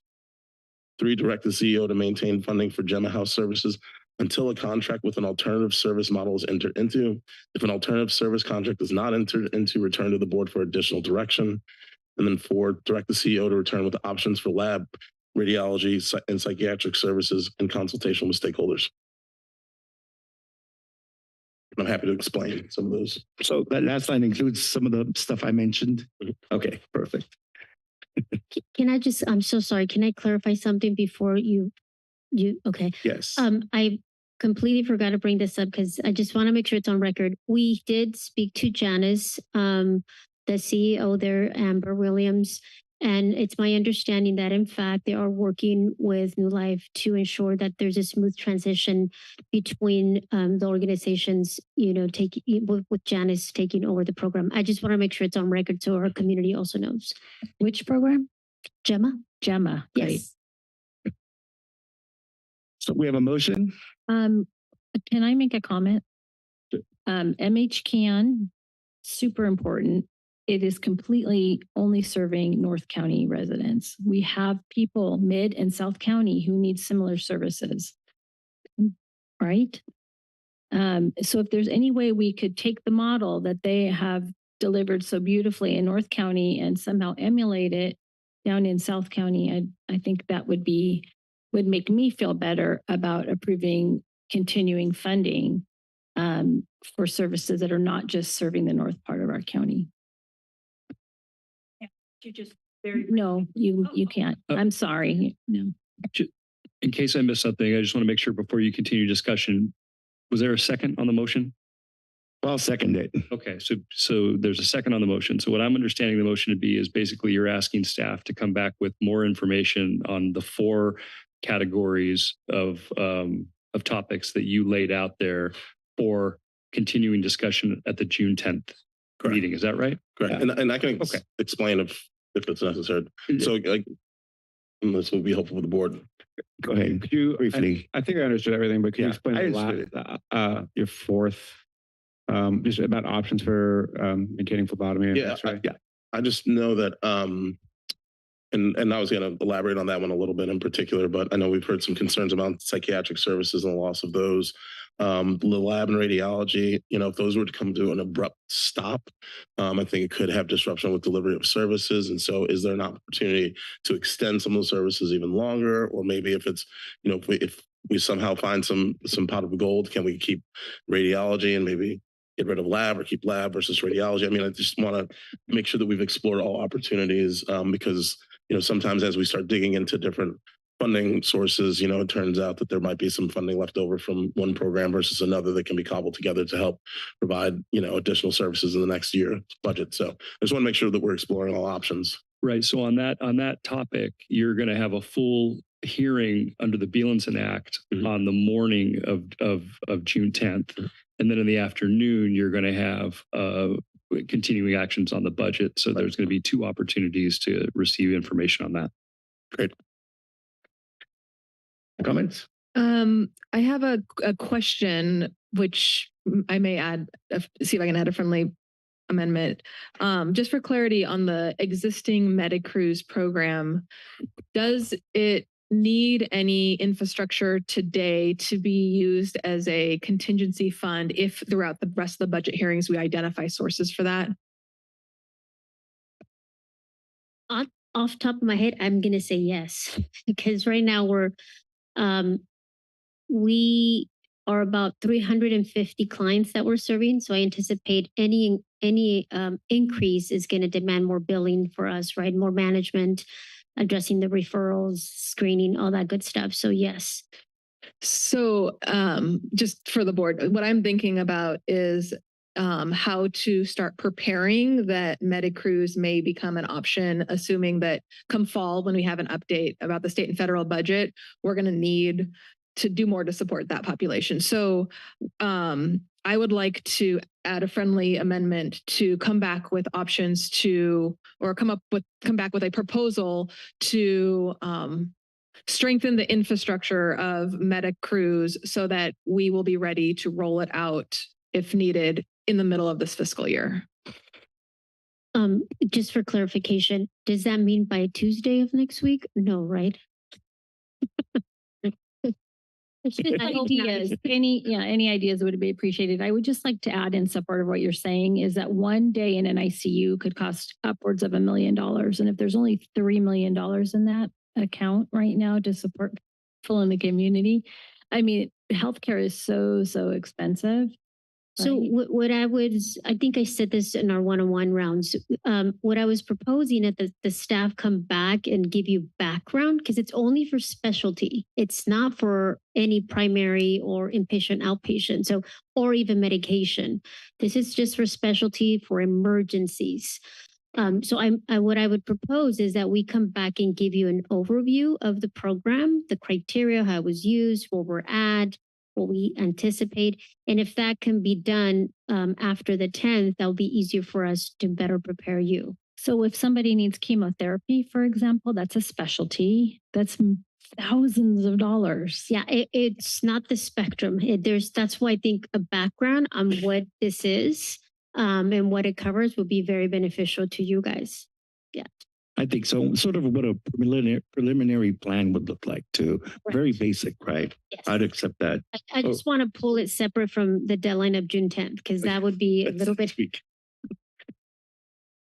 Yeah, I think I'm okay with that. I think so you hear what I'm going for is if we identify we got $2 to $5 million to fund a gap, as Supervisor Koenig suggested, that might be a good fund to put that in, right? So whatever work needs to happen to ensure that we'd be ready for that if we can identify it before June 10th or after. Absolutely. Sounds good. If I win the super lottery, Supervisor Cummings, we accept the friendly amendment. Okay, me too. All right, and just so there's sort of a general deadline for that. I mean, when after June 10th. After June 10th, we can come back in August. Okay, does August work for you? Okay, great, thanks. That's perfect. Thank you. All right, totally supportive of everything that's been suggested so far. I'd like to offer one additional friendly amendment at the risk of making this too much of a grab bag, but it would be to add additional direction for HSA, HSD, and CEO staff to explore opportunities to improve service delivery and enhance efficiency by combining HSA and HSD functions, and to return with a report no later than the mid-year budget review. So we have plenty of time on this one with opportunities. Sure. All right, so we got a motion and a second. The motion from Supervisor Cummings, second from Supervisor Hernandez. Supervisor DeSerpa. Aye. Cummings. Aye. Martinez. Aye. Koenig. Aye. Hernandez. Aye. Motion passes unanimously. Next, we have item number. Chair, before you move on, I think that we were hoping to spend a moment to say thank you to Director Ross, since what I understand is this might be her last day. So I'm going to kick it off with Supervisor DeSerpa.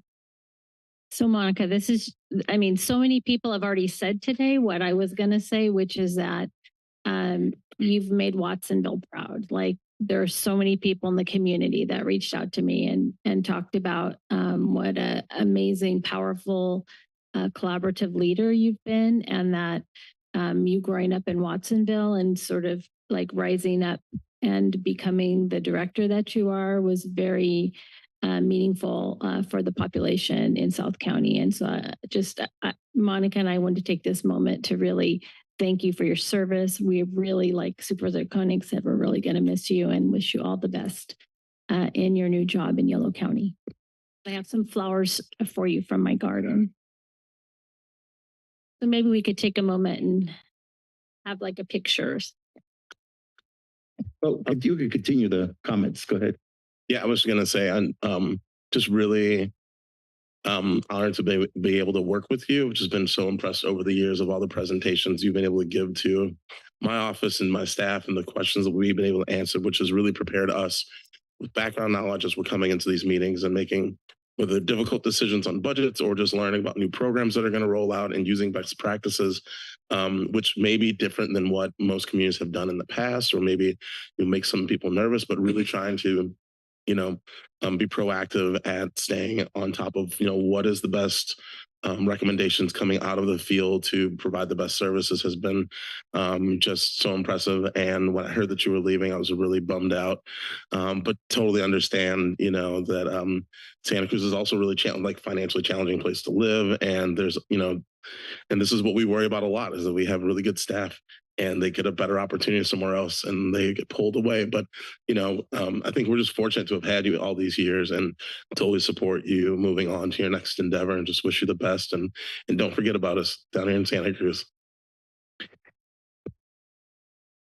Monica, I just want to say that, not only do we all appreciate all the work that you've done here at the county, but it seems like the entire community, and it showed today, right? You got kudos from the nonprofits and, the different folks in the different agencies. But not only that, I've heard those kudos come from people that we normally don't interact with, or at least departments, with like City of Watsonville, the school district. Everybody was just, so excited with all the work that you're doing. And, I know it's going to continue wherever you go. And hopefully one day you'll find your path back to Watsonville, Santa Cruz County. Yeah. Monica, it takes a really special person to, dedicate your brilliance and your talents to serving the health of our community. And we've been so fortunate that you've given that to our community for the time that you've been here. I'm also putting out energy that maybe someday you'll find your way back here, and just truly have appreciated the opportunity to work with you. Good luck in Yolo County. Yeah, Monica, as I've already said, it's been a pleasure working with you. I mean, I understand that you maybe not necessarily moving on to a better opportunity, but just kind of keeping a better house. So it seems like if we're going to get you back someday, it's a great incentive to build better housing here in our county. And I'll keep that as a guiding light that is what's going to bring Monica back. Thank you. Thank you. Thank you. Thank you. Thank you.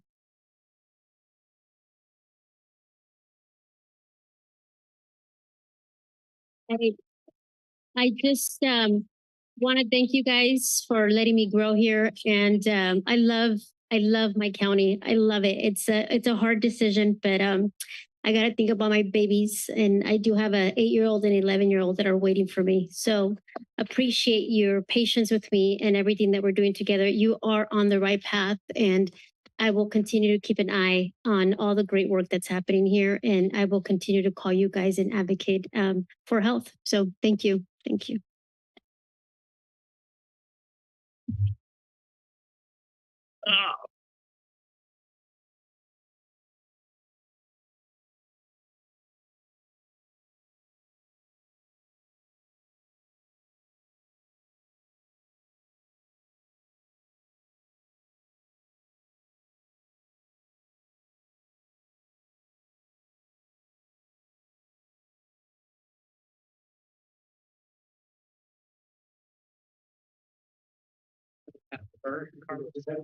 What were you thinking?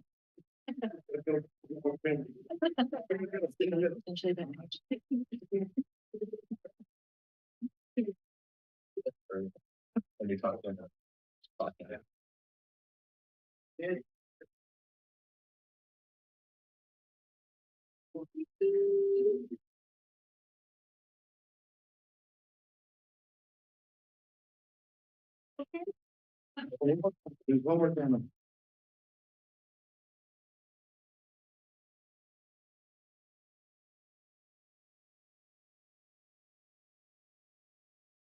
Hey, the camera thing was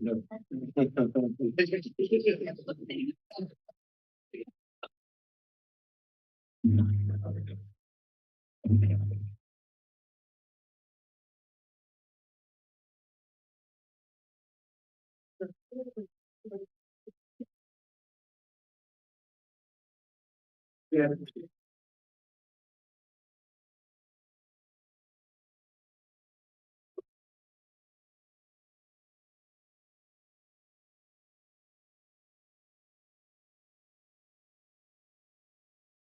Should we take a 2-minute bio break?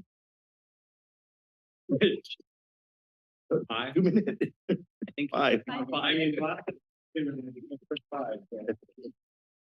35. Recording stopped.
Recording in progress.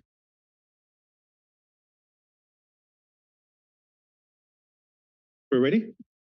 Okay, we'll continue this meeting with item number 9. Consider the approval of proposed 2025-2026 budget for Human Services Department, including any supplemental materials, and take all related actions as outlined in the referenced budget documents and as recommended by the county CEO. My cue? Yes. Okay. So I'm Randy Morris, the county's Human Services Department Director, and good afternoon, Chair Hernandez and members of the board. I'm joined by Kimberly Peterson, who is the Deputy Director of our department. She will be co-presenting with me, and also with Kimberly is Trish Daniels. I want to take a minute to recognize Trish. She is the Director of our Admin Services Department, which oversees our budget office. This has been an extraordinary year. We have been asked almost every day for analysis of impacts to propose cuts to our budget, and Trish and her fiscal office have been managing everything that we brought up in front of you today without our lead chief fiscal officer who retired and our number 2 who got a well-deserved promotion. So Trish and her entire fiscal team did a lot of work, and I wanted to thank her for her. And she is also here for any super difficult questions you ask us about the budget. She's our expert. So if we could pull up the PowerPoint, I'll just say on the heels of going after the healthcare agency, I think I want to not only recognize how wonderful it has been for me. I've been here 5 years working with Mimi Hall and then Monica. We have a relationship here in Santa Cruz County because I talk with all my peers across the state that is unique. It's very special. It's not always been this way. I understand a decade or more ago it was not, but we are very close. We work together all the time. We have recurring meetings. And I could not be happier to have to continue working with Jen Herrera, who we've worked with and did wonderful work during COVID. So just please know, board and community, we will continue to be really close partners and work really well together with our healthcare partners. So I will give a quick overview of what we're going to cover today. Just remind your board and the community what our mission is, give a quick summary of how we are organized and how the services we provide achieve that mission. I'm going to then turn it over to Kimberly, who's going to give a bit of a budget overview and what is actually in front of you today, which, unlike our colleagues in healthcare, is actually pending future state and federal cuts, a pretty status quo budget. We don't have anything major that's changed until the future. So it's really a status quo ask of your board to approve what's in front of you. And then I will close it out with a summary of the risks that we are tracking at both the federal state level and also some other emerging issues that are very significant that sort of overlay with all the activities happening at the federal and state level, and then close with any questions you have for us. So as a reminder, our department, our mission is to strengthen the community by protecting the vulnerable. We have another number of protective services programs, promoting self-sufficiency, alleviating poverty, and improving quality of life for all. And this is a quick look at the 4 direct service divisions that we administer. And I want to take a minute to just highlight the scope and the reach of our department. If you look at the banner at the bottom, our department serves 1 in 3 county residents. That's a very wide reach. I want to summarize what that looks like. In our adult and long-term care division, the Veterans Service Office has helped 2,374 veterans and their survivors secure $8.9 million of benefits to which they are entitled. Arguably, without the support of this office, would not be secured. We also provide 3,900 plus services to age, blind, and disabled residents of our community who, without in-home care providers, would arguably not be able to stay in home. And as we look at a growing population, our adult protective services department is growing with a growing number of referrals, and we received over almost 2,200 referrals to our APS program. And this data is all from a past year look back.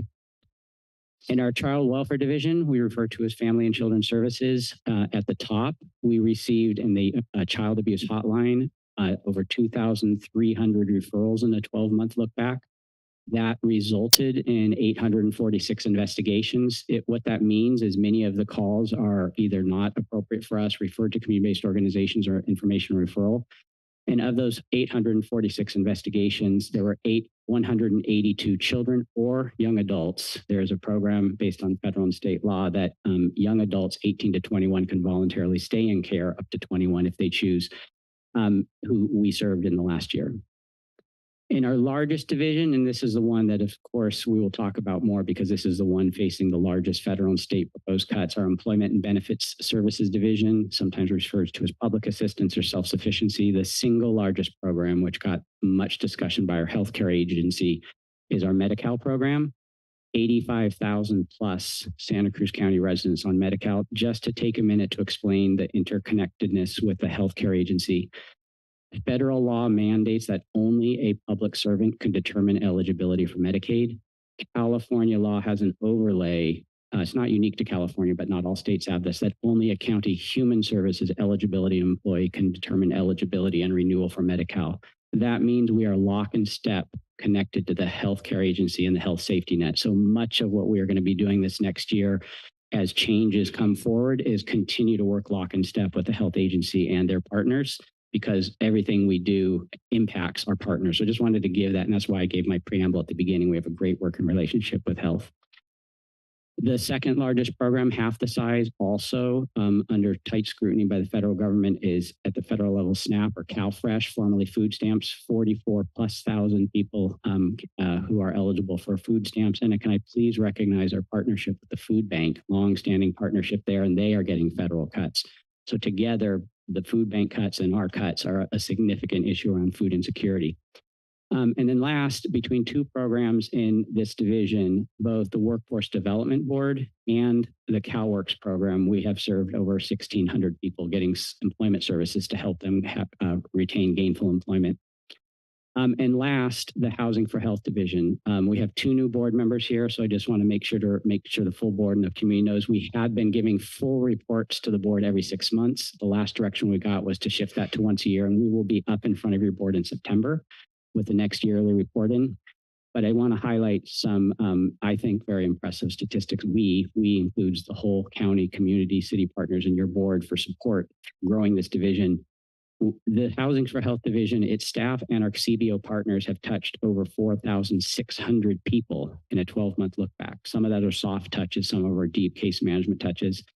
And then this is particularly significant, 1,384 people housed through a multitude of different programs, but the grand total is this is a very large number of people, some of whom were unsheltered, some of whom we came in with rental assistance and kept them housed, but that's a large number of people who arguably could have been unhoused or stayed unhoused without the support. This last one, I want to pause and make sure this is very clear. This number is our partnership with the local Santa Cruz Housing Authority. The Housing Authority receives almost 5,200 federal housing vouchers. We use directly in an MOU with the Housing Authority about 20% of those. And the 80% balance are people who otherwise would not be able to afford their rental market rate costs. So they are helping a lot of people who do not have to fall in the safety net. So we wanted to sort of grand total recognize the great work and the partnership we have with the Housing Authority and their reach. And when you get to proposed federal cuts, why we're so worried about some of the proposed cuts. So by extension, I want to take a minute to talk about some of our accomplishments this past year. This is, we have the 4 direct service divisions and we have 2 administrative divisions. So we just selected one that we're particularly proud of. We wanted to, in mindful of the gloom and doom and the anxiety of what's coming, take a minute to say we have done some really important things. In our self-sufficiency division, there's been a lot of discussion about Medi-Cal eligibility for the undocumented immigrant population. My understanding is we are just 6 months behind Oregon in being the second, almost first state in the nation that made all undocumented immigrants eligible for Medi-Cal and sort of cohort rollout. We have a very close partnership with community-based organizations broadly and Community Action Board specifically, that your board has approved a contract to have community do outreach to the undocumented immigrants to have that very difficult conversation about do you want to consider putting your name in a government database to get the benefit of healthcare, which under the current federal administration is very tricky, given a lot of the fear mongering around immigrants. We have successfully in partnership got over 8,000 people enrolled in Medi-Cal, which means they have a payment source for all the services. And this we'll talk about later is at risk.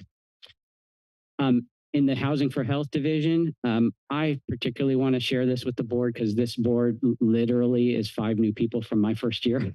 And there were decisions that were made each successive budget year. When you look back over the 5-year period, this program moved when it was 2 analysts in the CEO and then CAO office to human services, it is now 20 people. That is only because this board and the CEO has supported building up this program. I want to tell you our success pays off. We have 20 staff. That has been about $3 million of general fund over those 5 years you've given to us. We leverage that through claiming. So we're getting federal and state money to almost double that money.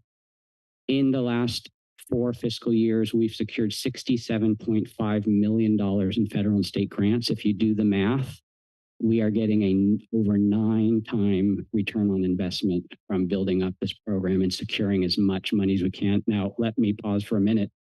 I think if our auditor is listening or with Trish, this has been a big lift on our shoulders. It's a lot of work for our contracts, our auditor, our fiscal team, but we're doing it. And I just want to highlight and thank the board and the community for investing in us. It has brought great returns. Next, father engagement. Some of you on this board are very familiar with public child welfare. If you don't know, based on state law, all public child welfare systems have to have a system improvement plan. And that is a partnership with community partners. And we look at what we want to do to improve our work. And 5 years ago, when we started the next 5-year cycle of our system improvement plan, we focused on father engagement. It is unfortunately, I think, a mother-centric program. That makes sense because some of the data, but unfortunately, the public system often misses the very important role of fathers and their extended family. So there is real intent to focus on fathers. And we see in our data that we have a 10% increase in the number of our case plans that have fathers built into the work we do.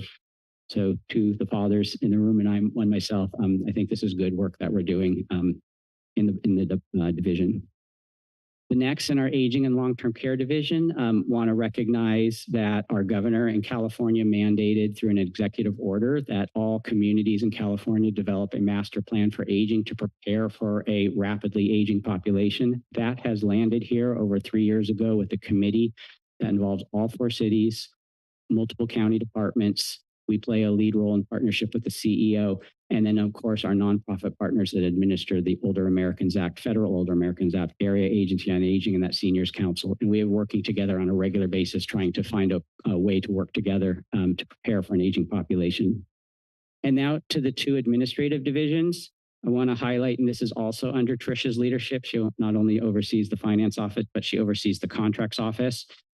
We have 346 contracts and purchase orders in HSD, totaling $46.8 million. So there is a lot of work we do in contract and partnership with vendors and community-based organizations. And when you add health partnerships, we have a very broad reach of community partners that we work in the safety net together with partners. And then finally, what is all this doing?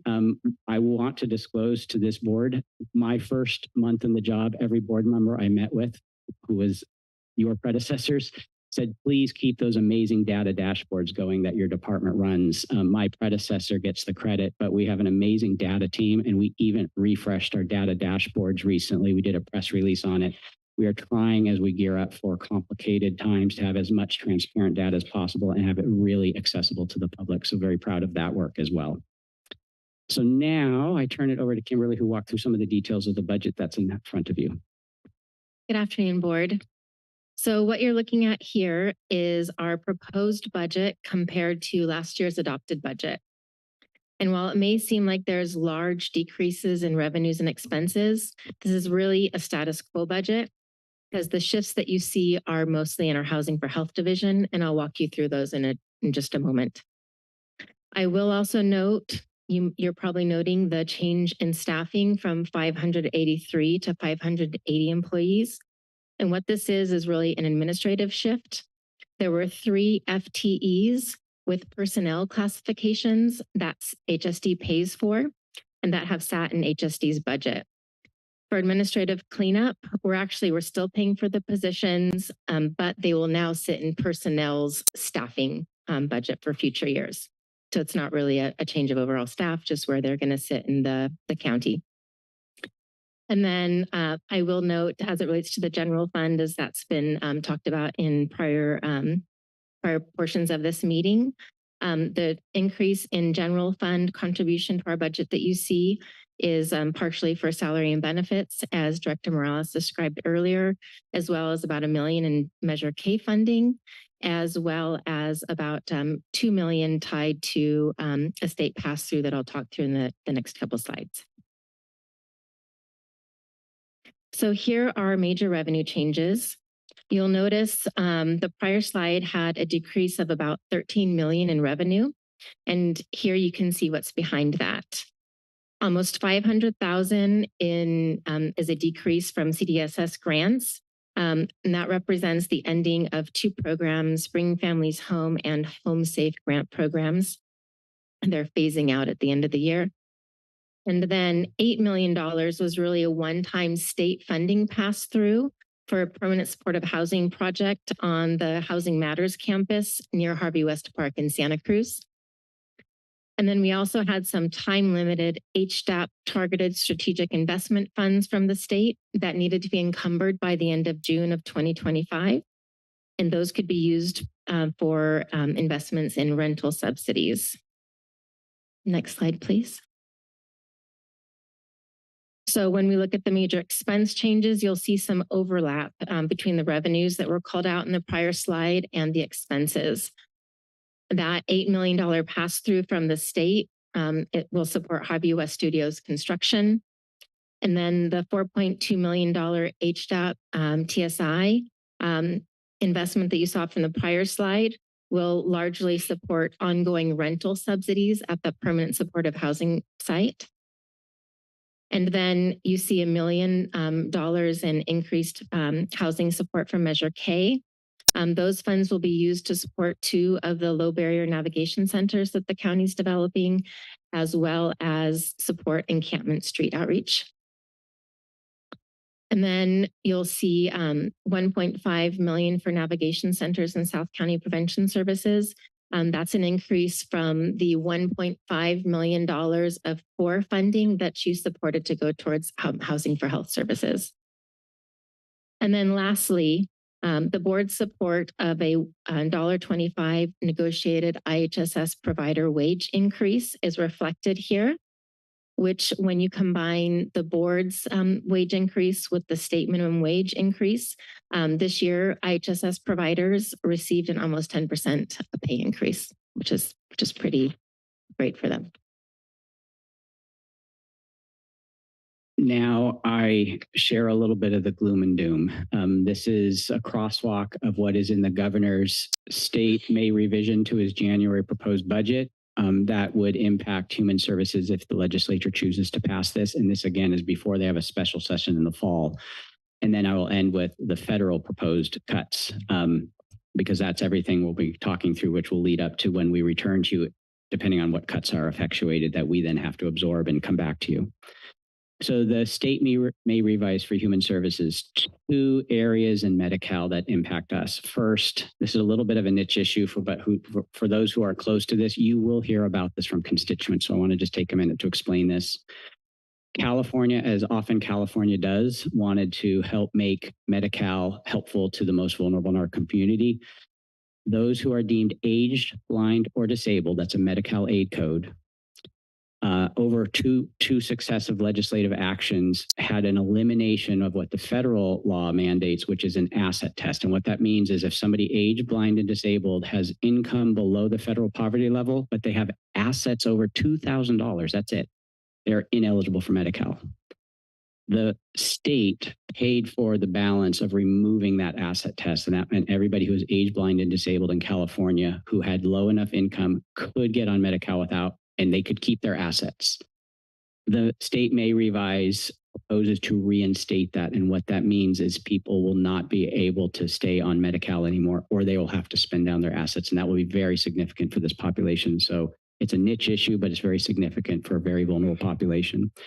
And then the second, which has been discussed about at great length, is undocumented immigrants. There's multiple actions in the proposed May revise. The main one is effective January 2026 to freeze eligibility for 19-year and older undocumented immigrants. We believe there could be 1,000 or more people in the community. So we will have that delicate conversation in partnership with the community. We have a meeting next week about it with community-based partners about how to talk to families to make an informed choice about signing up for Medi-Cal, knowing their name gets in a government database, given the fears of ICE.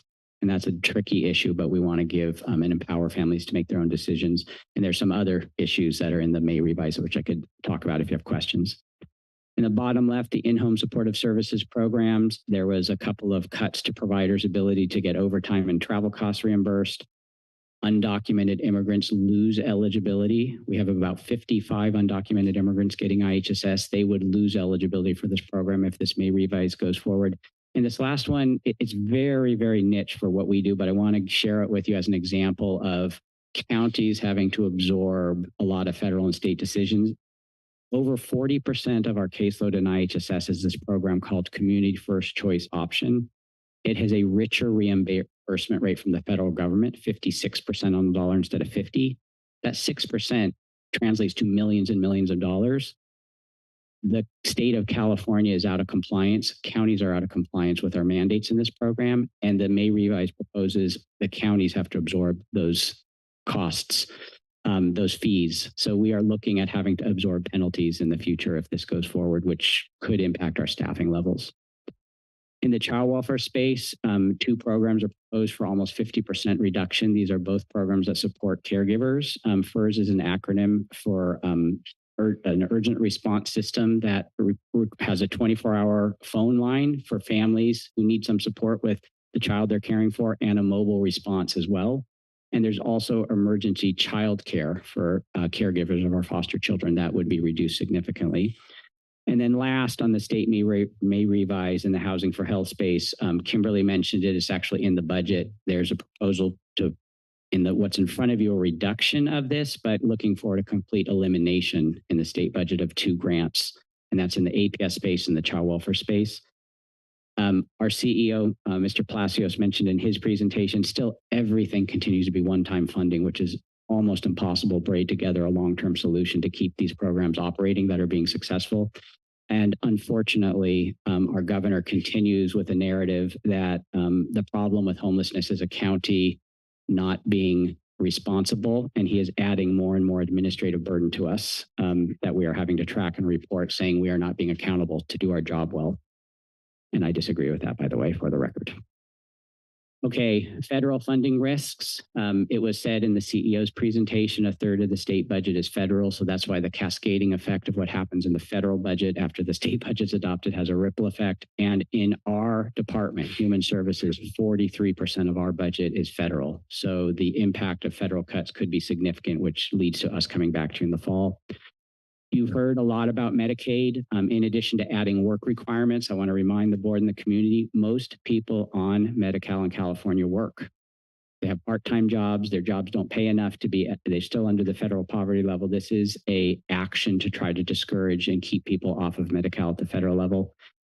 California is facing a 10% penalty of federal funds if California continues to provide any Medi-Cal to any undocumented immigrant. We would lose reimbursement from the feds as a penalty. And they're also adding renewal responsibilities in our Medi-Cal program, which would be a significant workload for us and a significant burden on people on Medi-Cal to have twice a year to go through the onerous process of renewing their eligibility. In the housing space, this was mentioned earlier, and I link it to the huge volume of housing vouchers we have. The president has proposed an almost 50% reduction in spending in HUD, a lot of which is rental assistance programs.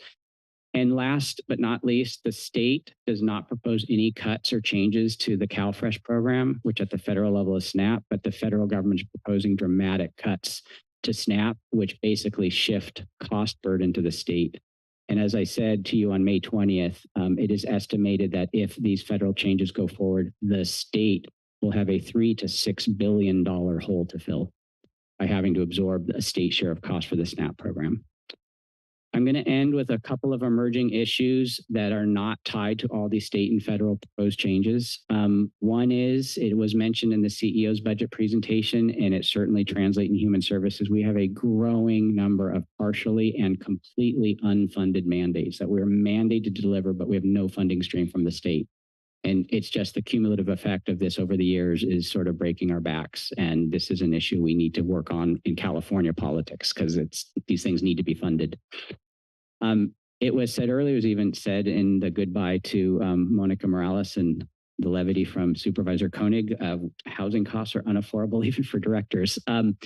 But the unsustainable housing costs, as a reminder, there's a yearly report that comes out. And I think 3 years ago, we eclipsed San Francisco as the most expensive rental market in the United States of America.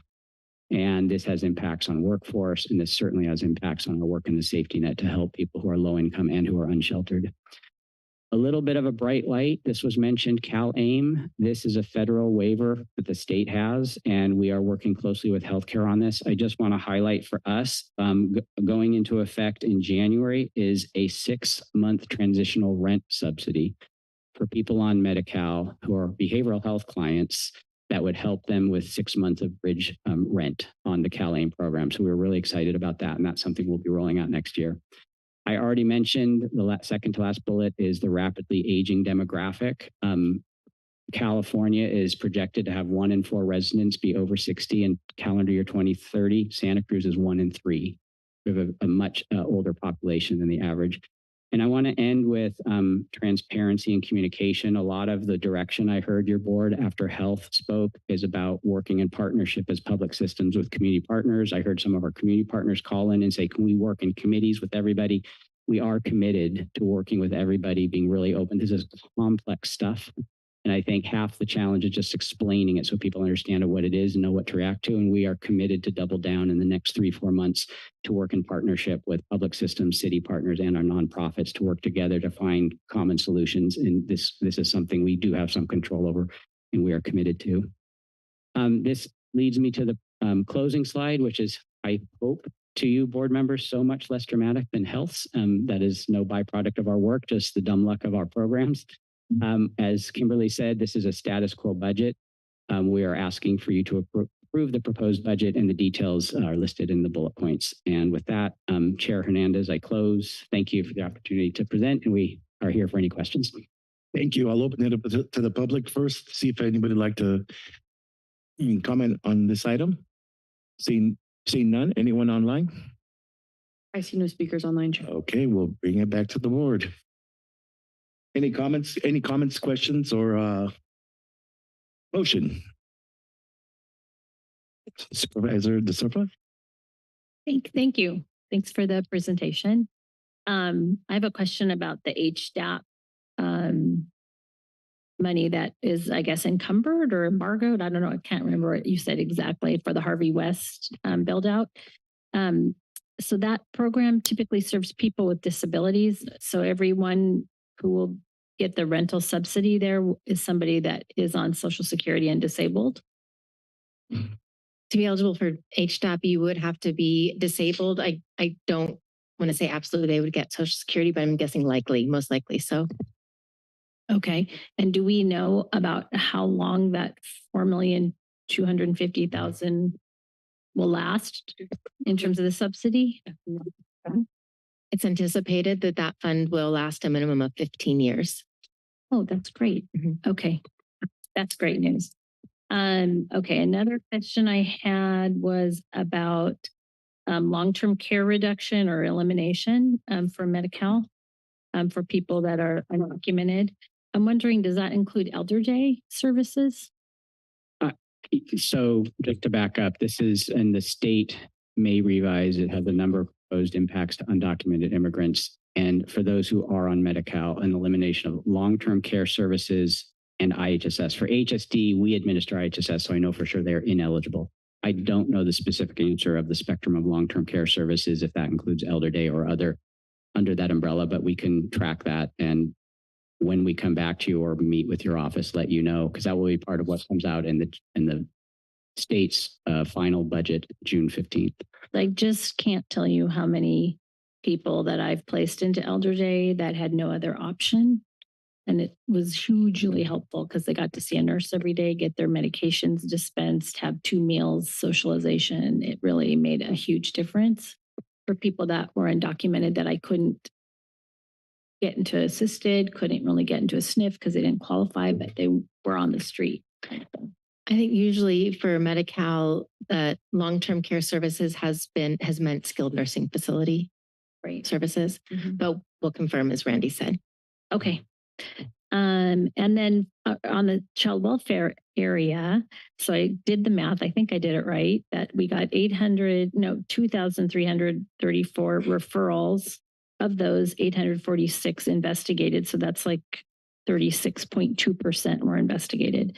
So some were diverted right into differential response or whatever we're calling it now, and did get some services, I'm guessing. And then do we know about how many were evaluated out, or? So That's, and is that, okay, my real question is that number follow sort of a benchmark statewide, or how do we? Without even looking back, Gloria Carroll, our child welfare director, is here. She could, and maybe you can say something about FFPSA and differential response, because that's inside baseball that only Supervisor DeSerpa might know. Sure. I'm Gloria Carroll, Child Welfare Director. And no, it doesn't really track the statewide average. We're still getting over reports of abuse and neglect, which kind of speak to some additional education we need to do in the community about not always calling the hotline because there's a perception of abuse, but truly knowing what abuse is and what it isn't, so that we can use some of our community providers to provide support to the families who may have needs, but that literally don't meet the definition of abuse and neglect. So that work is still undergoing. We have a number of other community agencies in our Child, Youth, and Family Wellbeing Cabinet that are sort of working with us to kind of create a community referral pathway so that we can serve the families, but not always have them be system involved. Right. So the 36.2%, is that above the state average in terms of investigation rate? I think we're about in the middle. In the middle. Yeah, depending on the county. Some counties just tend to over-report. Sometimes it's smaller counties, sometimes it's the larger counties, because there's a fear in the public that the children will kind of fall through the cracks. But it's something that we're all kind of, child welfare agencies are struggling with, that lens of education about what abuse is and it isn't, because people still have a bit of a liability lens. When in doubt, call the hotline. But literally the message is now changing from mandated reporting to community supporting. So instead of calling child welfare, call a community agency. Thank you very much. And then one final question, the CFCO, the penalties, what does CFCO stand for again? It is a community first choice option. It is the highest needs IHSS clients. The state of California about 10 years ago applied to the federal government for a waiver. The federal government made this an option for states that had in-home care programs. The waiver allows Medicaid to pay for in-home care providers. For clients that have particularly high needs, they were willing to pay a higher reimbursement rate. Cases that aren't this higher level are 50% federally funded. CFCO is 56%. But what's happening in California is not all cases are getting renewed on an annual basis to redetermine their eligibility. So the federal government is dinging the state and not paying their reimbursement rate if the case has not been renewed. The state has been eating that cost for the 10 years this has been running. And for reasons I have to say I understand, the state is saying this is on you. And it's a little bit of a fight because we don't think we're funded adequately, et cetera, et cetera. But so what this will mean if it passes is every single one of our cases that is overdue for renewal, we will incur the penalty. And that directly impacts our administrative budget, which directly impacts our staffing levels. So it doubles down our need to talk about productivity with our workforce, because we have to be in compliance with the early renewals or we will face fiscal sanctions for it. Okay, well, we can talk about it offline. Thank you very much. Supervisor Cutton. And I just wanted to thank you all for that presentation. Looks like you guys are lucky for now with just having a status quo budget, but it's just really depressing to hear, about the state and federal cuts and what that's going to likely mean to all the amazing work that you all are doing in our community. And I just want to call out in particular the Housing for Health Division. I mean, this is something that people in the city, well, in the community as a whole, especially when I was on the city council, that were demanding we need to do more. We need to do more. And I think the county has heard that loud and clear, along with, I'll speak to the city of Santa Cruz since that's my district and the amount of investments that they're putting into homelessness. But seeing, the department grow from just 2 staff analysts to 20 members and, the amount of return we get on our dollars, it's definitely worth the investment in our community. So just hope we can continue to share the stories of the amazing work that's being done and how we've invested in this, in homelessness, as something that's, really important to us, along with the other services that we provide in the community. And so I'll leave my comments there because I know it's been a long day. Thank you. Supervisor Martinez. Thank you for the presentation. And I'm going to be a little bit of a broken record in that in hearing your report, I continue to have a lot of concern about the impacts that we'll be seeing at the federal and state level. We don't have enough information today to adjust, right? Because the final decisions haven't been made yet. And we can hope that the decisions that are made will be more supportive of those who are most vulnerable. But without that, I'm going to be approaching this budget hearing and future conversations with caution, because we're going to be needing to look at our contingency and our ability to support folks who are no longer eligible for things like CalFresh or for, other just basic safety net services that we've been taking. I mean, we've been fortunate to have and maybe taken for granted for some time. So that's my overall perspective. I do, maybe this is just coming off of Supervisor Cummings' comments that housing for health is an area that is very important to our county's values and to our investments. And I'm not very clear on how some of the proposed cuts or changes may impact the work of Housing for Health, particularly when we're partnering with cities or other jurisdictions to accomplish some goals. So do you have any sense of what we might be thinking about or planning for as it relates to our commitments to our partners or our services? Broadly, yes. I feel like I want to repeat what I said earlier, which is myself and Dr. Ratner will be in front of you pending any changes from the board or the chair September 30th to give a yearly overview where we can go deeper on this. And I think we'll have a lot more information then.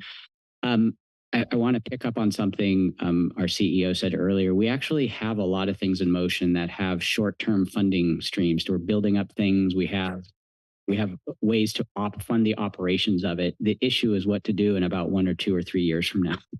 So I think we're taking some thoughtful risk because we must. It's critical. And I think we've done a really great job. We collectively, that includes cities, to really start rowing in the same direction, not react to crisis only, but have a strategic plan, which this board has approved.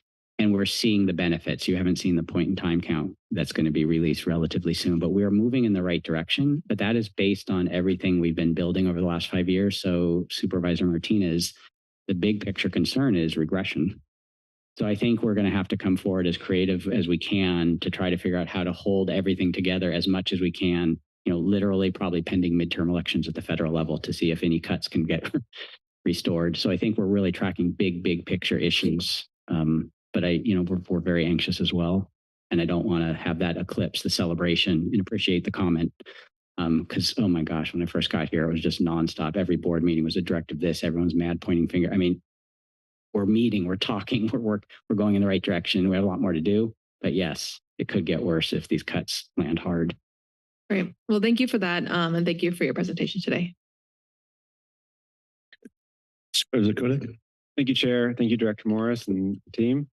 Of the 5,198, well, I should say, yeah, I mean, great, fantastic work, right? And particularly the Housing for Health Division, we've seen, I mean, thanks to that work, we've seen the largest drop in homelessness in our, county's recorded history. Relatively short. I think 2011 was the first year we started measuring, but the number of folks experiencing homelessness in our community. And a lot of that was thanks to the emergency housing vouchers that we saw. I want to say it was in the neighborhood of like 300 to 500. I know we kind of got re-upped a couple of times because we were so good at getting them out. Is that, first of all, if you know the right number, please correct me. And is that included in the 5,198 vouchers you mentioned, or are those separate? Kimberly has that. So yes, Supervisor Koenig, emergency housing vouchers are included in the number that Randy provided earlier. And we currently have 276 emergency housing vouchers being utilized.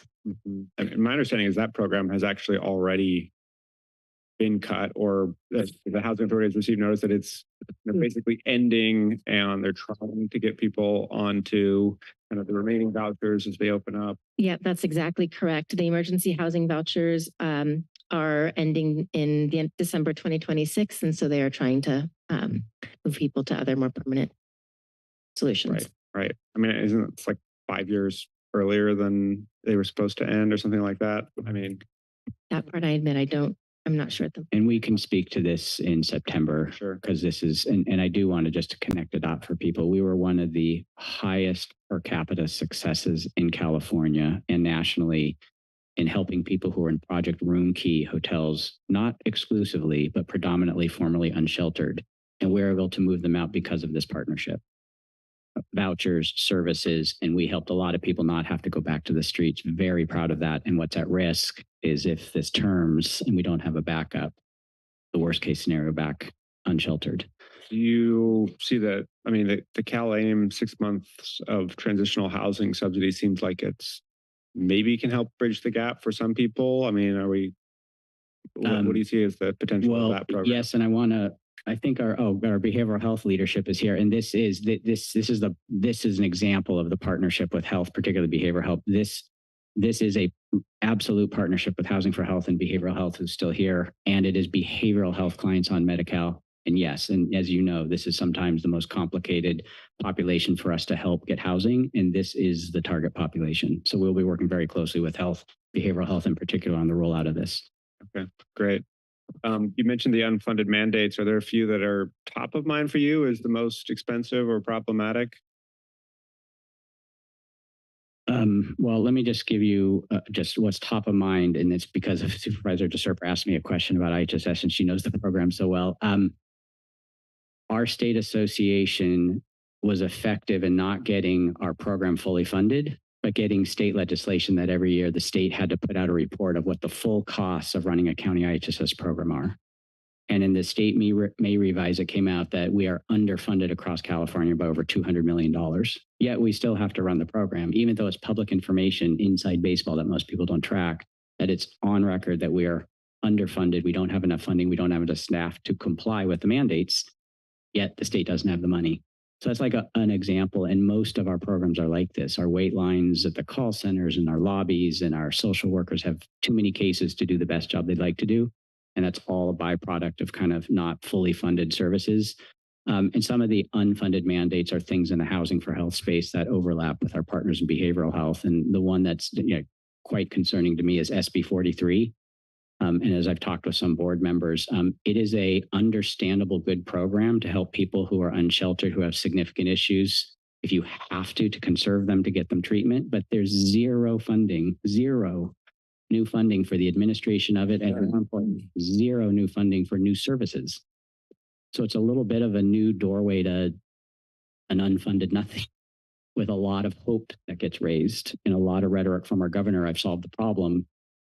It's talk, but there's no funding behind it, and we have to administer it and then deal with the reaction and kind of explain this stuff. So from small underfunded to completely unfunded, Prop 36 was mentioned earlier, that will overlap with our Housing for Health work.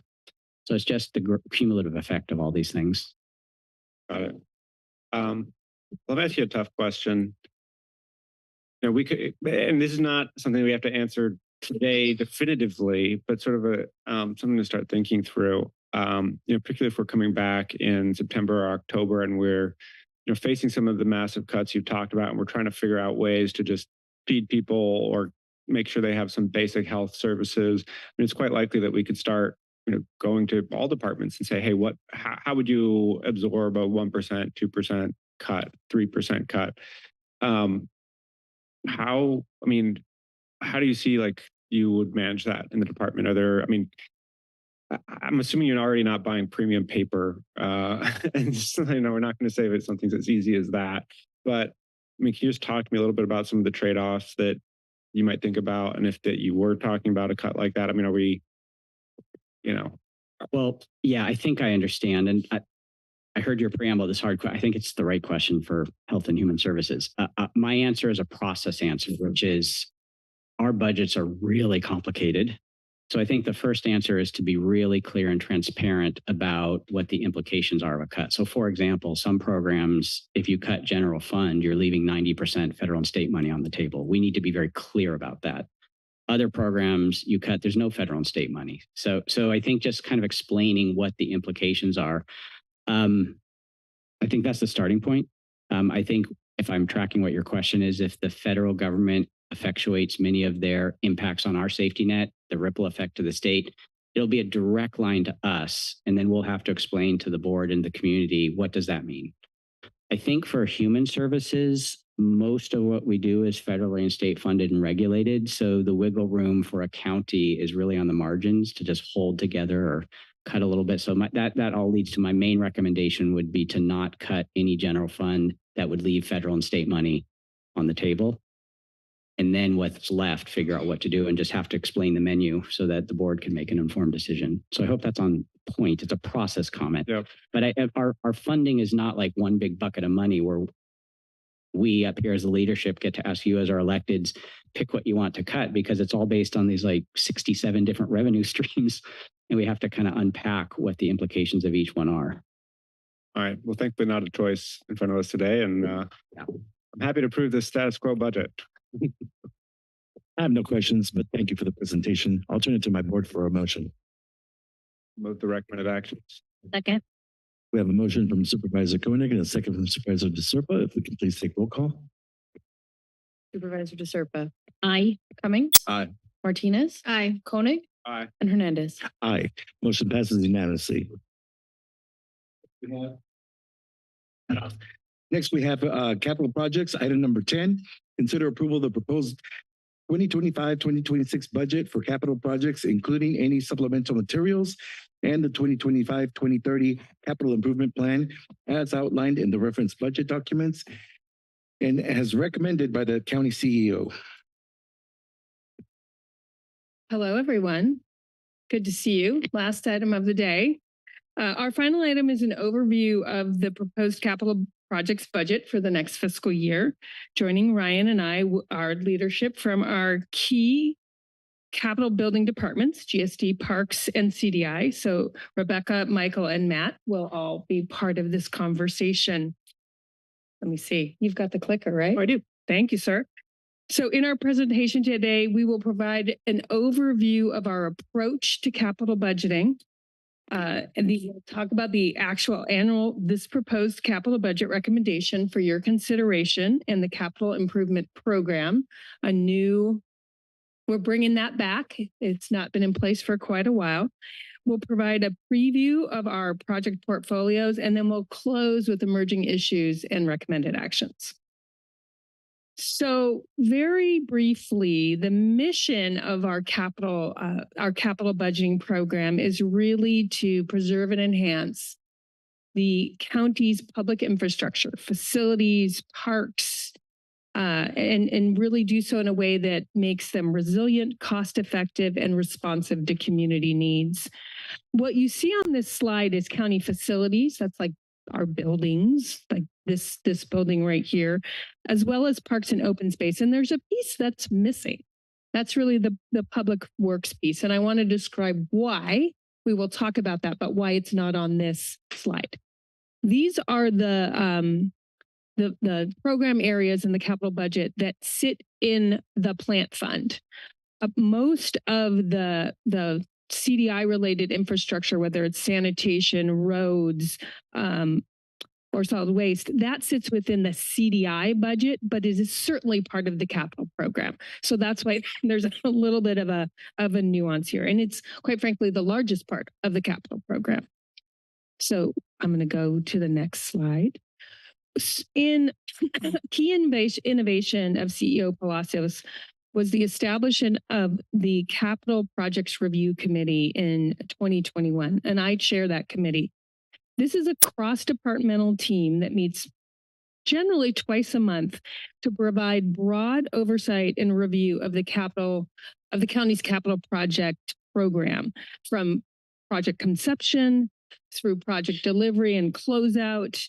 We provide oversight for real property transactions, including acquisitions and major leases. The cross-departmental membership and the diverse expertise that we bring together really provides cross-discipline expertise and perspective to guide project delivery and selection. So we have, our folks that do project delivery, we have Marcus, we have Nicole, we have a group of people who can all come together to talk about what are we doing, why are we doing it, and how do we do it more efficiently and effectively. So I know there's some curiosity about how do we pick capital projects to propose to you all.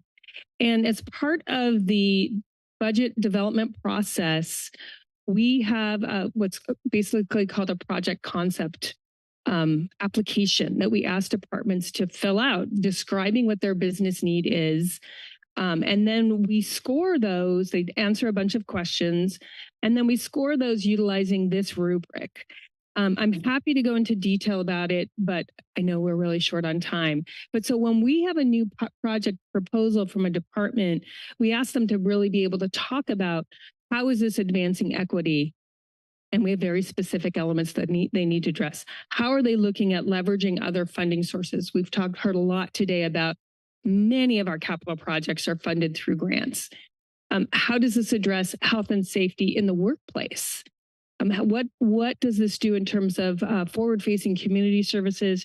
And then how does it align with our vision, whether it's the strategic plan, the CAP, where does it align with the work that we say that's so important in so many of those plans? So we evaluate that, and then that's how we prioritize the very limited capital dollars that we generally have available. We also, in addition to new project concepts, the CPRC reviews what's called the Facility Condition Index. About 18 months ago, I want to say, GSD undertook with funding recommended by the CPRC a comprehensive assessment of county buildings. So we have clarity about what our deferred maintenance options are, our deferred maintenance backlog is, the risks associated with those different kinds of building system problems, when those things need to be addressed. So we have an analytical tool to help us really identify where our largest facility risks are. So that's the other piece when we're looking at the limited dollars that we have. What's new to really address public needs, and how do we actually take care of what we have today? So I want to really briefly, this is not all of our capital project achievements from the last year, but it gives you a nice sample of highlights. You'll notice these investments span parks, public safety facilities, our library system. And I just wanted to highlight a really big piece of work that we all did last year was the project labor agreement pilot. And we expect to be actually testing that out in this coming year. So that is our achievements. And I'm going to now pass it to Ryan to talk about the details and the numbers. Cool. All right. So before we get into the meat of the capital budget, I think it's important to talk a bit about capital budgeting or capital budget math. Capital budgeting works differently, has different mechanics than the operating budgets that will be presented before you during these budget hearings. So to walk through it at a very high level, we really start with what's going on in the current year. So the current year, there's an $86.2 million project portfolio, which spans county facilities and parks. So that's everything from the new juvenile hall project that's just getting started. That's Children's Crisis Center. That's behavioral health bridge housing. All those projects are here represented as we are currently stands today. As the year progresses through, we spend down those funds, we execute those projects. Any dollars left over that we haven't spent related to those active projects, we roll into the next year until the project is completed. What is before you today and what the board approves every year is our proposed budget, which adds new funds to new projects or augments current projects. So if a project that is currently on the books needs additional funding, this is where it gets proposed here, or if there's new projects that we want to put into the plan, it's here as well. So we'll be focusing mainly today on that yellow dot here within capital budget equation that I like to show here. And then just to round it out, what we do is when the adopted budget is considered by the board in the fall, we mix together both the carryover dollars that are being carried over for active projects, plus the proposed that's being evaluated today. and that's what we use to go forward, and the cycle continues. Okay, so for 25-26, we have a total recommended budget of about $7.6 million. That is offset by $2.7 million in revenues, a $1 million general fund contribution really aimed at county facilities, and some use of prior year fund balances that have been built up over time to begin to activate a few projects that have been planned related to parks of about $3.8 million. So these supports new projects coming forward, as well as augmenting current projects that are currently on the books. And I'll talk a little bit more about what those are. So the schedule here before you, as we zoom in, is a schedule of new and augmented projects that I talked about. This list was vetted by the CPRC and is consistent with the facilities condition index, as well as the parks capital and strategic plans as well. It includes augmented funding for the main jail administrative unit HVAC system, which has been an ongoing project that needs additional funds. It also includes the final tranches of funding needed for the Bromer Street Park and Simpkins water slide upgrades as well. And it also hosts a few critical facility needs, which are some new projects here on this list. Additionally, and I want to call attention to this list also includes some set-asides for some emergent projects or emergent repairs. Things break throughout the year. You can ask Director Beaton all about it. And so we like to keep a little bit of funding off to the side to be able to have immediate rapid response to some of those critical facility systems that do fail throughout the year. Additionally, what's a little bit different this year is because of the volatility at the federal level when it comes to tariff policies and how that impacts material prices for buildings. We're also recommending a set aside of some funding to hedge against potential cost overruns for some of our active projects. We don't want to see delays just because something went up in price. So we're putting money off to the side for that, or recommending to put some dollars off to the side for that. All right. I'm going to switch gears a little bit because we talked about the snapshot year of the 25-26 budget, but I want to zoom out and talk about our 25 to 2030 capital improvement plan. So if the proposed budget represents a one-year snapshot of the financial resources needed to move projects forward, it's really part of an ongoing continuum of capital investments. The 5-year CIP is the detail of that continuum of capital investments. We've updated it in partnership between the CEO's office, with CDI Public Works, with General Services, with Parks Department. We've overhauled the document itself. We made it a new online interactive publication. We've also aligned it with our budget, so where these two documents actually have a much stronger relationship between the two. All for better planning and better transparency when it comes to capital planning. The plan itself identifies over $396 million in capital investments over the next 5 years, and is supported by 45 distinct funding sources that we've cataloged. The focus of this iteration of the CIP is on active capital projects, stuff we're working on right now. And as such, what's not in that plan are things that are efforts that are being evaluated for feasibility, for projects that are still in concept, so we're in that pre-project phase, in that planning phase. So those projects are not in this plan. And what that results is you see a $396 million number. That's not truly representative of the full capital needs of the county. So I just want to be very clear that this is just a starting place. This is what we call the floor, not the ceiling of where we are in our capital needs. I also want to call attention to that the CIP does outline a lot of project costs. So you'll see a lot of dollars, that $396 million I talked about. When you dive into the plan, you'll see specific project budgets for the life of those projects. But what they are is they are not a budget, they are a plan. And we want to be very, very clear that the CIP represents a multi-year plan, whereas the capital budget that's approved every year, that's the actual spending authority used to execute projects. And there is a difference between the two.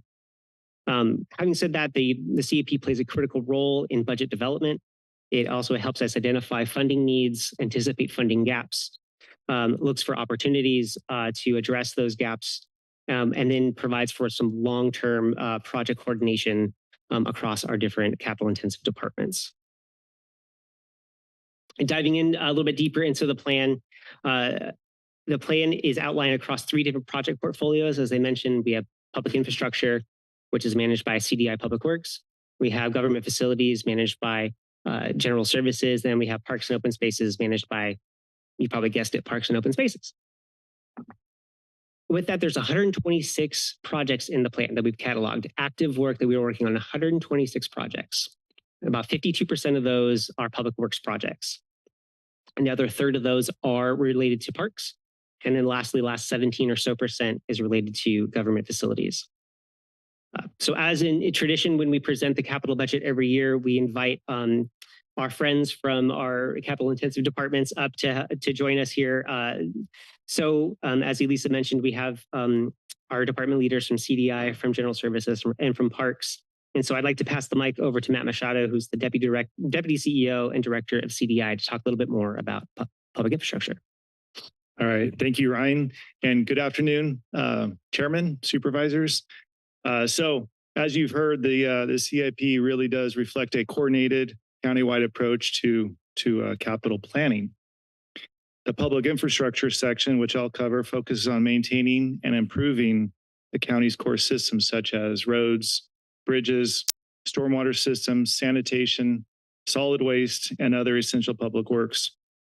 These investments aim to enhance safety, promote climate resilience, protect the environment, and support the efficient movement of people and goods throughout the region.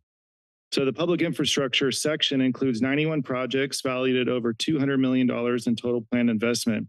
And the slide before you is a summary of these planned projects. I will add that in future iterations, we will build on this foundation by incorporating emerging needs and future project concepts aligned with long-term community goals. And that wraps up our public infrastructure section. I will hand the baton over to Michael Beaton, who will cover government facilities. Thank you. To start off with government facilities, I do want to kind of do a little step back and talk about where we've been in talking about capital projects and government facilities through the vision of our CEO, Palacios, and the leadership. It has significantly changed. The development of the CPRC and really investing strategically into our county facilities has been a huge improvement. What you have today is 25 projects for the governmental facilities. A lot of these projects were determined based on our facilities condition assessment that was done, and that has been really our roadmap. That facilities condition assessment we'll do every 5 years and to refresh the data as things come up and reprioritize how we do our strategic investments in the future. With the 25 projects and roughly $68 million that we have here that we're currently working on, some of the major projects obviously are the Juvenile Hall project, which glad to say after 12 years, this was a project prior to my even employment with the County of Santa Cruz. So it's kind of nice to have that off the ground. The Real Bridge project, significant upgrades for safety, code, energy efficiency, and modernization included in the government facilities capital projects component. So I'm glad to say that we are 10 times better than we were 12 years ago, and it just keeps getting better, and honored to be part of the team. I do want to give a big shout out to Eric Friedrich for his work on the CIP. It's really cutting edge. So thank you. With that, I'll toss it over to Rebecca Hurley for Parks and Open Spaces. Good afternoon, board. So I want to explain a little bit. There's a couple of slides back. There's a graphic, and it showed that Parks took up about a third of the CIP budget. I just want to explain that that's because Parks is lead on the rail trail project for segments 10 and 11, and that project is budgeted at $111 million. So we don't really have that many park projects for playgrounds and such, just to clarify. As well as since this capital projects budget is included in what is composed of the 5-year CIP, some of the projects that we have included in that we've actually completed. So we closed out Floral Park Playground. We also just did a ribbon cutting for Hidden Beach Restroom. Some of the upcoming projects that we have is we are going to be working on the affordable accommodations project at Greyhound Rock. Really happy to see that coming about, as well as a new replacement restroom at Bromer Street Park. I want to clarify, due to some comments made earlier, the funding for Bromer Street Park for most parks projects is through grants or park dedication fees or impact fees, and they're not interchangeable with salaries for staff. And ultimately, I want to also highlight that we're going to be doing improvements at Aptos Village Park and many other projects to come. So we're really excited to see the CIP launch for the 5-year plan. And I again will echo what Michael said, and thank you to Ryan for taking the lead. Back to you. Thanks, you guys. Okay, just around our presentation, we did want to be consistent with our other departments and talking about emerging issues that are impacting capital projects. First, as we've heard before, just the deferred maintenance backlog, and that's across all of our portfolios of capital needs, public infrastructure, government facilities, parks as well. One note that came out of the FCI effort was, and this is one of my favorite stats, is that 70% of county facilities were constructed before 1990. It's just, I'd just like to sit with that sometimes. We also have other emerging issues around our energy usage and needs and how our facilities impact climate, as well as climate impacts on our public infrastructure. We've talked a lot about that over the past 18 months or since the 2023 storms. And then lastly, the market volatility, inflation, and tariff impacts that we are actively monitoring every day to see how they are impacting potential costs moving forward. So with that, our recommended actions are to approve the proposed budget for capital projects, including the 2025 to 2030 capital improvement plan, any supplemental materials as well. And you can see all the bullets below. And we're happy to take any questions. With that, I'll open it up to the public, see if anyone would like to comment on this item. Seeing none here, anybody online? We have no speakers online, Chair. Okay, we'll bring it back to the board. Does anybody have any questions, comments? I do. Supervisor D'Souza? In the capital projects budget, and I can't find the slide now, I've been looking online, but there was a couple of projects that were incorrectly attributed to D2. And I was like, oh, wait a minute. Did those get corrected? Yeah, we'll be providing an update later this evening when we sort of blast things out sort of in a big tranche of little updates here. So yeah, thank you for your staff for pointing out those two little errors. Okay, thank you so much. Supervisor Cummings? No? Supervisor Martinez? Thank you for the presentation. It's just a really good time for the board and also the public to see the type of investment that your department is doing, your departments are doing on our public infrastructure. So I really appreciate that. I would say watch it with your shock on things created before 1990, because I was created before 1990. It's not that old. I wanted to find before 1986, which was the year I was born. Okay. So, yeah. Yeah. Just one thing, I know we're tacking on the 5-year plan to this agenda item, and just curious how fixed that plan is. So, I looked at it and I think it looks great, but I feel like I haven't had a chance to sort of talk about district priorities or anything like that. And if there's I was just wondering if there's an opportunity to, talk about that or contribute or give feedback before I'm locked into 5 years of projects. So the way that capital improvement plans work, and they're very common throughout every jurisdiction, county, city, throughout the state, throughout the country, is that they're typically updated annually. So it's a rolling 5 years of planning. So what we have done in past practice is align it with the adopted budget, and in review of the kind of best practices around the state, aligning it with the proposed budget was we felt better aligned so that we can have a better relationship between what we're approving for our spending authority every year and our overall plan, how it fits in context of the broader plan. So we're happy to take direction today and bring things back for last day or at a future date. But what we're trying to do is align it with the proposed budget cycle. So my understanding that then next year it'll be another 5-year plan, but it'll be like the next 5 years. It'll be 2026 to 2031. Got it. Yes, Okay. Exactly. All right. Thanks. I didn't understand that. So I appreciate that. Yeah. Clear. If I can add one thing to that, as we talked about in what's before you today in terms of the CIP, those are active projects that have come forward in some shape or form to you already. So it's, as Matt talked about, it's not the wish list, it's what's active. And there's interesting practice conversations around, do you put the not funded but would like to have someday on there? So, I mean, that's definitely a conversation we would welcome having with all of you, but there's just pros and cons of doing that, and happy to do a study session at some point, you know, in the next fiscal year to dig more into that. Thanks for that clarity. All right, we appreciate the presentation. If there, Yeah, I'm just as far as sort of wish list versus what we're actually funding and moving forward with. I mean, like in perusing the larger plan and wish list, I see that like Rockview coastal access improvements is anticipated to have $342,000 in expenses in 2026. I mean, but at the same time, that's obviously not in the budget, right? That's sort of still a wish list project. So it seems like maybe there's some opportunity to go back and still update the plan. I'm assuming that's maybe it has been in there for a little while and not updated. Yeah, there's definitely an art to this as well, where there's what's truly budgeted, and then there's like future commitments where we've committed funding. Like we work with all of your offices on, you know, district level funds where we're going to commit to a certain project that may take a year or two before it actually happens.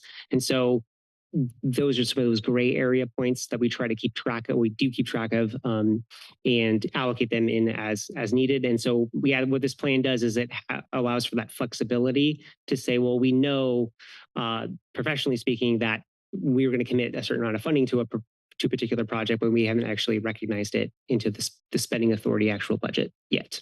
That makes sense. So is there like a possibility that we would receive funding for that project this year? And we just curious.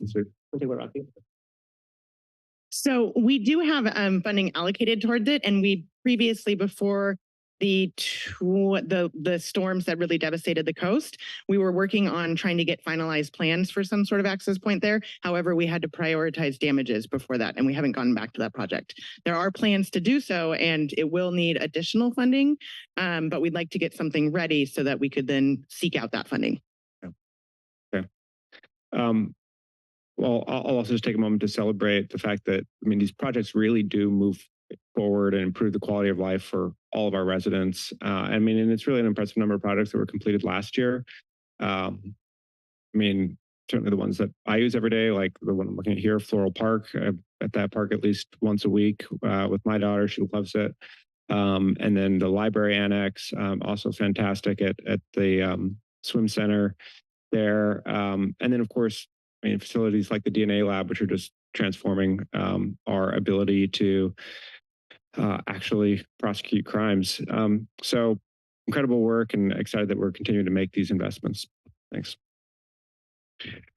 Turn to my board for a motion then.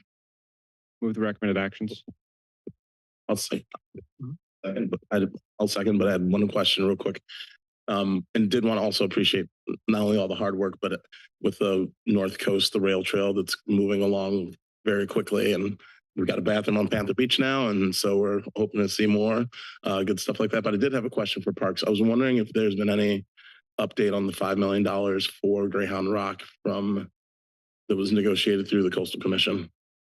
I know that we checked with the city, and that the permit conditions that will apply that $5 million towards the construction will start once that's actually been completed. So, or I mean, turned in, and I hadn't heard that it had been turned in yet. Okay. So to me, that timeline hasn't started yet, but we are well aware of it. I was just curious, 'cause I know back when the developers first talking about moving that project, they were going to pull permits like in March or April. And so it might be worth checking in to see what the status of that is. Yeah, I appreciate the updates from your office. And the last time we spoke, I think about a month ago, we checked in and it hadn't yet, but we'll check again. Okay, cool. All right, we have a motion from Supervisor Koenig and a second from Supervisor Cummings. If we can take a roll call vote. Supervisor DeSerpa. Aye. Cummings. Aye. Martinez. Aye. Koenig. Aye. And Hernandez. Aye. Motion passes unanimously, and that was the final agenda item. We have 10.1. Sorry.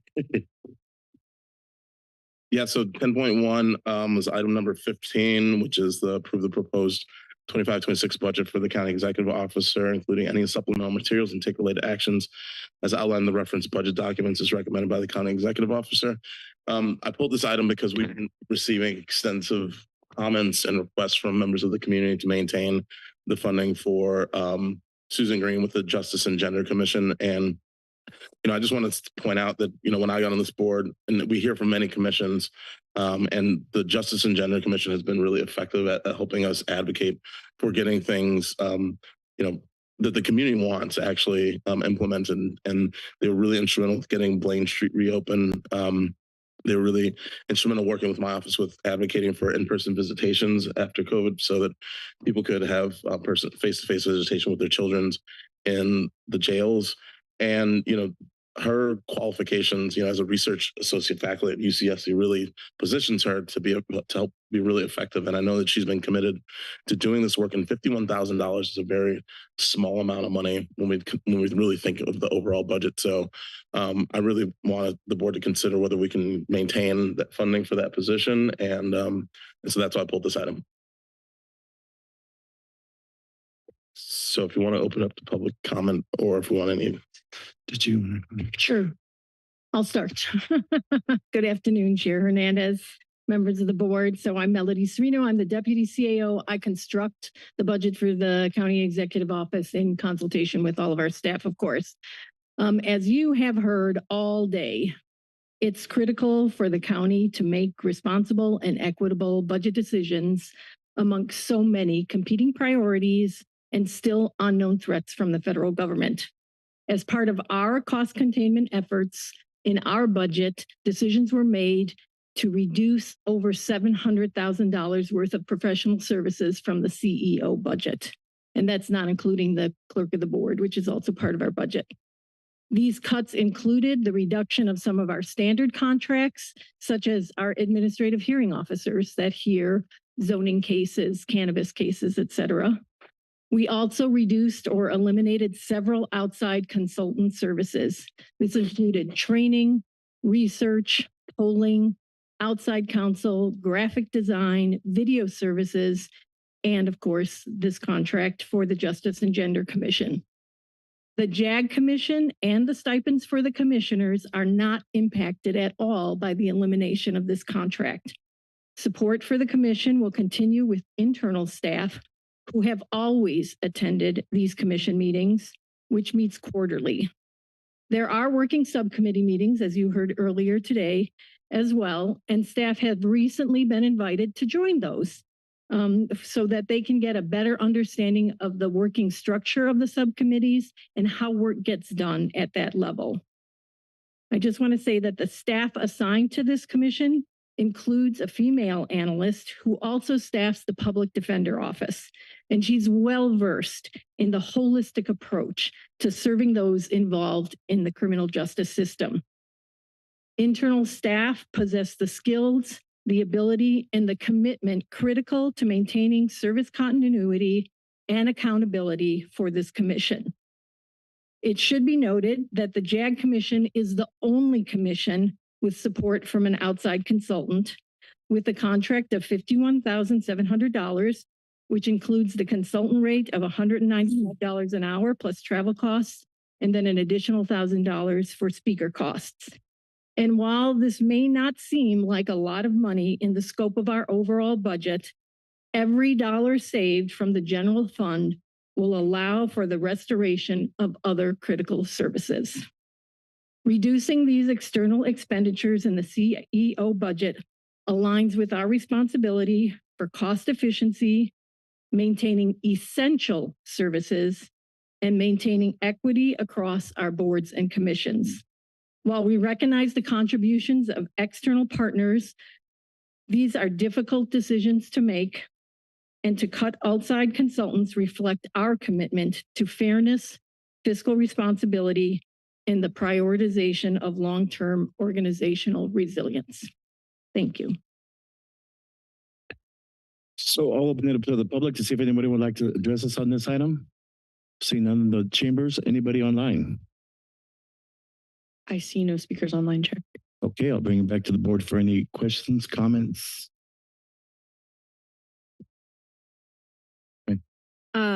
Okay, so just to be clear, will there be change? So for the commissioners on the commission with this proposed change, will anything change for them? No. I mean, they won't have the support of Susan, but they will still have staff just like every other commission has to support them, facilitating their meetings, doing all the administrative work, et cetera, et cetera. And so the commission isn't going anywhere. Nope.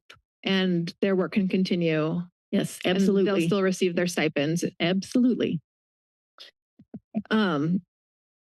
So this is it's a tough one for me, because I want to start by saying that the work that the JAG is doing is amazing.